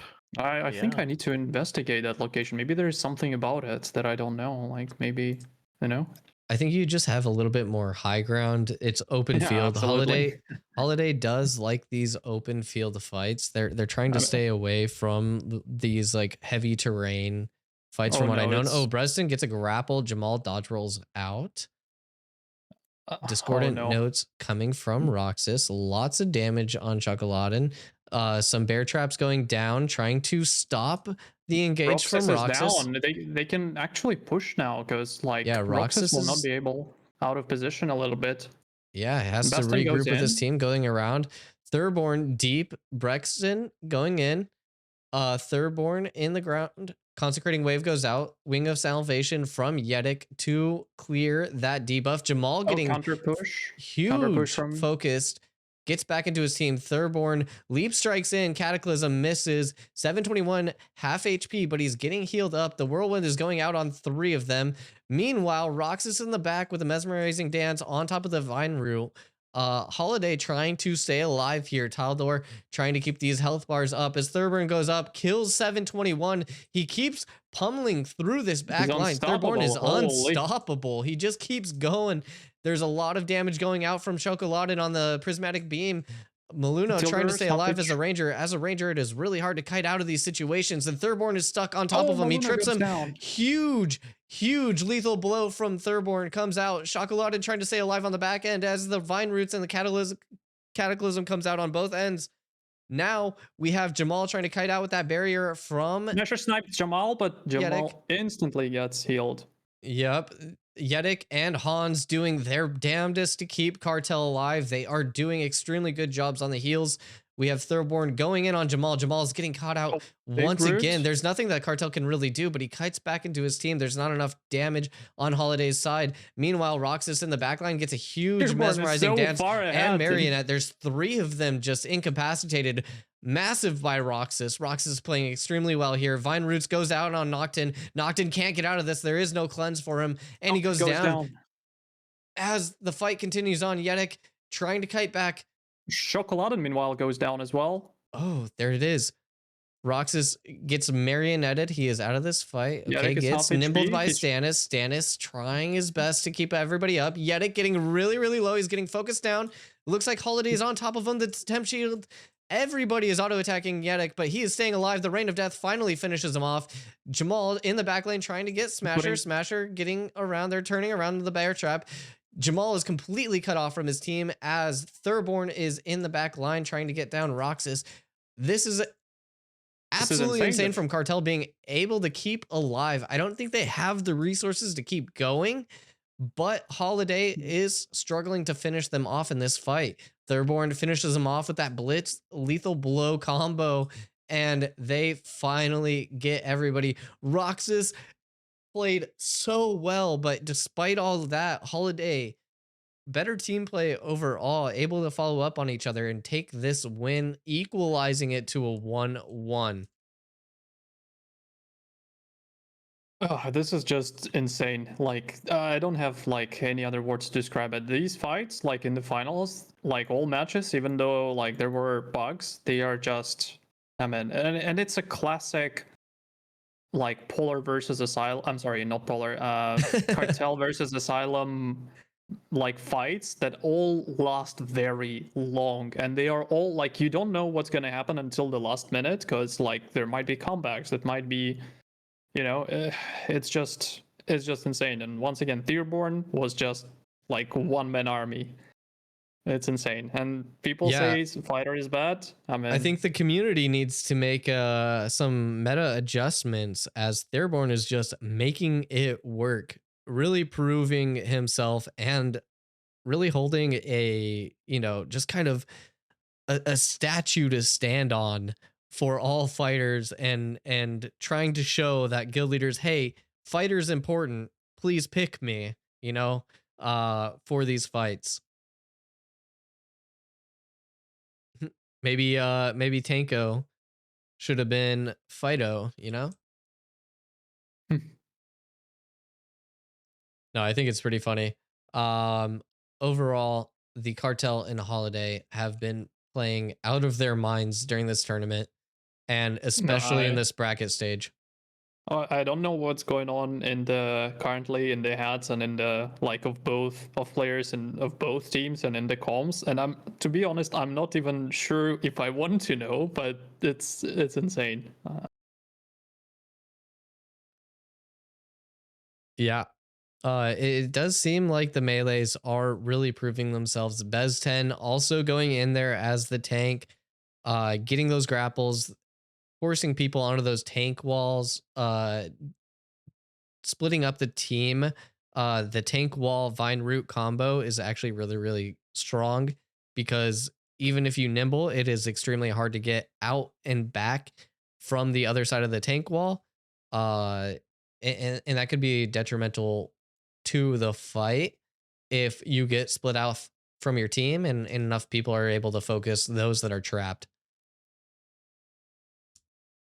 That's also another big point with the terrain. If you use the tank wall properly with the terrain, it is almost impossible to make it back to your team, and your team has to find a way to get you out so that they are not outnumbered for the remainder of the fight. Team Holiday seems to be ready, waiting for our Cartel. Yeah. And once again, the power differences between these teams are not very significant. And that's what makes these fights a little bit more quote unquote balanced, because everybody's kind of like capped out on their diminishing returns for this tournament.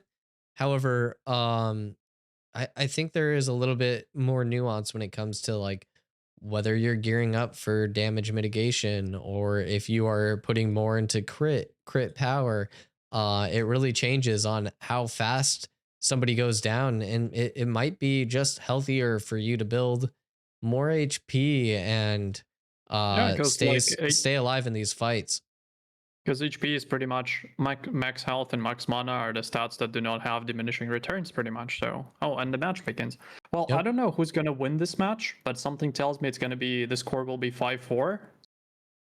Because usually that was the case when it comes to Cartel and Asylum. Okay, yeah, Asylum. and you guys have been scrimming each other really frequently, especially in prep for this tournament. I've been out in the open world, seeing these caravans, seeing these two teams fight up against each other. They are very familiar with how each other plays, and I think a lot of the strategy comes from how they're going to do this. This is going to be a different opening. Once again, the team taking the ledge. Cartel has gained advantage in 30 seconds. There needs to be some sort of engagement from Holiday if they don't want to get a delay of game penalty. Once again, if you get the delay of game penalty and there's 30 seconds without any combat, then you will get forfeited of the match. So there has been fights starting. There is an auto attack happening. So advantage is now mute. Now we play the fight out. They have reset and they have poked each other enough to consider it even grounds. So now they have another 30 seconds to play with as the advantage is going to start once again. And what happens then? Like, is the match canceled or? No, it's just a loss of the event. So basically it's a way to get players to just disqualified. Or not of the event, sorry, of the round. Nice. Yeah, sorry. But yeah, it's just to get away for players to, engage and not have infinite standoffs. Generally, it's not an issue. We haven't had a forfeit yet. We need a zone like in PUBG or Fortnite that is pushing the teams. Push the teams in, yeah. So, that'd be perfect. Yeah, so Holiday really wants to pull them off, but Cartel just holding. There has been poking happening, so therefore there's not really been a need for the advantage rule being laid, or no delay of game yet. So there's still poking and prodding. They're trying to find the position that they want. Holiday literally making their way all the way around the map, trying to get back to this spot. They really love this spot. Huge vine roots coming out onto 5 of the Cartel, but no real move up. Thurborn has to kite back as they move forward. Some bear traps are going down out on the field. Discordant notes are following Roxas. Grapple gets pulled and dodge rolled out. Okay, Bezten getting low. Okay. Pretty good lightning ball. Yeah, nice little zone. They're able to get their space back. A nice little reset of the cooldowns. There were some big cooldowns used. There's some zoning. Holiday really wants to pull Cartel. Cartel just loves holding the spot. They love where they're at. Bezten trying to get closer, trying to get the grapple, and doesn't work. Intrepid, please. Moment. Barn Damp getting hit. He's getting low. That consecrating wave doesn't hit him to get that volatile, but Bezten locks down Hans. Hans was in a very dangerous position. Kites back. He's able to stay alive. If he went down, that would have been one healer down on Cartel's side. Would have been a huge advantage for Holiday, but Holiday holding it out. Now they're cutting back. Lots of engages used. A vine field goes down on Bezten and another, but they stay alive. Another grapple goes through. The dodge roll doesn't come out. The disengage from Noctin. Noctin plays it safe. He's back. Oh, Sjokoladen's almost dead. God. He blinks the wrong way. Okay, he's going back. No, he blinks because he can't turn, I think. Yeah. The freeze really. Yep. He's a really aggressive player usually, so. Okay, the vine roots go down. Stop down. Bezten's engage. Some low health bars on Holiday. I think they just want to regroup here. As Thurborn's going in, he's looking in for a big leap strike. He's half HP. The blood fusion has to go out, otherwise he's going to go down here. Proof getting a huge mesmerizing dance on almost all of them. Roxas falls down. He's out of position temporarily, but so is Thurborn. Okay, Rain of Death on most. There's a lot of wounds. There's a lot of people going down. Hans is incapacitated. That gets the cleanse out. He's Wings of Salvation back to his team. He's in safety. Sjokoladen going in. Very aggressive. Half HP. This is getting really tight. They're probably calling for Bezten and Thurborn to call back as they were getting overextended, but it looks pretty good here. Sjokoladen on that side. Thurborn once again going in onto Maluno, trying to get that Ranger. He's half HP. They think they can get him. I think they've switched their strategy to get the DPS. Down. Sjokoladen in the backline. He's got the barrier. He takes up a lot of HP. He might go down here. He needs help from his clerics.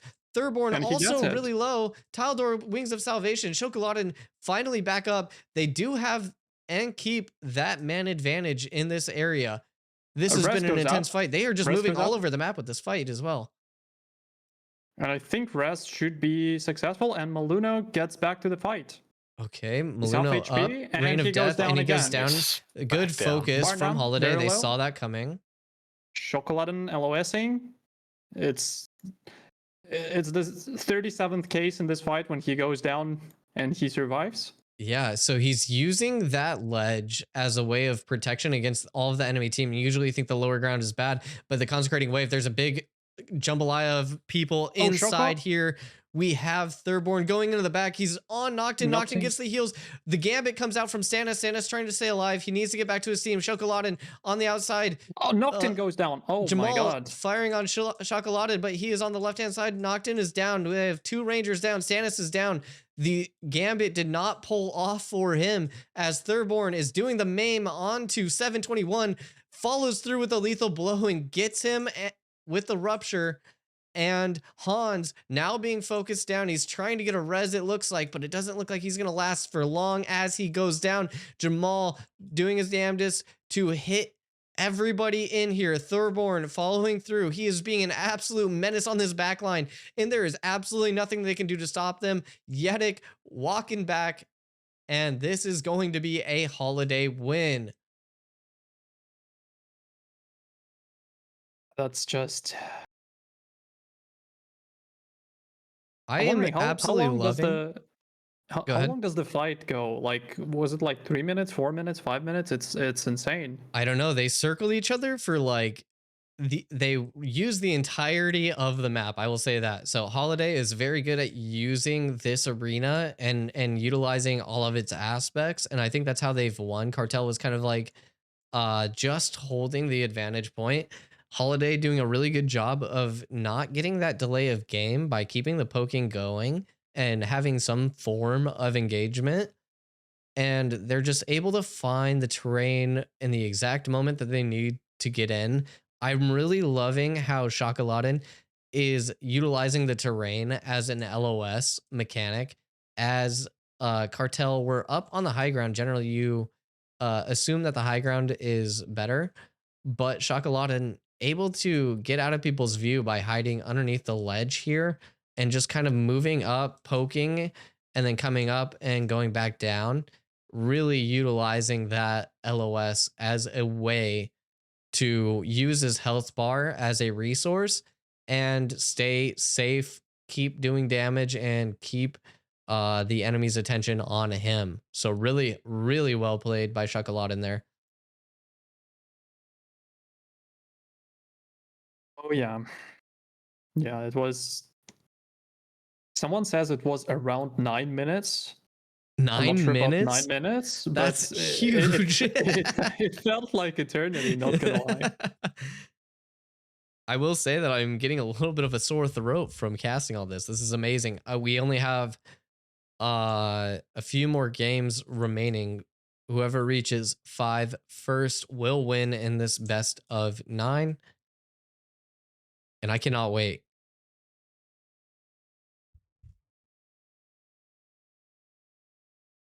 Sinflow, as an observer, how are you feeling about these teams?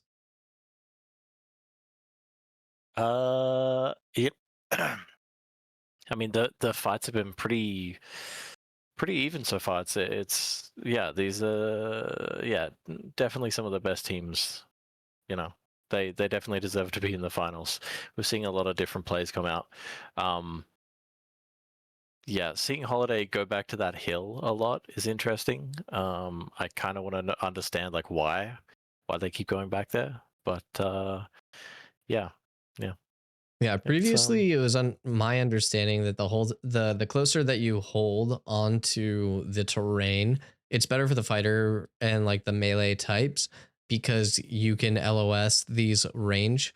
However, I think they are able to get into the back line in these open field engagements, which makes the enemy have to twist their camera in a way to focus on the front half of the fight and the back end of the fight. So these front to backs aren't really happening in a like standard fashion. You're having a lot of chaos where the cleric or Bard or whoever is going to have to focus their attention on one part of the fight or not. And since the tank and the fighter are surviving for so damn long in the backline without a whole lot of cleric intervention, it's allowing a lot of distractions from the DPS. DPS have to focus either on the front or the back for these. We have Tim in here. I'm just popping in. How do you feel about the fight so far? Have you been watching from the perspective of the viewer? Yeah, I mean, I will say this. EU is like, I would say like 10% ahead of like NA meta. The whole meta of just like stacking as much HP and mitigation as possible, running 3-piece Iron Wing, like they just said forget all, forget healing power, forget damage power. We're playing as midi as possible. Holiday's doing an insane job at protecting their cleric. Like their tank is playing out of his mind. I think the fighter play is really good because the fighter is, people super undervalue the fighter in AV8. It is extremely good. And you can see it in these matches. As the longer they go, the more and more important that fighter becomes. I think right now Cartel is outcomped, and I think that the way Holiday's playing is really, really, really good. We noticed it in our matches against Cartel. Like we lost the mana match every time, and we felt like we had better engagements and more damage, but they just outmid us and kind of outplayed us, like especially in the theater crafting. Yeah. As TTK rises, I think the mitigation, you'll see this in other games as well. You can kind of like take these notes where if the damage classes aren't able to burst somebody down anymore, you'll see like assassins start to turn into like mitigation cooldown using types of characters, more like sustain oriented, and try to extend these fights and keep the distraction of the enemy players, and they become more of like that rather than a burst champ that people are used to. So I think the mitigation change is actually extremely valuable for these EU teams, and they're playing it well. And the sustain from the bards is going to be extremely important. There's also Roxas, who is just playing out of their mind at the moment. They're getting so many people in their mesmerizing dance, and they're marrying the proper people, but somehow Holiday just keeps finding a way to chip away. When we were watching Roxas' stream before our matches, and we were kind of like trying to plan around him. I mean, he's a 7k HP absolute tank who's just gonna walk in your backline and CC your clerics. He's gonna CC everyone. He's just gonna cause a bunch of havoc essentially, right? We made the decision to like try to marionette him, try to sleep him if you're a cleric, and we just had to ignore him. He's just unkillable, and that's just like that meta of saying like, hey, forget go as midi as possible and let like our CC and let our just our abilities play for play the game for us. Forget trying to burst people. We're just playing the long game. That decision was really critical, I think, and I mean it's good. It's working obviously, but I think in this comp against Holiday, the tank is so big, and same with the fighter. Yeah, like you can just see the CCs pulling off, and as the match starts, it looks like they're both opting in for this open field over here on the southern side. As Cartel makes their way up the hill, Holiday playing around this tree. There's not a whole lot of LOSing. I think they're going to use this ledge to LOS. I think Sjokoladen has been doing. Both these teams have scrimmed against each other a lot, and I do think that is probably where they find that the meta goes with all this gear in the mitigation. I believe they probably have some shared comms and agreements in that, but now they're poking. It is interesting to see this open field battle, and I'm really excited to see how this goes out. Thirdborn finally goes in. Maluno taking some damage, Thirdborn taking a lot of damage. He whirlwinds for the cleanse on the backside. Jamal goes in for the Horrorfrost combo with the lightning ball. He kites back out. He gets pulled back in by Bezten. Bezten actually gets to the grapple. Jamal is getting really far out, but his healers are there to save him. Lots of damage being shown down on Cartel. Cartel resetting the fight. these open field fights are great. Thirdborn goes in at half HP. He's really down low, but he is just staying alive. Bezten staying alive. Tyledor trying his best to stay alive. He's getting really low. The barrier, the Code of Cold misses from Jamal. It's a very quick fight. Lots of movement happening between these members. Thirdborn just constantly being a menace in this back line. Meanwhile, Jamal going down on Bezten. He gets stuck by the tank wall by Bezten. Bezten going in. Tyledor trying to stay alive. A barn dump getting engaged on. Jamal just being an absolute menace as a mage in this front line. He's just not going down, and he's just doing so much there by himself there.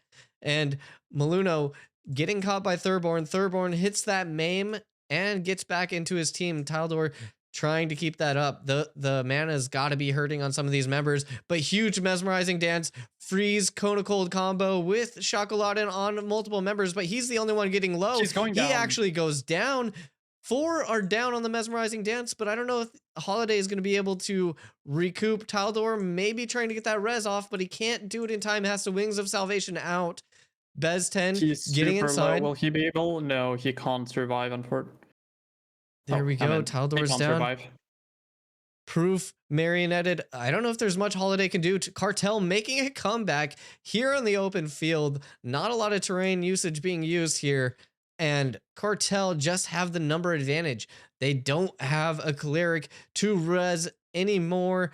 Bezten slept. Proof slept. I believe FFs are being called as the remaining members are being chased down. I think Cartel has the right mentality. No mercy until everyone's done. You don't want to accept an FF. There is no ruling for FFs. Technically, all members have to die, and as soon as they leave the arena, that is when the win actually occurs.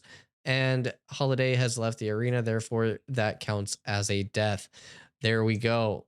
That officially announces Cartel's win. It is equalized 2-2. Flanker, I believe you are going to be correct in the fact that this might be a 5-4 finish. This is an exciting fight. Both teams really showing up today. Absolutely. I wouldn't be surprised if the final score will be 5-4, but who's going to win? We will see.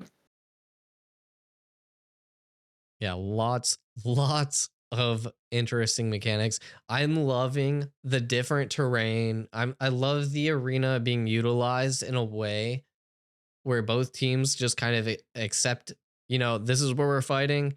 We're going to go here. We have Holiday playing around different choke points, trying to find different ways to engage onto them. Extremely well played by both sides.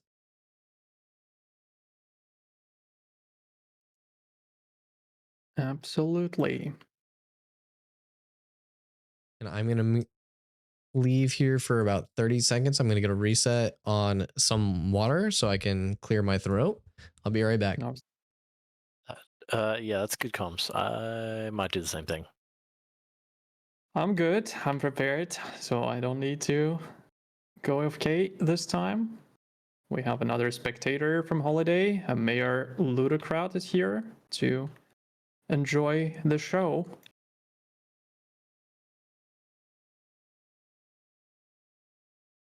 Yeah, but Holiday can still keep up the pressure if one dies. I think it depends on who dies, because it's kind of difficult if it's the cleric. Since they only have one cleric.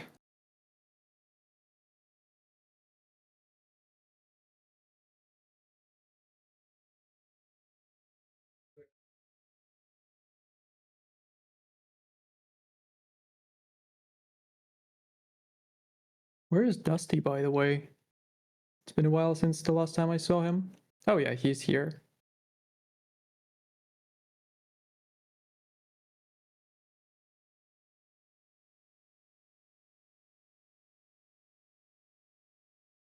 And I'm back. Welcome back. Me too. Okay. Very, very exciting fights happening here. How does chat feel? Let's see if I can get another poll going. How are we going to feel about this next match?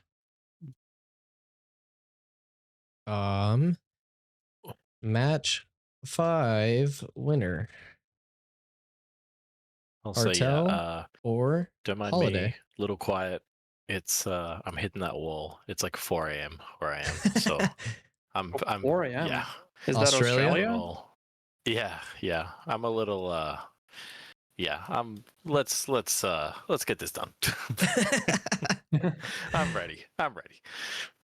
I disagree. I want to see more fights. I want to see it go the length. I want to see all 9 matches possible.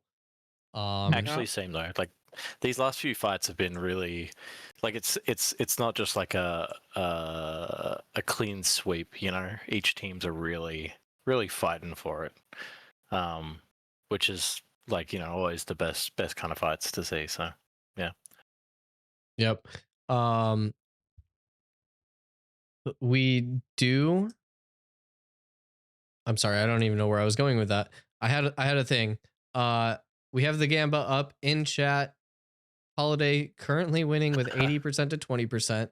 I hope the Gamba goes through. Who do you think is going to win? Cartel versus Holiday for match 5. Because the previous poll was heavily in favor of Cartel. Correct. Yeah. So now it's heavily favored in Holiday. So it looks like the fan votes are swapping over here. Okay, Cartel catching up with a 31%. More votes coming in. I can't wait. It's 11 p.m. for me, so I'm not far. Yeah. It is interesting trying to play these tournaments worldwide at the moment. Yeah. We're all like thousands of kilometers away from each other right now. What the fuck is a kilometer? That's all I gotta say. As the match begins. And Cartel taking out the southern side as Holiday is taking up that ledge that they love to fight on.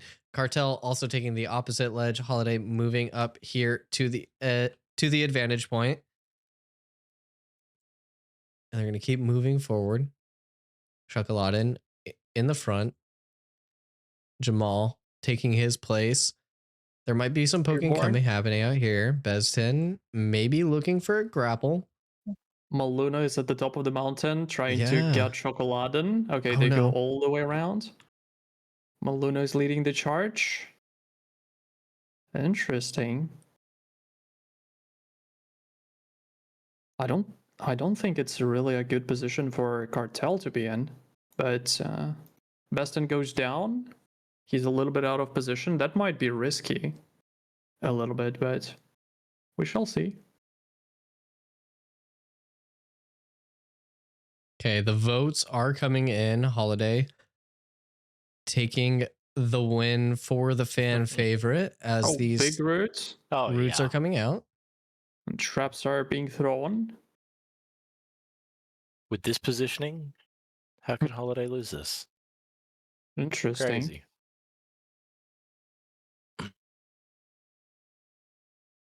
But I still have a feeling that Cartel know what they're doing, despite the fact that it looks like they're at disadvantage.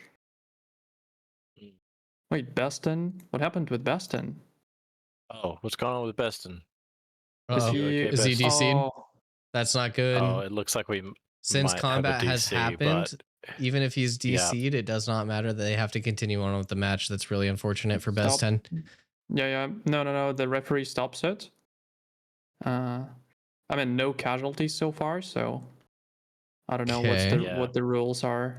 The rules are if there's a DC in the middle of the match, the result is the result. But it looks like Cartel is having a little bit of a sympathy here. They're not going to just take the win. I think they're going to let them reset. It is very sportsmanlike of them for that.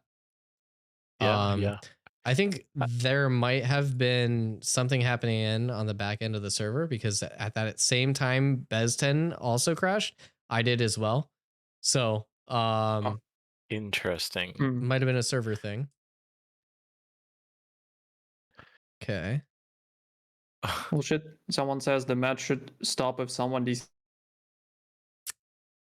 the only reason why that hadn't been a thing previously is because there are abusers of players and certain individuals that alt F4 faking a DC Yeah. And disadvantaged positions. So there's a reason why we don't do that. Yeah. It's hard to tell if it's like a real DC or if someone just alt forward, but like no one even went down in that fight, so yeah, I think we could. Yeah, I think Cartel wants the fair fight, so yeah. So we'll just really restart well, this and there's a lot of sportsmanship showing here. So I appreciate don't know what they Cartel. think about it, because the chat, it seems that they're kind of unhappy about it in the chat, but I don't know what's. But the referee stopped it, so I don't know. I saw some auto attacks going, but referees stopped it. It looks like everyone. We're gonna end up having a reset here. I think they're gonna take up the same positions as they were when Bezten pretty much DC'd. So I think we're doing okay here. Okay. Mm-hmm.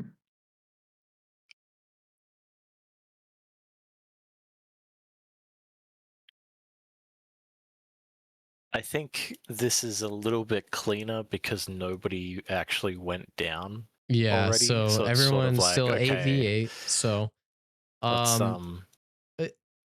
I do have to hand it. I think it is not in the rules. It would be in Cartel favor. But I think they're able to just get this reset happening before anybody went down and fair fights. So I think this is well played. There's currently discussion like whether Bezten, the guy who got disconnected, should go to the position, or both teams should go back to that position, or honestly, I'm kind of thinking like just restart from yeah. We can just reset the whole match. There is nothing that do like a full reset. No weird strat I don't know why we're done. Yeah, I don't know why we're like trying to like, try and set them up where they were. So no, just do like a full reset. It's probably the easiest way to do it. Yeah. Like I said, for those that are just now walking in, the reason why they have this is because there are some people that will alt F4 in a disadvantageous position. Obviously, this did not happen in this match. It was not intentional, but there is concerns for people doing that in the past, and that was part of that. It looks like Bezten is going to be off on the side where he DC'd, and they're going to continue the fight. My guess is Cartel is going to want to look towards him, and he's going to want to try to get back to his team as quick as possible if that is how things go. So was it one of the refs that stopped the fight, or did Cartel just sort of... Zant, I believe, wrote it in chat. Okay.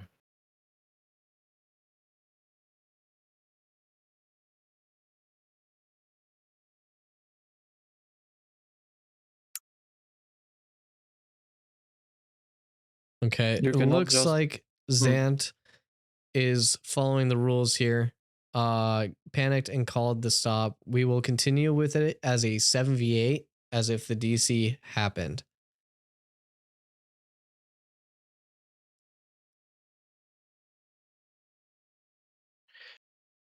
That's kind of weird. I mean, he DC'd and then Cartel kind of just walked straight past him. I don't know. That is the rules as written. You know. So, Holiday would be here at a disadvantage if that goes through as said on here. I mean, what was the point then in stopping it, or it was just like some people are saying to kill him where he stands so that they can at least revive in the middle of the match. That would be an interesting way to handle this situation, I think. Wild turn if they could get back to him and get the res off. Yeah. I mean, okay, they are allowing him to die on the match so that he can be rezzed in this fight. This is interesting. So weird. I don't know. I feel like I kind of like it. Whatever. I'm not gonna lie. I kind of like it. It's. I think there's ways for discussion, but... arguments for everywhere else. I think it allows for fair play. I think we're gonna. It follows the rules. It allows fair play for counterplay. it is one way to handle the situation. So we will review this situation in coming tournaments and make sure that we can have like a better ruling as we move forward. But this is kind of like the off the cuff decision from everybody here. So it is allowing counterplay. It is resetting the fight. Holiday are able to res him. So we're going to continue on with these rulings. Yep, Zen says, I'm only human and make mistakes. Apologize. Yeah, understandable. Okay, and the fight continues. Yeah. DCs should be banned. I mean, how do you ban? Yeah, stop DCing. Just get Ban better internet, DCs. dude. Okay, looks like Cartel Okay, are going to Jamal. try to stop this resing. They are holding both sides of the pillar. This puts an actual decision making on how Holiday is going to get to them. They are trying. Cartel are zoning them off. This does now put an interesting dynamic on the fight on how they approach this, how they're going to make sure they can get to their 8th member. And it looks like Cartel's going to try to move forward. Holiday has to move around quickly. Otherwise, Cartel's going to cut them off. Cartel holding the pillar. There are engagements happening back and forth. Okay, they are moving back around the statue. There's a bug with the mount, which makes me fall. Rox is getting pretty low, but like Tim was saying earlier, that is one tanky bard. Lots of damage happening on the eastern side of the battlefield where Sjokoladen and Holiday are low. Barn Damp also low. Consecrating Wave goes out. Big wave. That was fast. Okay, Noctin's down. It is now equalized. It is a 7v7. Sjokoladen's pretty low. He's got the barrier popped. We have Roxas in the backline. They have to ignore him. The Whirlwind goes out from Thurborn. Thurborn is also on to Maluno. Sjokoladen's down 6v7 now. Holiday could make that move to try to get their tank. Thurborn moving up. 722 takes a lot of damage. He goes down. 6v6 in this battle. Smasher trying to stay alive. He's getting a lot of damage on himself as well. Yedic not make it. gets him down. The judgment goes down. Okay, we are now at a 5v6. This match is close. This is getting really insane in these matchups. Barn Damp down. Smasher down. Holiday very, very low. Proof now getting focused down. Cartel, I believe we're able to get a resurrection in here as Holiday is going to fall here. They had a chance, but Proof. I think it's over. Following down. And yeah, whatever you have to say about the call in the field, that was still an amazing fight. I think Holiday had a chance. They played that extremely well, but Cartel with that number advantage and even falling down to the same members managed to make it work, and they are going to go up in the series 3-2.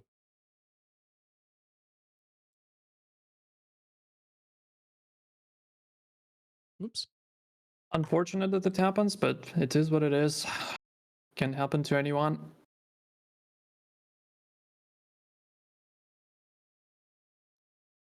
Yep. And we are going to get that reset. I'm sure there's going to be many discussions on that in the future, but I think overall, it follows the rules as written. It allowed Holiday a way to come back despite that. And it is what it is. I mean, okay. Say what you want to say, Synflow. Say it. I mean, we already stopped the match halfway through. Nobody had died. We might as well have done like a full reset and just let them like, go from the start and be like, okay, we panicked a little bit. Okay, but someone DC'd. We want like a nice, like fair fight. It's I don't know. Just doing a full reset once we I know if we hadn't have paused it, okay,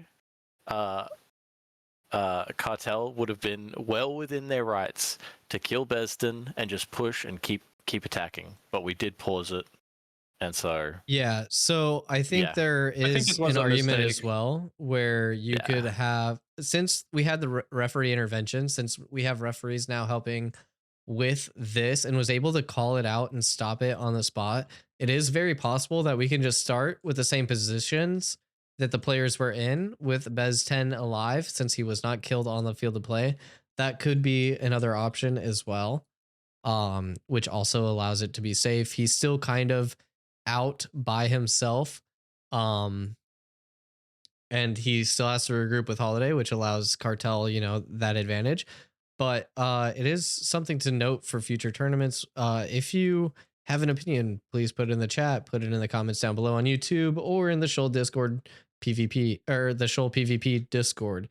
All of those are available feedback for our tournament organizers on how we should handle this situation in the future.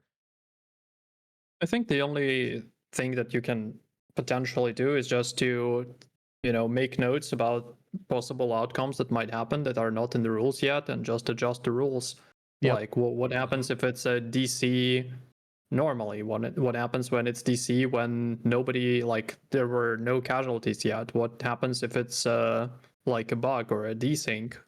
How do you handle those situations? Because pretty much the only reason why we have those conversations and a little bit of drama, or sometimes not a little bit, is because rules are not perfect yet, which they pretty much can't be at this point, taking into account the fact that a lot of things change. Right. Old bugs get fixed, new bugs appear. So yeah, I think where I'm at is I would have gone with the full reset, but that's only because nobody had gone down yet. If people had already gone down in previous skirmish fights, then I've been like, no, play on, just keep playing, play it out, whatever, right? But it's like no one had even gone down, so it's like, okay, well, this round's kind of balked. Let's just do a full reset. We already paused it, and now we're doing this weird janky, oh no, he has to stand over there and we have to kill him, and then they have to try and get back to him to res him. It's like, okay, what are we fucking doing here? Yeah. Okay. I don't know. It's probably gonna get hate for that, but it is a difficult decision because we've never had that situation. We just implemented referees today, simply because of all the drama yesterday with all of that. So it is a moving process. Everything's working together, but yeah, it is valuable experience for us to keep growing the esport. Well, I guess it's not really an esport yet, but the tournament going forward, and how formats are going to be handled, and like Flanker said, expanding upon the rules to account for multiple different situations, and how we go forward with how we determine what is a DC, what's an Alt F4, how many players are on the field, when does it happen, expanding those rules to cover more scenarios, and getting those ready and set.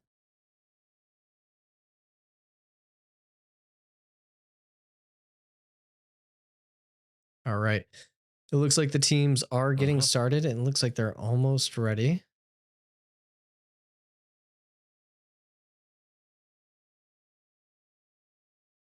So we are doing a best of 9 for those in the chat. So we are getting as many games as possible. We're going to get to the first to 5 wins is going to be the number 1 champion. And I believe Cartel is now up 3-2 on a Holiday. Little unfortunate accident for Holiday. These things happen. The game is not perfect yet, but we are going to keep moving forward as is.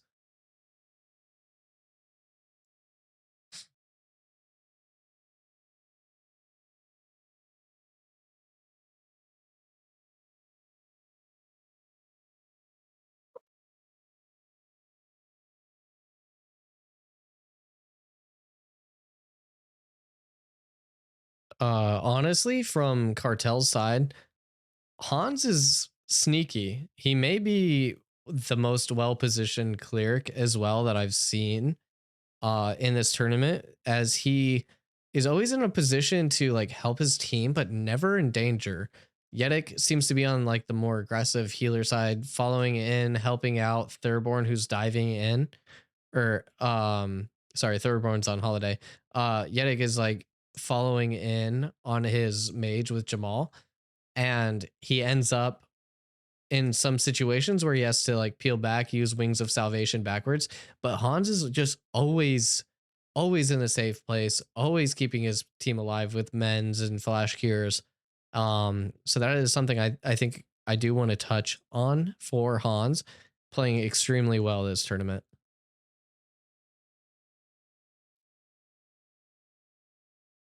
Yeah, as I said, Cartel needs one more second. As I said, Holiday is known for the comeback, so let's see whether they will be able to do it this time. Yeah, they have been putting up good fights. I think if they had Bezten in that last match, they might have been able to take that win, as they were fighting pretty hard and actually doing really well with that man down. So it's a little bit in the favor of Holiday, in my opinion. I think they might be the better team. I think they might be the better comp at the moment. I think they are just consistently playing slightly better. And I hope to see them come up with another win. We get more games and we're able to see more for this tournament. I love how they're using different variations of the terrain. I love how they're fighting in different areas of the arena. They are trying to find different angles as these best of series just keeps on giving. Both these teams are moving up into the open ground. The same position, yeah. Yep. Okay. They're moving in. They've got the advantage now. They're going to hold it. Okay. Jamal walking up. This terrain that Thurborn is on is extremely hard to jump up onto. I think if Holiday hold it, they have a bit of an advantage, but Cartel slowly moving up, Holiday giving some space to the team. Looks like Holiday are going to pull down. I don't think there was an engagement, so I think we're going to start the advantage timer now.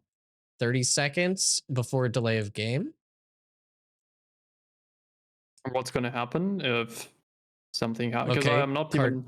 Cartel's moving on to the rock. That means advantage has been given to them, or is now nullified. So now both teams just need to find an engagement here. No delay of games granted. My mount is falling. That's not good. Okay, bear traps going out. Bezten looking for that grapple on Maluno. A lot of focus fire onto him from Cartel's side. Sjokoladen goes down. Barn damp. Wow, Sjokoladen went down so fast. I Am Holiday goes in. He gets a big mesmerizing dance. Some nimbles are going out, but I don't know if there's going to be enough. Smasher's getting pretty low from Yedic 721 on the left-hand side. Smasher getting extremely low. He tries to LOS. He gets the heals. Proof getting low now as well with the Gambit, I believe.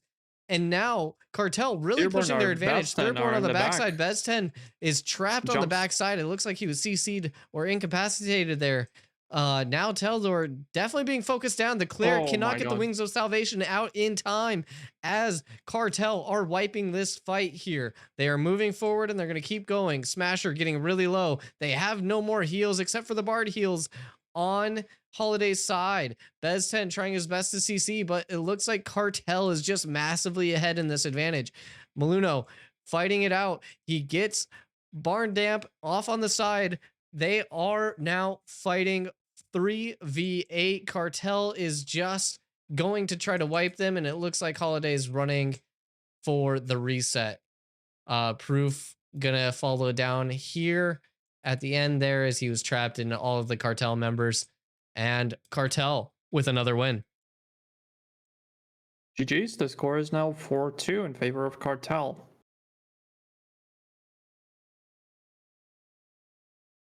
I wonder what caught out Sjokoladen. Were you guys able to find what happened? Why that happened so quickly? That might have been the fastest death of the tournament. Might be a snipe plus something, maybe double snipe. I don't know. I haven't seen a lot of double snipes, but something tells me that snipe was definitely involved, but I'm not sure. I missed that moment. And also I'm wondering how Thurborn and Bezten ended up like far behind and like the enemy lines. Yeah, it looked like they were both incapacitated. Maybe there was a slumber that happened and they just didn't take any damage. So they took the full 10 seconds of the incapacitation while Cartel just kept moving forward past them. I think that's maybe what happened there. That would have been an insane play from the mage on the Cartel side if he was able to get the double slumber, and the teamwork that it takes to not focus those guys and to continue moving forward. Really well team play and macro play there. Hey Llewd, can I steal the comms really quick? Yeah. We're kind of closing near the end of the tournament. It's been super awesome. A lot of really good teams. Just a reminder, everyone, try to keep it, keep it light. It's fine to shit talk a bit, but everyone comes out here.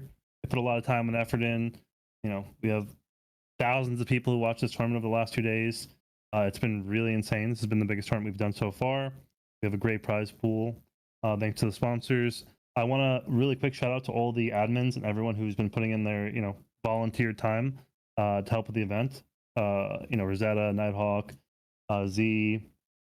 I think Echo's out here. Make sure not to forget anyone. Zant. Hannah, Zant, yeah. And then obviously all the shoutcasters. Thank you guys for doing this. Super appreciate it. If people are interested in participating in our tournaments, we'll be probably throwing them another one either at the end of this phase or we'll do one into P3. We want it to be even bigger, so a bigger prize pool, bigger audience going into the next phase whenever we're going to do it. Just again, I want to shout out to all the teams too who participated, everyone who came out to play. Thank you for being here. Appreciate it. Thank you, Adam, for helping out here with the flying mounts and everything else. Just shout out to everyone who helped with the tournament and volunteered their time. I know this one has been pretty hectic, and like we said, we're growing, guys. We're learning.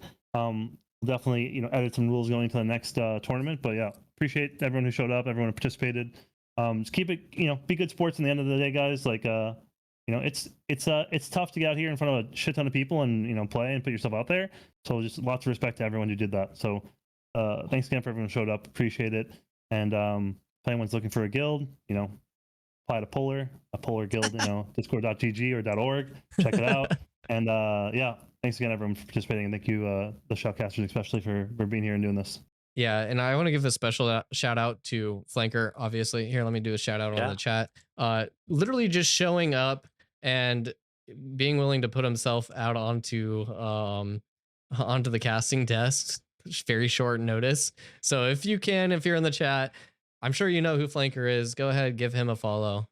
Really appreciate him for just coming out and put himself out here and letting his opinions be heard as well.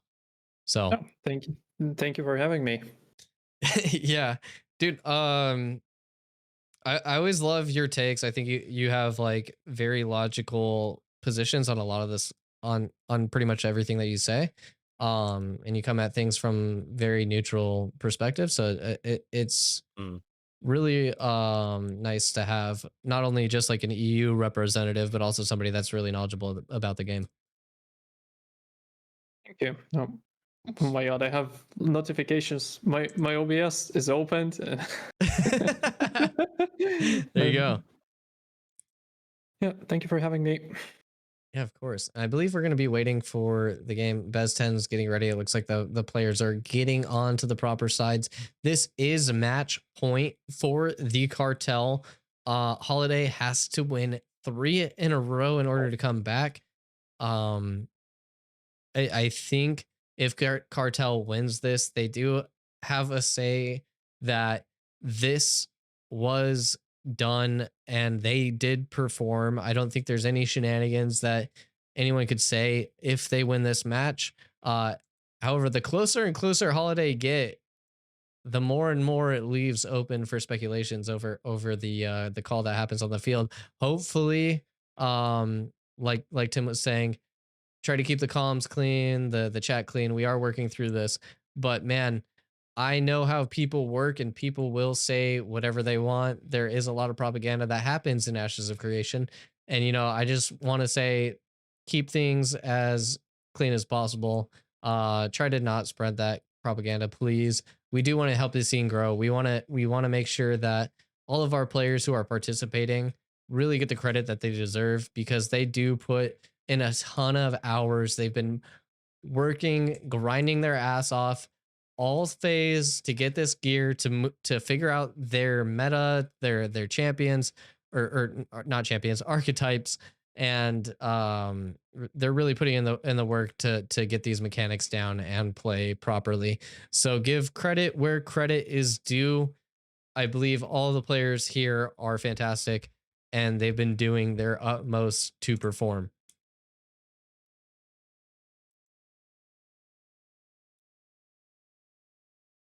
And it looks like we're almost ready here. Once again, I get to look out onto the giant world of Vera. You can even see the Jundark from here. It's really cool. Carfin Tower out in the distance. They have definitely expanded upon the map. The fact that you can see Coffin Tower from basically anywhere on the map. It's crazy, right? Cool. Yeah. Yeah, I was just looking at it like before. It's like teams are ready. Mm-hmm. Cool. Perfect. We're gonna move Round back 7 down. begins now. Can we get a vote for best yapper in chat? There's too many options for me to do that, but feel free to chat as much as you want and yap out the biggest yapper in chat. Feel free to vote amongst yourselves. Okay, Holiday making their way onto the point while Cartel taking that ledge. Holiday moving away from what I think granted them success in earlier rounds where they fought up on that ledge and used it for a lot of LOSing. Cartel making their way, really pulling what Holiday was doing to them in previous rounds, as there's some auto attacks happening in between each other here. Okay. Not a Thirdborn going low pretty early. These must be snipes coming out from the Rangers. I can't really imagine anything else doing that much damage. Some lightning balls go out for some zoning potential so that they don't go up. It's going to be extremely hard without like barred uppies to get up onto this ledge for Cartel if they really want to take this into a melee. But since the melee's advantage are on Holiday are just kind of standing up there, knocked in, taking a little bit of damage, but nothing to worry about, except he gets into a snipe. He gets pulled in by Bezten in the middle of the snipe, and he also gets healed by Hans. Hans really keeping Noctin alive there. Really good job. Consecrating Wave onto Thirdborn, and many others are in the volatile state as Thirdborn dives deep, looking onto Maluno, who's taking down, and Holiday take the first kill of the match. And it looks like Holiday needs to reset as they have a little bit of cooldown differential. Yadic gets the res off on Maluno. He's back up, but Noctin caught out. Thirdborn chasing him down. Looks like there's a lot of damage going out, but not enough to actually take him down. Stannis rooted, has to move. Sjokoladen goes down. Big smasher, huge roots from the both of them. Now Holiday are on the back foot as Thirdborn is in the back. They are down 6v8 in this encounter right now. Tildor going down low. They get the cleric. I don't know if Holiday can last much longer. There are no more heals coming out except for the bards. And this is going to be a Cartel favored fight. Really well played from Holiday, but it looks like they lost their ground. And Cartel is able to get that res off and keep going through as the prismatic beam from Jamal is absolutely massive, getting all three of them, burning them down as I Am Holiday gets focused down and Cartel win the tournament. GG's from Cartel. GG. Yeah. That's crazy. Really well played. I literally thought Holiday were on their way to victory there. And then all of a sudden the res comes through and Cartel just comes back and wins the fight. 5-2 in the favor of Cartel. They are going to win the tournament. They are going to win the $1,000 cash prize. We are going to be getting some interviews in here. We have Sjokoladen in the chat right now. Sjokoladen. Holy crap. What a series. How have... I mean, that's crazy. You got subbed in because of the whole rogue bug and everything like that. How? Yeah. Just walk me through everything if you can. I mean, yeah, the rogue bug, that was a hard on us because we talked about it before and we were kind of hoping the rogue would get banned before the tournament because of this bug. Talking about it internally, like since it's such a major bug, right? But since it wasn't, we kind of had to play around our rogue and fighter and tank, right? A melee, full melee comp. And with this change in the finals, it made our group not be as synchronized as we wanted. Because then maybe we should have gone with a second mage as well instead of the fighter. Because the fighter into this, or maybe another cleric. So I don't know how it would have changed if we actually had prepared for if the rogue was getting banned in final. But for us, it definitely changed the whole synergy and the outcome, I think. Because we did play, like I'll say my teammates played extremely well. Creds to Cartel, they also played extremely well, and they had to adapt to this. But I think their composition was just more beneficial when the rogue got put to the side. Yeah, I mean, I'm almost of differing opinion. I think Miraku played a heavily pivotal role on your team, getting you guys to the finals. It's really unfortunate that he had to get subbed out at the end there. But man, I am just extremely happy that you guys came and how well you performed. Even you stepping into the match, I think you did extremely well with like line of sighting around ledges and being utilizing your health bar and pumping out as much damage as possible. I think you played extremely well. I think your team played extremely well. How did you guys were utilizing terrain in different parts of the arena. I think you just did extremely it's inextricably, I can't even talk about how well I think you guys played, but like it is absolutely insane the ability that you and your team showed and the utilization of everything. Just walk me through like how you and your team calmed through those matches. Well, it definitely was a little bit of like an annoying start with having to rematch 2 matches, right? With the rogues, it definitely like it's a long drawn out day. So all of these hours back and forth and with so many bugs in this game, it can get on people's mental a little bit. Absolutely. So it's not the greatest from that point on, but I mean, everyone here loves to compete, and that's all we want, right? We want to have fun and do some PvP. So that's all fun. But I do say, like, we practice mostly for this melee setup, and then we swap it for finals due to a bug, right? So again, it's just yeah, it is what it is. It's just a game, and that's what it is. Congrats to Cartel. Yeah. For being the victorious here. I do think it was kind of awkward as well that we had a DC, and the rulings of that is that if you have a DC and we still say we call it out and we kite back to try and reset the match because we didn't even auto attack once. Right. During that phase, right? We wanted a kind of a restart of the round, but it is what it is. It's in the rules. It's kind of weird. So moving forward, I know that was a big contention on like how that was handled. That will be used as valuable feedback for future tournaments. We're going to make this better, obviously, moving forward. So we appreciate you guys rolling with the punches with us. I know you already enjoy like every single member on your team and you want to celebrate their praises. If you want to just go through and just kind of sing your praises for at least the accomplishments that you made today, I want to give you this opportunity to do that. Well, first of all, I want to thank like all of you for hosting this tournament. It was extremely fun, and the arena, I mean, if I like it or not, I don't know. Like, I think it was actually quite fun to have something different than just a flat ground. So personally, I liked it. I know a lot of people might not share the same opinion on it, but that's just the game. And I think you did an extremely good job considering all the aspects and how hard it is to host something like this. And as well, I want to give a good cred to my teammates because they played so well, man. They tried to carry me through this. I didn't step up in this final, I feel like, compared to what I should have.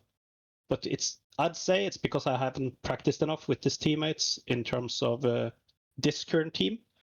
Because we've been swapping around and we figured the rogue was going to fit best, yeah. So not having Griever like Miruko, don't get me wrong, he's a good player. Our Rogue is extremely good as well, and it definitely changed the whole pace for both teams, and they just adapted better, Cartel. So congrats to them. Yeah. Yeah, sorry, I said Miraku, but I was also meaning GGG was doing incredibly well. Griever, as he's also known. He had one play earlier in the tournament where he did that amazing flank that's gonna win that match, and I thought that was probably one of the highlights. If I were to go to a highlight reel, I would pick that moment. And I love the versatility of the Rogue and like how much CC and how much control they can have of the battlefield and really change how things are done. And I just want to thank you guys for rolling with the punches once again and keep going. And you guys put out an amazing showing. Go ahead, give a shout out for your guild. Any plugs you want to do right now? Anything else that you want to say regarding that? I want to shout out my favorite streamer in this, and that's Flanker, like in his face from our guild. That's who I want to shout out. Check him out. Check out his YouTube. His Ranger guide is coming out soon, and it's gonna be crazy, man. It's gonna be a good video. And also, obviously, my guild and Holiday for all of us. I want to thank EU actually for showing up in the start of this phase. Yeah. When I have the time here, because EU actually came all together. We were dominating for a few weeks, in my opinion. Might not share the same with you guys. But we felt like we had no competition, so we had to split up to fight each other because of the time zones. And yeah, that's what it is. But it's been mostly extremely fun, like extremely fun to have everyone on the same server. Kind of annoyed with the time zones, right? Because it's, even if you're on the same server, it doesn't really feel like it most of the time. I mean, we have some degenerates over here in NA. I'm pretty sure we're pretty much up at all times. Oh yeah, we met them. We met those, right? And we have some as well, so you met those. It's just not the same force at the same time, you know. Prime time versus prime time is not happening. Right. So yeah, but it's been so much fun, man. Yeah, I've been having a lot of fun. I'm glad you guys are here. I hope we can have more in the future as well. Flinker, do you have anything to say or ask Sjokoladen? I mean, what can I say? Well played. It was an insane event. The matches were like, I literally, like at some parts, I was not able to comment because I was just watching it, like watching every move, and it was an insane experience. I mean, surely there is a little bit of drama here and there, but I think like on these events, even though these events sometimes trigger even more drama, but still, I guess that this should be a moment when, like, no matter what happened in the past, the whole community should come together and show that, you know, people who play Ashes can do things. And yeah, I'm looking forward to more events. Hail. Okay, GG, I'm gonna bring the Cartel guys in here. Yep. Thank you again, Choco. Hope you have a good day. Thank you for having me. Oh, GG's boys. GG's. Cartel. I'll see you around. Bye. Yeah. Bye. See you around. Bye. What's up, guys? So I have Merku here, I have Roxas, and then I have Hans here. Hans is a cleric, Roxas was the bard, and Merku was a rogue who got swapped out in the final rounds. Yeah, all 3-star players, I will say. What were you gonna say? I didn't hear you. I said you guys are all 3-star players of Cartel, and I think you guys put out an amazing performance. How did you guys feel about everything? You guys won, so that's got to feel pretty good, right? Yeah, of course. Yeah, it's great. It feels really good because it's my first tournament I'm playing in this game, so it was on the top. It was really, really nice to like actually get here, have everybody on EU NA side, you know, fighting for it. The rogue buff, bug is a bit unfortunate. Not being able to play in the finals is a bit rip. I'm going to have to death roll Ado for the prize pool now. That's going to be fun. But I mean, you got your team there, right? So yeah. I'm not going to take credit for that, but I'm more than happy to say that, you know, rogue kicks do kind of go hard, man. But honestly, like GG's. I mean, when at the start it was a bit shaky. Like, we don't play this comp. We usually have myself or Oneuproads usually like calling for the CCs and locking people down. It's like the comp that we had didn't have enough like proper lockdown to like really secure kills. So if people are able to get out for free with roll dodgers, and you could just keep having those roll dodgers go, it's a bit crappy. So no CCs, but the guys they pulled it back. I was muted, so I wasn't listening to too much of the post game stuff. But legitimately, the guys pulled it out of the bag. Roxas was like, you know, we got him in like two weeks ago, and we needed a stand-in bard for orange, and Roxas absolutely stepped up to the plate as well. But Noctin as well. Noctin's only been playing the game a month since the start of the phase, and he's absolutely locked for fuck in and just blasting people. Yeah, I do want to comment on that actually. Like, Roxas, you were making some incredible plays where you're on the back line, you're doing like the mesmerizing dance, and you were just doing so much. Oh no, no, he's dead. He DC'd. Oh goodness. So yeah, I mean, like, he was doing a ton, literally on for DC. on the back end. But yeah, I think the mesmerizing dances are actually like huge and a big obstacle for teams. And then I also commentated on this for you, Hans. You always seem to be in the right spot. You always seem to be like off on the ledge, always on like helping your team stay full while you're positioned in a way that the enemy team can't really collapse on you. And I never really saw you get collapsed on. So I think your positioning is something that's like kind of like an undervalued skill, I would say, for Ashes. Thank you. Thank you. So that's something that I noticed. But how did you feel playing in the match? I was for sure playing more back than when we were scrimming these guys. I don't know.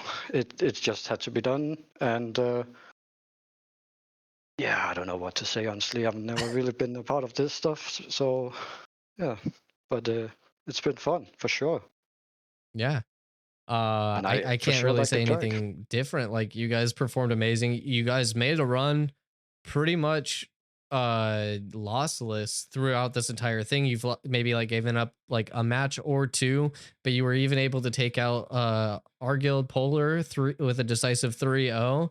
I think a lot of that had to do with the rogue coming in, desyncing cooldowns with the trips, making sure that other people are like using their CC breaks, and you're just kind of stopping that from happening like at all. And so you're able to provide a lot of utility and allow your team to engage all as one when that was happening. So what was like your like main ideology going into these fights for anyone? Well, do you want to take your Hans, or keep my not much to say. Keep my team alive. Don't go out of position, as you already mentioned, like that kind of stuff. Like, and you know, just give some pre-healing stuff sometimes as well. Like, it's sometimes it works, and sometimes you waste mana, but if it works, then it's for sure worth. Did you happen to run into like mana issues by any means? Yeah, we did. The first the losses we have wasn't only because of the mana issues, but at the end, like when we had it dead already, and then it started being a mana fight. Yeah, especially with those resurrections taking a lot of mana away, making sure that you have as many deaths or as little of deaths possible is also another way for that to happen. But like you said, I love the idea of pre-healing. I think pre-healing is really, really strong. I think it's a very good mechanic. Miraku, how did you feel making your way through the bracket stage and even in the round robin stage, playing on the rogue? What did you like? What did you like maybe didn't like quite as much? What made it hard for you in your compositions? Because you were pretty much the only engage while you had everybody else that was pretty much playing a ranged. How did you operate? It was mainly like I would never like shadow step in. I was always like holding my shadow steps if I was engaging. I was always doing like jump tech with the dash jumps from the advantage dodge roll, just to give myself a little bit extra mobility, making sure that I only went in when I knew that either Nocturne or Maluno had my back. If they had an extra route, if I had the ability to push up, I would get kicks. I would smoke bomb on my kicks and make it so that if they do not fight me in my smoke bomb, I'm able to fight around that area and push them back or push them into my team. Obviously, we had we generally play like a tank comp as well. We usually play 2 Bard, 1 Cleric, and we have an extra tank. So not having one up on my back, who was our tank who you interviewed earlier, he. One Up was great. Me and One Up are really good at locking people down and making certain that whoever we go on dies no matter what, and that sinking, not having that ability to having to make up for not having One Up single target trips and One Ups protect in order to kind of like act as a spearhead, really like I had to adapt kind of on the fly a little bit. But I'm happy with my performance this one. But Rogue's like in a good spot. Maybe a bit of the terrain's a bit and very rogue favored, I would actually say, especially with draining poisons that they're still, I think, quite unhealthy for the game in vacuum small scale situations, especially 8v8s in terrain like this, because you can just like against your team especially, we were able to just I was able to just to throw caltrops and just throw into them, and then TM, Kaiser, Vathon had absolutely no mana by the time we started trying to fight them, and it's a lot of downward pressure that you just cannot recover from. And it's backbreaking in a lot of senses, and if it's healthy for the game or not is like maybe not my place to say, but I don't think it's like the best situation to be in. Obviously, game's an alpha, development's moving train. We happen to be in the submarine version of the train right now, but such as life. Well, yeah, go ahead. Can you talk about how you guys theory crafted your gear? Like, talk about what you guys want gear wise, like what your thoughts on it, and like it's actually a question of Roxas too, like going full mitt. You might want to get Roxas up again because is he back? I don't know if he's DC. Let me message him. My God, I'm getting so many DMs. Oh shite. He's not in the voicemail, but if he gets back on, let's hop in here. I am curious with the gear situation. If you guys talk about what you guys went through, like thinking about how you're in a gear, how you set up your support players, even how you geared Mercury. You were like, we're playing against you. You felt insanely tanky. If you want to talk about that. Yeah, I mean, well, I went when I realized I was losing One Up. I put on one piece of Iron Wing just to bring myself up to these. Oh wait, Roxas DMing me. He's just almost restarted. 1 second. Okay, no worries. 1 second. Let me message him. I'll answer that question to him.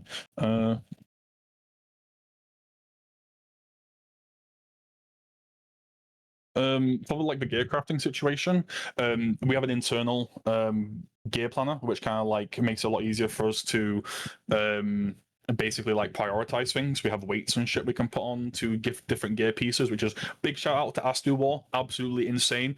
A little bit of baptism on the high level, insane. Like the work he did on this on the internal cartel gear builder is absolutely phenomenal, and it kind of helped to streamline a lot of our decisions. But when I knew that I was losing One Up for the tournament, I decided, okay, I'm building more tanky now.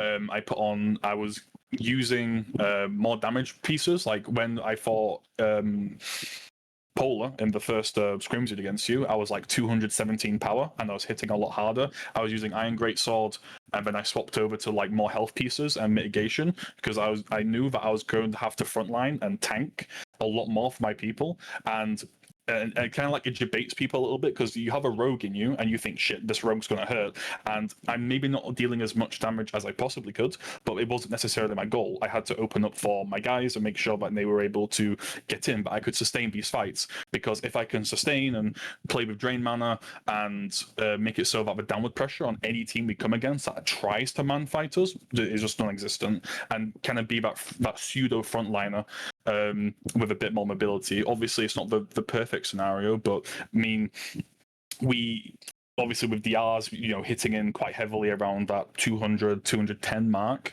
we had a lot of things we needed to figure out. Like we made some last minute adjustments to like attack speed stuff on a couple of our rangers instead of prioritizing crit power with like Lumadon Necklace and Hawkbow, but we decided to swap over and get a bit more like attack speed for just like pressure wise. Yeah, and just we always build like tanky and having that mitigation so we can survive, because while we've got insane healers like Hounds and Yetik who's really like just keep us alive so well, but we can play this way, because if anybody tries to fight the way that we do, we just beat them. So yeah, it definitely seemed like you guys had like a better read on the mitigation for the meta. When it comes to gearing, I was also of the opinion for like Rogue, like maybe lifesteal may be a good option if you want to keep that sustain up. But a lot of people are saying that lifesteal is not a very good alternative for PvP. Do you like share the same opinion, or do you think it's going to give you the more sustain there? Yeah, we do. It's like the opportunity cost you lose from going lifesteal is a lot, because the lifesteal pieces are on like your earrings, they're on your on the necklace, on the ring. So it's like, you know, the earrings, yeah, and the weapons as well. So like, you know, first off, you look at weapons. Okay, so you drop Bloodthorn, Bloomthorn for the Athamas, and those are just like shit in comparison. Like the opportunity cost is massive going for lifesteal. Even if it has a set bonus, it's still not worth it. Also, the lifesteal is not consistent. Like it's only it's an RNG factor. Yep. Yeah, what is it? 25% chance to proc? Yeah, every finisher, even like No, I think it's just every proc. I thought it might have like an effect with dots as well. I haven't tested it, but like it would, but it's only, you know, like how much percentage you have of the lifesteal, and then the 25% chance to proc it. Yeah. What's your thoughts on max HP, and do you think it should be nerfed?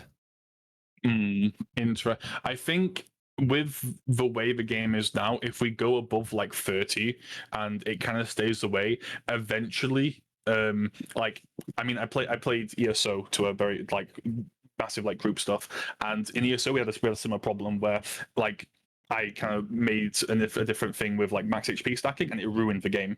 And I think max HP and how strong mitigation is, and how hard it is to also get penetration. Like itemization at the moment sucks. You have like 2 or 3 like items that are like relatively decent, and then a couple side grades. The opportunity cost for penetration and the penetration like equation is just not really good, because like physical has it the easiest. You have Infernal Fists, and those are like the best bang for your buck that you can get in terms of like making sure the mitigation doesn't really get too high on the enemy team when on your targets. However, if you want to get penetration on other things, you sacrifice so much. So you just end up looking at it, it's like, okay, then I can't really stack pen, so I need to stack like EHP and raw health. So yeah, because you can get. We have a bunch of people in the chat that are like, can you mute him? He's giving away all of our secrets. I was running 38% pen against you guys, the Infernal Fist, and a few other items, but it does like also, but also on the high health, there's no DR on that. Exactly. Yeah. Yeah. The HP is just crazy. Just one more follow up question, really quick. In those final matches, how did you guys feel about fighting against a fighter? The fighter, the rogue, and the tank. Did Melee feel pretty oppressive in those matches? It did. It actually did. Yeah. He pressured our 720, one of our mages, a lot, and I mean he kept calling for help when Thurborn was on him most of the time. So they hit hard for sure. Yeah, Thurborn was a menace. Yep, and he was so tanky as well. Yeah, Thurborn played exceptionally well. But like him going in with Bezten and Gege, or Balerion as I know him from P2, like their syncing was really hard to deal with. Trying to keep them off of our clerics, because obviously they had the one cleric, so they had to. Yeah, but they went for the DPS. Yeah, they were going for like anyone. They were going for like Maluna and Nocturne, and I had to use what would usually be my offensive smoke bombs to kind of like get us in. I was using them more defensively, and it put me in a very hard situation. But Thurborn, honestly, like people wrote off fighter, and man pulled it out. Honestly, dude did fucking amazing. I agree. We have Roxas in the chat now. Do you want to give a few tidbits on the Bard and how you were getting into backlines consistently and doing those mesmerizing dances, like completely shutting down any sort of engage that teams were doing or trying to do on the opposite side of the fight? It just seemed like every time somebody looked for an engage, you were there stopping them. Or if there was a member on your team that was like extremely low, you or Stannis was pulling off these really clutch gambits and able to like make it out safely. So like, do you want to just walk around like the Bard gameplay for that? Yeah, sure. So if the enemies have pressure on us, they usually do a blind engage without looking where the bards are standing, and it's pretty easy, at least for me, to hit to see the situation and hit a nice stun on the backline, because they're usually clumped. They're not really looking for their positioning, and they get punished for that. Yeah, so you're super socially like situationally aware, and I think that's a really hard skill to do when there's always these arguments about like camera angle inside of like MMOs, like how far back do you want it? Ashes has actually like switched their position on how far they want the camera to be out, and you are kind of limited on the backside. So for frontline people who like go deep, you are kind of limited to see like what's happening to your team behind you. So I think having counter engages like that is like extremely important with like how the camera works in the game. Yeah, absolutely. You are kind of restricted on the view, and that's what makes the awareness of the battlefield even more important. Yeah, you have to read. You have to read what is happening. Is our team engaging? Are they engaging? Watch out for positioning. Don't get stunned. Don't get silenced. If you get silenced, do you CC break, or is the another bard cleansing you and stuff like that? Yeah, so, yeah. It's a lot of team players too. So that's it's also not another only good me, point. So, yeah. Is like the nimbles, like how quickly you guys could get those off, and like being able to communicate with the other bards so that you're not both nimbling at the same time. We had one of those happen with the Polar Hounds. They had two nimbles go off at the same time, and it got them stuck, and they had lost one of the engagements in the group stage yesterday. So how do you and your other bard like communicate like those types of moments? Yeah, we played some scrims. I would say like around 40 scrims, and we tried in these scrims to find a synergy between us two. Like so the timings, it literally just comes with experience. Who's going second? Yeah, absolutely. It's a lot of training. Yeah. Well, great. I know you guys have all been pretty much like some of the best in your roles for this tournament. But I definitely know you have teammates, you have people that you want to thank. Who else do you think shone like really bright on your team, enemy team? Doesn't really matter. Who do you want to give your praises to? Jamal. But for me, it's yeah, Jamal. I was going to say Jamal. Yeah, he in the end like got our DPSs to kind of follow him in the end, so that was a good call for him. Like he made some calls and we listened and it worked out. Yeah, we noticed Jamal just always being up in the front line, always looking for things, and just being a big distraction as a mage, which you normally wouldn't think so. But he does have quite a bit of health and reserves so that he can survive these moments. I feel like as a cleric, Hans, you're probably the most scared when your mage is out on the front line looking for things. But Jamal played it off really well.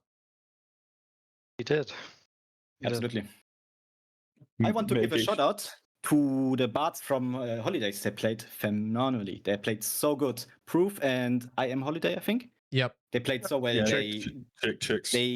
Yeah, they watched out for me. They silenced me. Then they watched out so I can't really engage. But sometimes I found to engage and got the upper hand.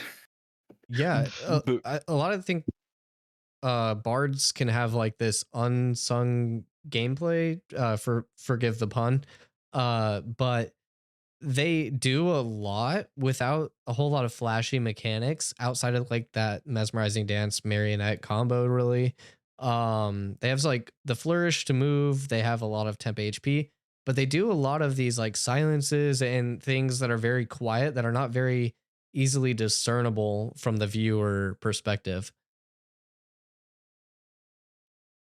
Absolutely. I mean, you can't really see if a bard hits a huge nimble dance. You can't really see how much evasion we get to the team and how much damage it mitigates because it's just a dodge. So, that's just how it works. Yeah. yeah.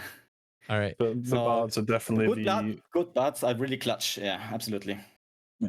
Bards definitely have the unsung like position 4 role if you're talking Dota terms, like very very unsung hero kind of shit. But I mean, when they play well, like a good bard is definitely noticeable. When you get these big stuns off on people in like these vital moments, like Roxas was doing in the final 2 rounds, it's absolute cinema when it pulls off, and when it's noticed and highlighted, it's great because when it's played to a high level, it's really really nice to watch. Yeah, I just loved seeing him just dance through like literally 7 people, and they're all just slumped, and it is just satisfying to watch from a viewer perspective. And the stun is just the first part of the bard because they usually get out of it because it's just an in-cap. So any damage they take, they get out of it, and then you have to follow up. Then the silence comes into the play and the marionettes. And even after that, you're still going to debuff the enemies with Chilling Lament and Maddening Dance. So you just trying to get as much pressure as possible on the enemies as a bard. Yeah, lots of utility. I could tell from this tournament that the utility was king. Any balance change? I know. This is getting pretty long interview. We're gonna be finishing up soon, but this part of this tournament is to give feedback for the devs. So if there's any feedback that you'd like to give for like how you like the time to kill or anything like that, that's extremely appreciated so that the devs can utilize this information from like some of our higher tier players. I mean, from like it's very like mana intensive at the moment in terms of like sustain fights, and it's like there's a lot of classes that are like what makes Rogue and Bard so strong, the quote-unquote bookie classes as people call them, is because obviously they're newer classes, they have more depth to them, there's a lot more choices they can do, their skills are a bit more fine-tuned, so to say, and it causes people to kind of like gravitate towards saying, oh, this class is broken, when it's generally the other classes need to be tuned up a little bit to a point where their kit is given actual depth and actual tools to use. Because if you look at like you got Mage Blink, for example, very overloaded ability. You get rooted on Mage Blink and you're looking at the enemy team. Are you going to take the gamble that you're going to get Evasion Dance, or are you going to blink into the enemy team and get absolutely shit on? You know, it's you know, you press that blink key, it's a 50-50 roll, man. It's like there's a lot of skills that need to be kind of like split and then have their kit kind of like sprinkled out towards the rest of it, and then kind of like tune those skills up on a lot of classes: fighter, mage, maybe a bit of tank. But I think those are like but mage definitely needs a bit of love at the moment. There's a lot of issues with like class balance in terms of some classes lagging behind in like kit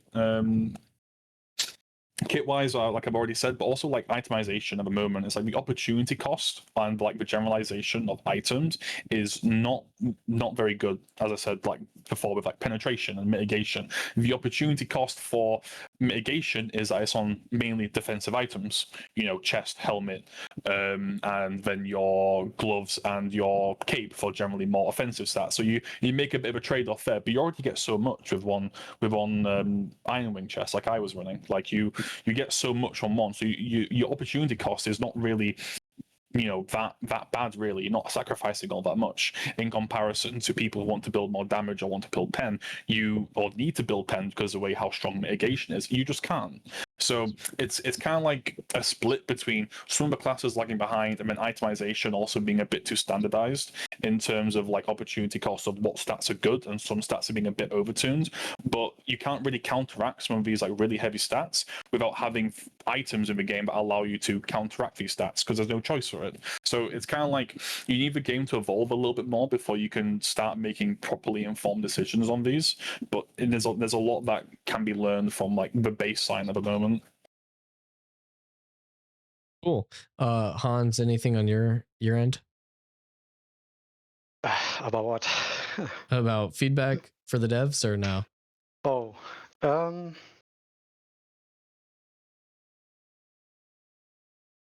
Yeah, I don't know. No, nothing's coming to mind. Sorry to put you on the spot. No, you don't have to. You don't have to. Yeah, at all. Mirko explained a lot, so. Yeah, I don't know what Roxas, else to anything to say. add? Yeah, sure. What I like to see for the Bard is that we get the possibility to choose the AoE skill and the single target skill, so you can build your Bard like you want it. If you want to be a more healer focused Bard, you can do that. If you want to be more caster damage dealer Bard, you should be able to do that. That's the only thing I wish right now for the Bard, because the talent tree is so small right now. You have so many points, you are almost filling it out. I think with that change, you could switch things a bit up. Okay. If I can interject one more time, I want Noctin wants to give a shout out to Meluno, because as I said, Noctin only started playing the game at start of phase. So Meluno had to bring Noctin up from basically just playing the game to where he is now, and Meluno's done absolutely impeccable for somebody who hasn't been playing the game, because he comes in, logs in, gets gear, plays, logs out again, and that's all he's been doing. So big ups to Meluno, and my boy Ado fucking comes in stoned out of his mind and plays absolutely insane. I'm going to death roll him for the prize pool, and if I have to shout him out, because if I don't, I'm going to get shit for the rest of my goddamn life. So hey, there you go. I love that base. You happy, Ado? True and base. All right. I don't know if it was said, but thank you so much, Paula, for hosting this tournament. Without you, the alpha would be really stalled. So thank you so much for hosting this. It was a pleasure to play in this tournament. Thank you so much. Yeah, we hope to do more, and hope you guys show up. You guys did amazing. Congratulations, first and foremost. I do also, on that note, I want to thank all of our assistants. The way that we turned around from yesterday, started handling everything ran extremely smooth today. Thank you, all the assistants, all the organizers. Thank you, Rosetta, for organizing 15 teams, over 120 people. Just absolutely insane, trying to get everybody on the same page and up to date for all the stats, all the graphics, the production, for everything. You guys are amazing. I appreciate you. Adam and Intrepid, thank you for the Google Doc as well, so that if you are a somebody that wants to do organization in the future, make sure that you go onto the Ashes forums and apply to that Google Doc, and maybe Intrepid can help you out with those in creating an event. I would love to see more community events. Tim, you had one more question? Yeah, so you guys are, thank you to Mavwicks Fragrances, by the way, for sponsoring this. You guys are winning $1,000. Are you guys splitting that? Are you guys going to roll it off to one player? How are you guys doing it? And what are you spending it on? I'm not going to give my answer. I don't know if I'm allowed to do it. I'm going to death roll Ado for it, and we're going to see how it goes. We might all pool it together and see if we can upgrade 720's internet in his local area, because this man runs off satellite internet. Because this man lives in the mountains of Italy, with a stick and a radar dish, apparently. And so, so what?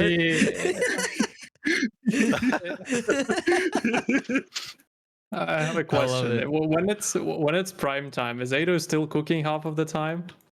He's either cooking, stoned out of his mind, or complaining about Mage's Week. It's one of the three, man.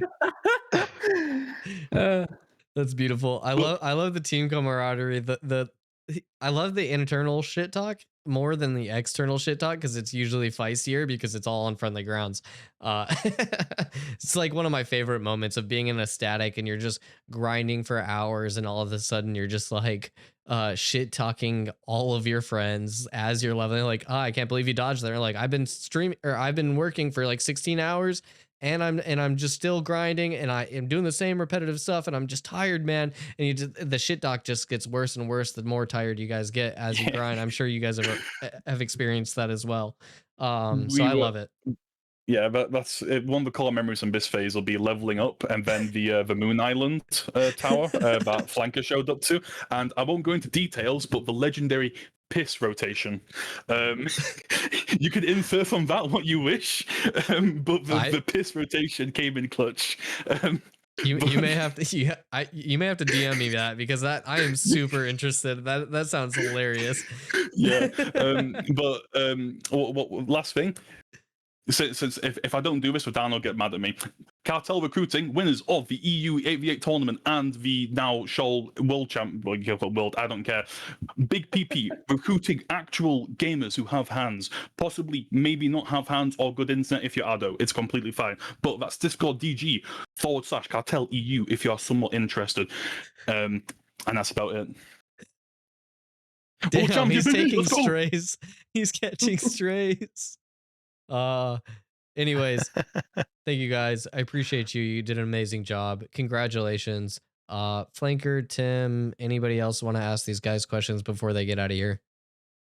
No, just hopefully you guys are playing on the NA server next phase and we can do this again. Hopefully all of you guys stick around, and I know there's been a lot of drama and a bunch of bullshit, but it does make the game way more interesting, and as we get new systems and the game develops, it'll be a lot more fun, I think, So hopefully everyone sticks around one server. I hope too that they do another mega server for phase 3.